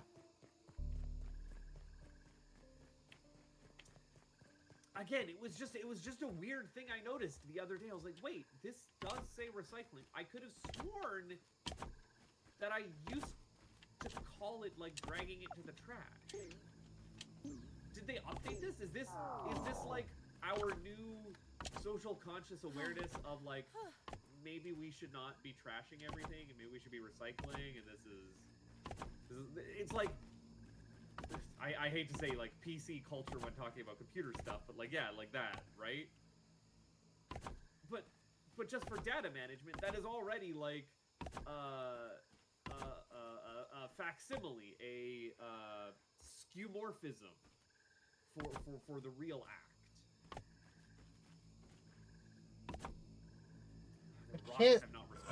I can't speak for Windows 3.1 or earlier, but I know at least since Windows 95, it's been recycling. Since Windows 95, it's been recycling. Are you kidding me?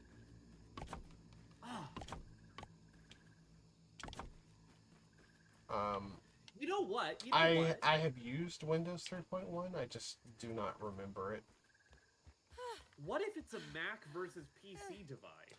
I I was grew up going with to suggest it could also be like you're remembering from a different OS, because I feel like it's not even called recycling bin on Linux. I don't know what Linux is, and I don't think that there's an overarching like sentiment on what it would be. Well, but I know that in Mac, or if rather, you I went don't on your know in Steam Mac, Deck and I went to just know- desktop mode, you could see.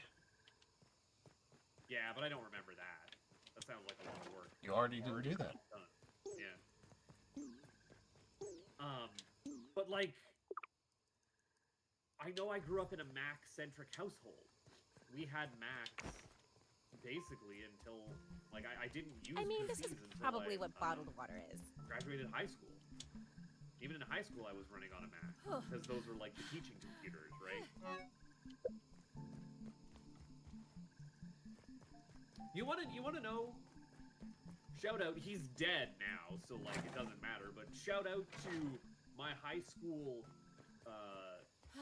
animation teacher who also had an early version of like 3D Studio Max, who got me into like doing stuff with computers and specifically like game design. Mr. Code. His name was literally Mr. Code, and he ran the computer lab. I cannot be making this up. It was not spelled C-O-D-E. It was spelled different, but it was still hilarious coincidence. But yeah, I wonder if maybe Trash Bin is a Mac thing. Now I'm curious, and I refuse to look this up. I could do a Wikipedia search, right? But it's more fun to ask people whose special interest is this kind of thing, so that they can light up and go, well, actually, like, indulge your friends in their curiosities.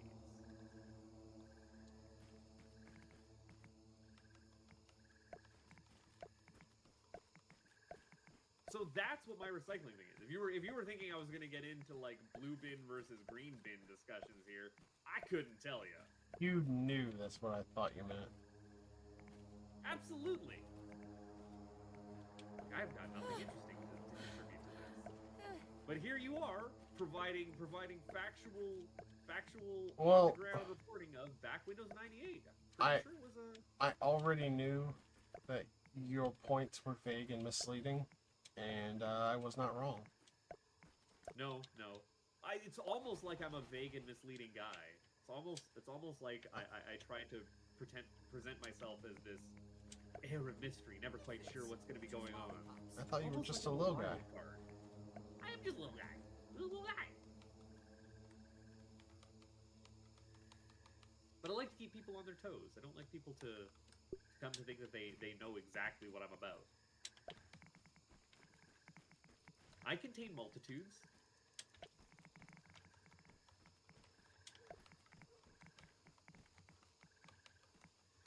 Yeah, I've been scouring the yard for all these rocks, and I'm not... I feel like I'm just running a rock treadmill here.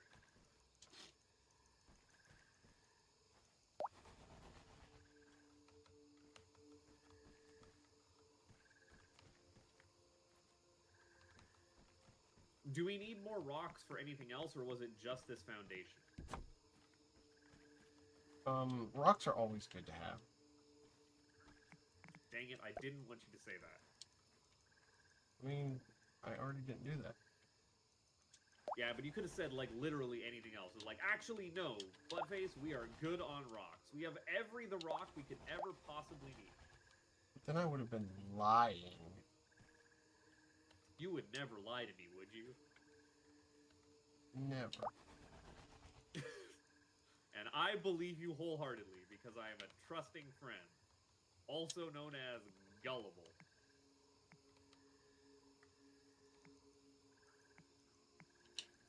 For all of my, like, pretentious indie game nonsense that I lean into, or like my big brain puzzle game enjoying persona, like, I do honestly feel like I am some of the stupidest people that I know. I also refer to myself as multiple people there. Don't mind me, it's fine. Thinking of myself as a collection of personas, it's all good. No, like, I feel incredibly out of my depth in most of my friend groups.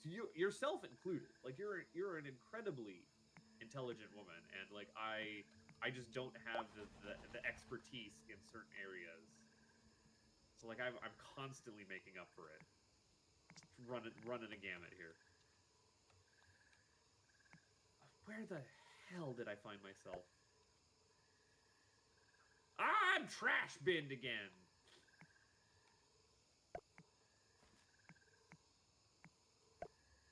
Okay, working my way back.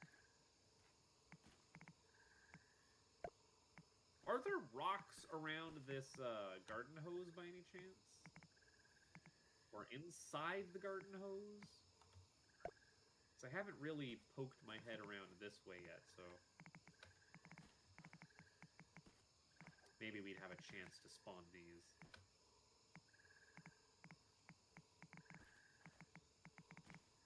Nothing. Kind of under the porch, I'm not seeing anything.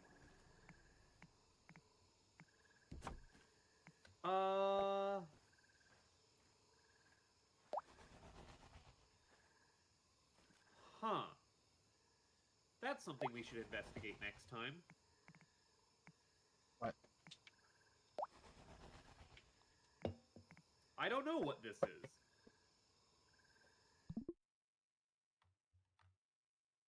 Oh, is this the exit to the Black Ant Lab? Looks like it. Okay, I thought I found something like Nope, you played yourself. explored because it was like red. And I was like, oh, I can't go in there. Nope. Weird. You played yourself. Okay. I didn't think the Black Ant Lab came out from the porch, but I guess it does. Because it's by the... That's where the garbage heap is.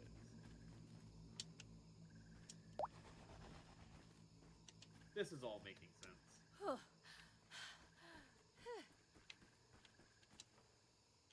Oh, the slow walk.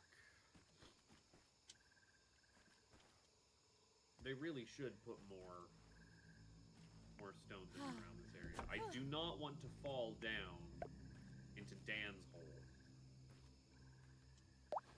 You've already done that once, right? Exactly. You know what? Didn't have a good time down there. It was full of spiders. You need to tell Dan to improve his hole. Or just do a little bit more hole maintenance. Sweep out the cobwebs. I don't know if I would feel comfortable having that conversation with Dan. Honestly, you know what? Style this one back here. I want to have the conversation about recycling bins, not necessarily about decobwebbing your hole.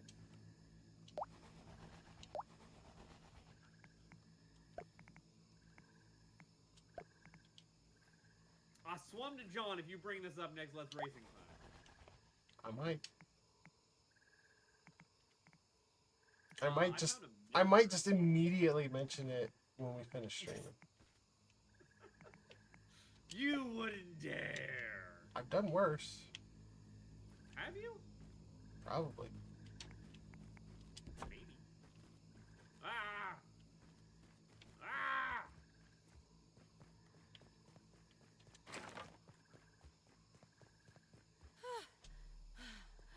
Oh, I've jumped down a hole that I don't know if I'm gonna get out of. Stay away!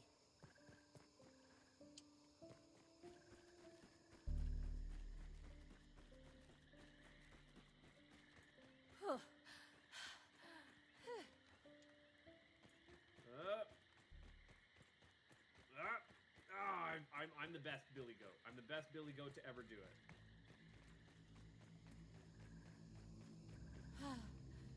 I am, as the kids these days would say, goated with the sauce.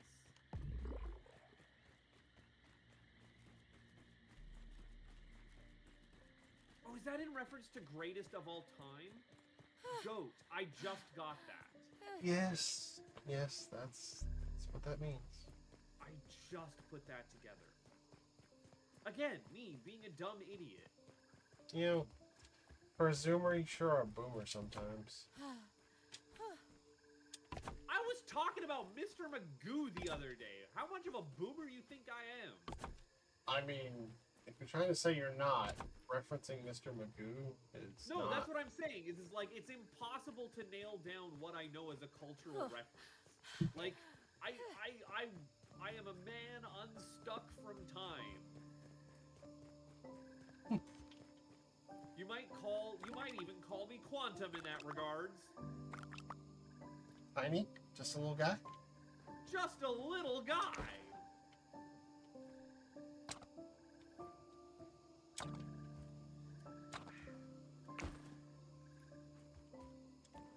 All right.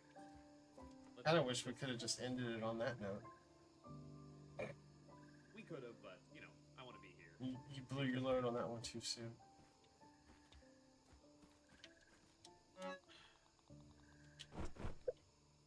I don't have enough pebbles. I can already see that. But we got a lot of this foundation filled out. I've had to repair my hammer a couple of times. Oh, I had to repair my axe a lot too. Oh, I bet. Do you have Grassmaster yet? Yes. Good for you.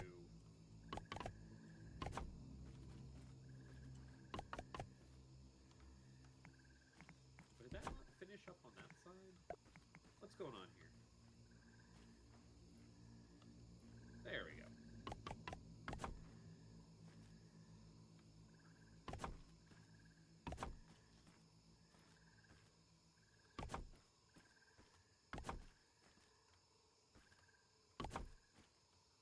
Oh, I wanna keep pushing to try and get this foundation finished here because we're so darn close. I'm out of clover. Out of clover. Right now. Gotta run away.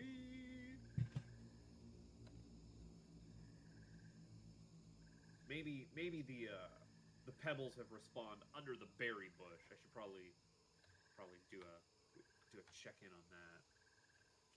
Can you repair this, please?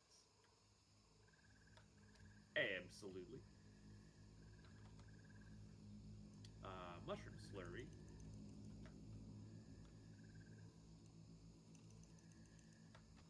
Because I think we were also maybe not low on mushroom walls, but I haven't been baking any more of these, which I probably should be. That's like an important thing to do. Oh, my gift to gab is starting to go just a little bit low on that. Yeah, we got plenty of this now.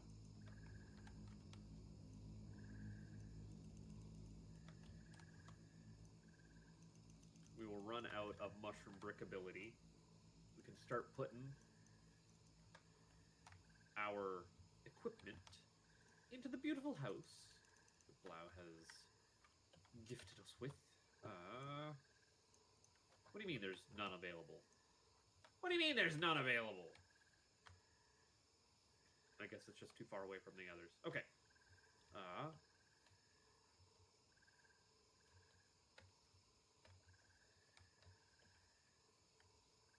Pebbles over here. Pebbles over here. Will you have respawned at this point? Hey, Fid. I don't know what the respawn rate is on half of this stuff.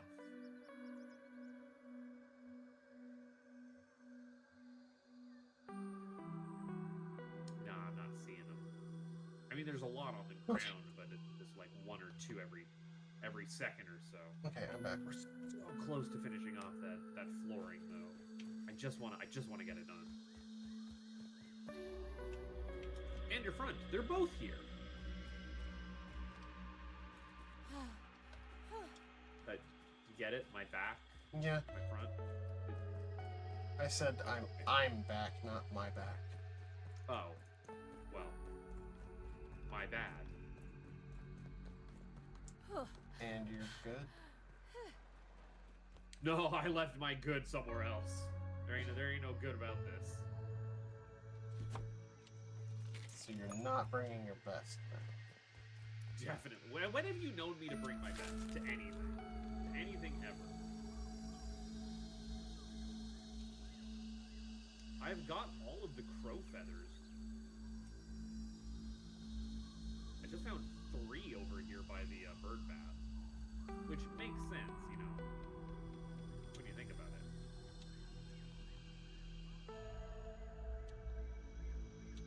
sure there's stones up through here. What do you think?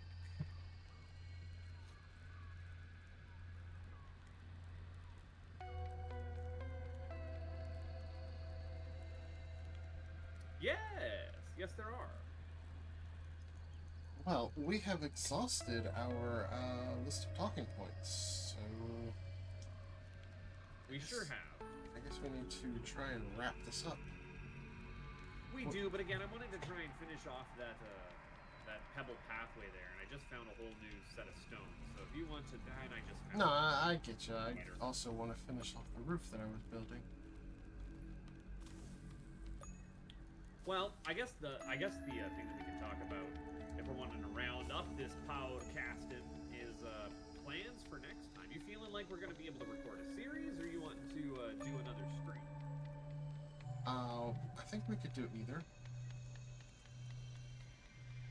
My gut says push forward story-wise at the moment. That gives us at least 1 week to start rounding up more topics as well, and we can maybe get ourselves more resource spots to be explored. As you were saying, there's stuff for me to be gathering pebbles, just not in areas we've looked. I would assume the upper yard is that next step. Yep.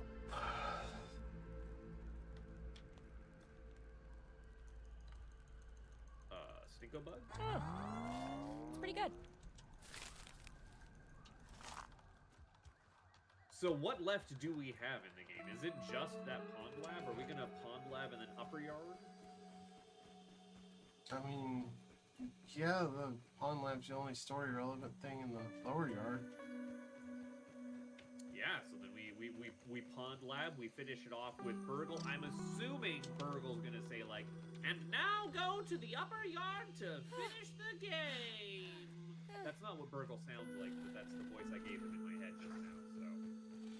Sucks to be Burgle, stuck as a figment of my imagination. Because we're like right there. On the ending of the game. We got like nothing. What do you feel? What do you feel hissing about, Bug?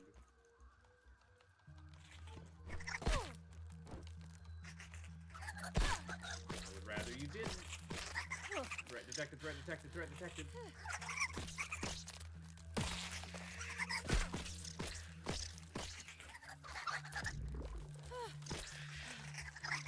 But I think that, maybe even 1 or 2 more sessions we can push into the back half of this game.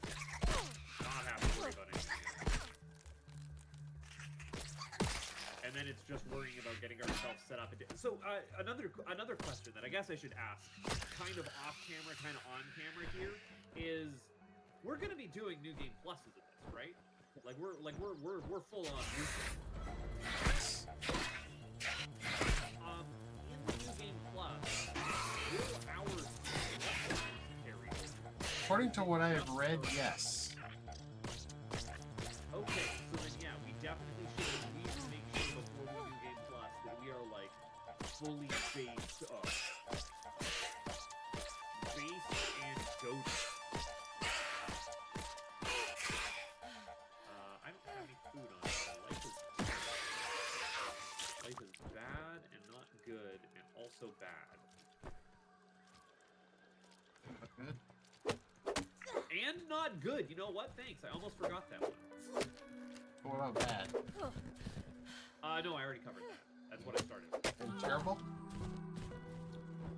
No, we're not playing Paper Mario, so it's definitely not terrible. That was a paper joke. Well, it's only terrible if we're talking about Superstar Beyond. I've not played Paper Mario. You know what? I also haven't played. I've not played the Mario and Luigi crossover with Paper Mario. How is that one? I haven't completed it. Before I played, it was just Bowser's Inside Story for a 3rd time. Oh, you know what we did? You know what? We were getting far afield, but I wouldn't mind circling back to this. You said you really liked Dream Team, and I got burnt out on it. Why is Dream Team your number 1? Well, Luigi's better, bro. Dude, undoubtedly that is. He at least has a character. And that was a very Luigi-centric game. The music was very good. It was also the first one that was kind of in that like painterly style. Yes, I You know what I'm talking loved the art style. Immediately stricken by it. Like it's just gorgeous. And I guess I just enjoyed playing it a lot. Like, I understand why people might be burnt out. It did have a lengthy tutorial section, but I just did not reach a point where I wanted to put the game down. Yeah, I gotta go back to it. Gotta bust out my 3DS, and by that I mean my Steam Deck. Unlike Paper Jam, where I think I did the first papercraft fight, and I don't think I've been back to it since. That's unfortunate. I mean, I'm not saying it's not good, it just means they didn't hook me that fast. Yeah, I don't have a lot of patience these days for games that, like, don't immediately hook me. Like, there is so much out there, experientially, that, like, if I'm expected to put, like, 5, 6, 7 hours into something before it starts to get good, I don't know, that's a big ask these days. Maybe it's just my age. I'd rather maybe have a it's spider the fact that I'm an adult now and I lack free after, time. you know, Maybe it's that normal I'm size feeling again. the ever-encroaching end of my existence and starting to think about, like, well, what can I reasonably expect to accomplish in the mere moments left of my life? Or Like maybe what? it's just that I have been, my attention span has been eroded by the TikToks and the YouTube shorts and the Vines and the whatnots. But, like, if you're not hooking me right off the bat, I don't know, that's a big ask. I don't know. I think you just got burned by someone telling you to play through A Realm Reborn and then it gets good. I'm gonna give you full disclosure, Blau. I had a good time in Realm Reborn. Sunk 90 hours into that. I had a good time. I didn't stop. I burnt through that in like a month. It was so much fun. A Realm Reborn is definitely the worst of all the storylines in Final Fantasy XIV right now. I have no doubt it's not the best thing to offer because it's the new, or it's the first thing that they ever did. Well, They got technically, it's not the first. I mean, the it's first thing they was offered that way they worse. decided to keep around publicly. The first was way worse. But what I'm saying is, like, no, I didn't mind A Realm Reborn, and I do still want to get back to the adventures of Serenity Breaker. Okay, I'm gonna be honest. I might not have made it through A Realm Reborn if I had played it when it was new. I am aware of a lot of the game mechanics that existed at that time, and I don't like them. Like, I know I there's... was also, like, gunning main story on that. Like, I've done none of the side. Like, I played a paladin, a tank class, and I'm playing a warrior, I'm gonna say. and when A Realm Reborn first came out, tanks had to juggle between a tanking stance and a damage dealing stance, and that is a level of micro that I don't want to engage with ever. I think it is much for the better that a tank is just always generating hate, always at their most defensive. That is the tank's job. If you want them to deal damage, give them abilities that can deal damage and balance those. Don't give them an ability that sacrifices their defense to turn them into a regular DPS. That's not a fun tank for me, personally. I know a lot of people disagree with that. A lot of people are really butthurt about the change to get rid of the stances. Hey, Blau, I'm gonna let you in on a little secret. A lot of people can be wrong. A lot of people can say they don't like something and they can still be wrong. Something can be butts. Yeah, like me when I said I like Final Fantasy 11. Yeah, you can be butts and wrong. Well, no, your butts in your if you're playing Final Fantasy 5. Oh, right. You know what? You got me there. Would you believe I'm out of clay and stones? No, surely there's more somewhere. Sure. And don't call me sure. You just got Leslie Nielsen. Surely seems like a good name for you since you got all the loons. All the what? Loons. Balloons. I don't. Loons. Loonies. Shirley? I don't. Shirley the Loon. Tiny Toons. No. I'm sorry. I don't know Shirley the Loon from Tiny Toons. She was the female duck, I guess. Is a loon a type of duck? I don't know. A loon is a waterfowl, yes. She was the female duck counterpart to Plucky. She didn't appear like all the time. She was That's drawing a blank for me. she was supporting cast, but she was one of the more prominent supporting cast. Like she was in a lot of episodes, just not all. See, because I always thought Plucky and Daffy were teamed up. Well, the adult tunes like never showed up. Sorry, not almost. Daffy. What's the Porky take a stand in? Hampton.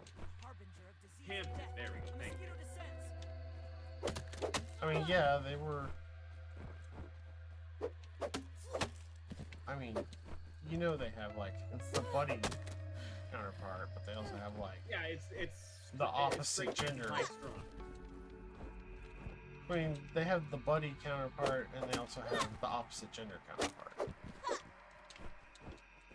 The Amy Rose, if you will. You know, like Babs was Buster's female counterpart, but also the buddy counterpart. Like Yeah, it was buddy counterpart because again, she did double duty. but they also traded off on being straight man and high strung a lot of the time, or wacky. They were always loony or toony. Yes, that is correct. I guess they were pretty rich, huh? Huh? Loony, toon. Never mind. What? What? This is money. It was $3. How rich do you think $3 Canadian dollars? That's 50 cents in Ameribucks. Well, that's 3 Monopoly dollars more than I have. Fair enough.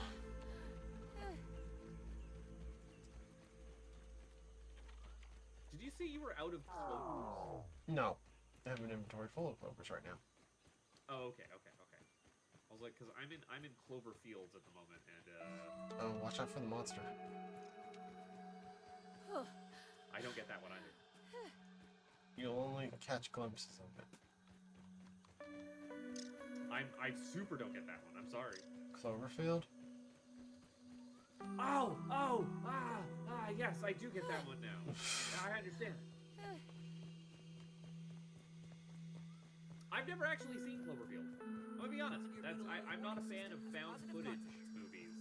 So like, I haven't seen it either, honestly. do you know why I'm not a fan of found footage movies? Because they're fake. Terrible vertigo. Just gives me such motion sickness watching them. Yeah, if they have really shaky camera work, they're not all Blair Witch. A lot of them that I've seen, the camera's on a tripod.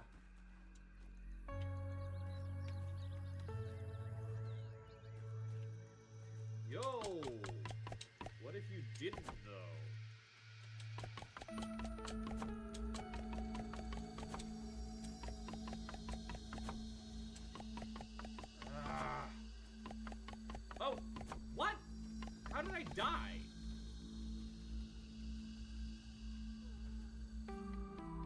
guess you're not going to be able to save the area. How far away are you? I'm at the milk carton. Oh yeah, that's. I'll never get over there in time. No worries. I was like at half health, and then all of a sudden, this one bombardier beetle just melted me. Super confused. Straight up erased you. Hit the delete key. Almost say dragging me over to the recycle bin. Just stuck you in the trash.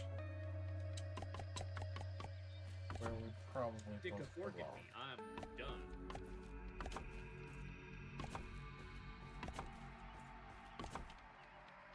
Is it worth fighting 2 bombardier beetles just for 2 pebbles? Yes. Yes, it is.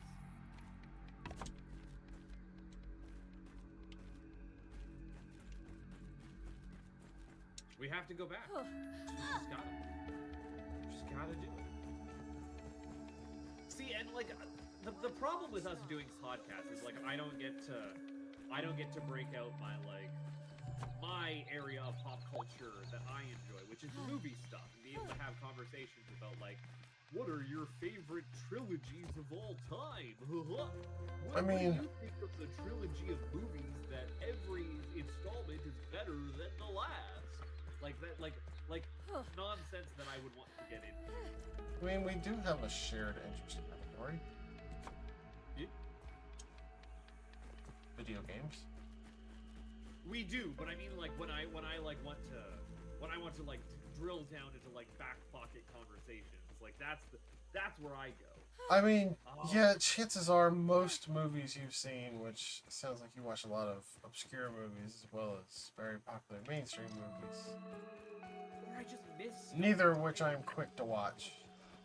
I've got such blind spots when it comes to okay, you need to stop being alive. I mean, there are some movies I've watched, like I could probably talk more about found footage movies than you could. Oh, absolutely. So I watched like all the Paranormal Activities. Honestly, if it's found footage and it's horror, I like watching it. Have you seen Chronicle? No, I haven't heard of it. Chronicle is a found footage superhero movie, which was the breakout role for Michael B. Jordan, also of the recent Rocky movies. Or rather, Creed. Hello, And it is powerless ant. very good. It is also one of the early roles of Dylan DeHaan. There was also another kid in it. I couldn't tell you his name. But it's a really super well done found footage movie. And also, like, I quote unquote realistic superhero movie. And that, like, these high school idiots stumble into a cave and find like something that mutates them into superheroes who have telekinetic powers. You know, I don't think I've ever watched a found footage that wasn't horror or in some way supernatural. It gets to be a point of horror where like you clearly have the one kid who goes power hungry.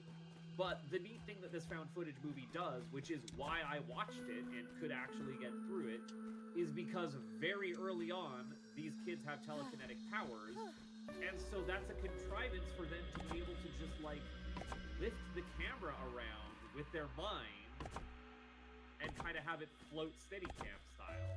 I'm like, oh, you've solved my issue with the found footage! And also why you're documenting all of this. Of course, I think the found footage, not movie that I've seen the most of, but that I was the most involved with during its, or followed along with during its airing, was Marble Hornets. You know, the ground zero for the Slenderman mythos stuff, right? I have not heard of that. You've not heard of Marble Hornets, the YouTube series? Nope.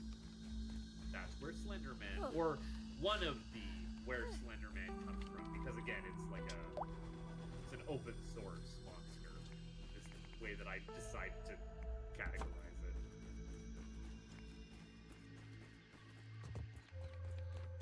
I'm shocked. Okay, I have constructed a building.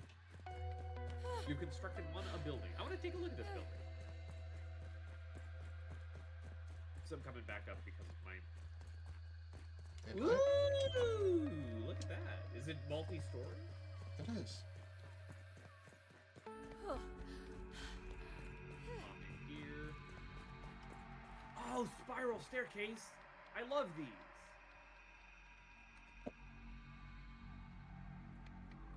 Would you look at that? This is looking pretty swanky. What are we going to put in here? I don't know. It's just nice to have everything out of range for once, right? Could always do what I did on my my cousin's server and build my grandma's house. Although that took a ton of resources. I was gonna say that's excessive. I'll probably have to make a video of that one day. I wish I could get you onto that server, but it seems like the game does not want to let me do that. Oh, you know what I did?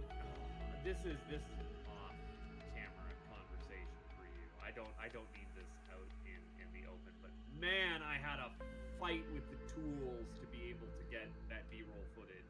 It's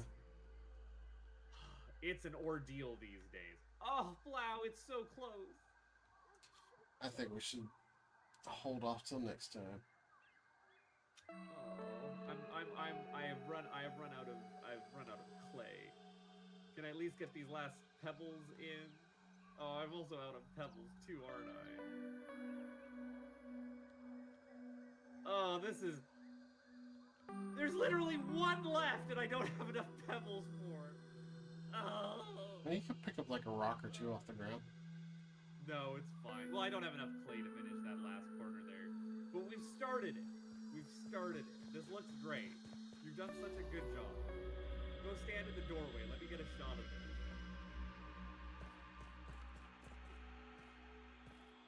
Look at you. You've made a house.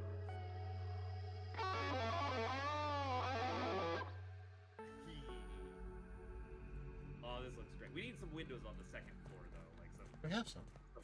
some of these little holes, though. Peepholes. Yeah, I like the peepholes. Just to break up it being just one solid wall.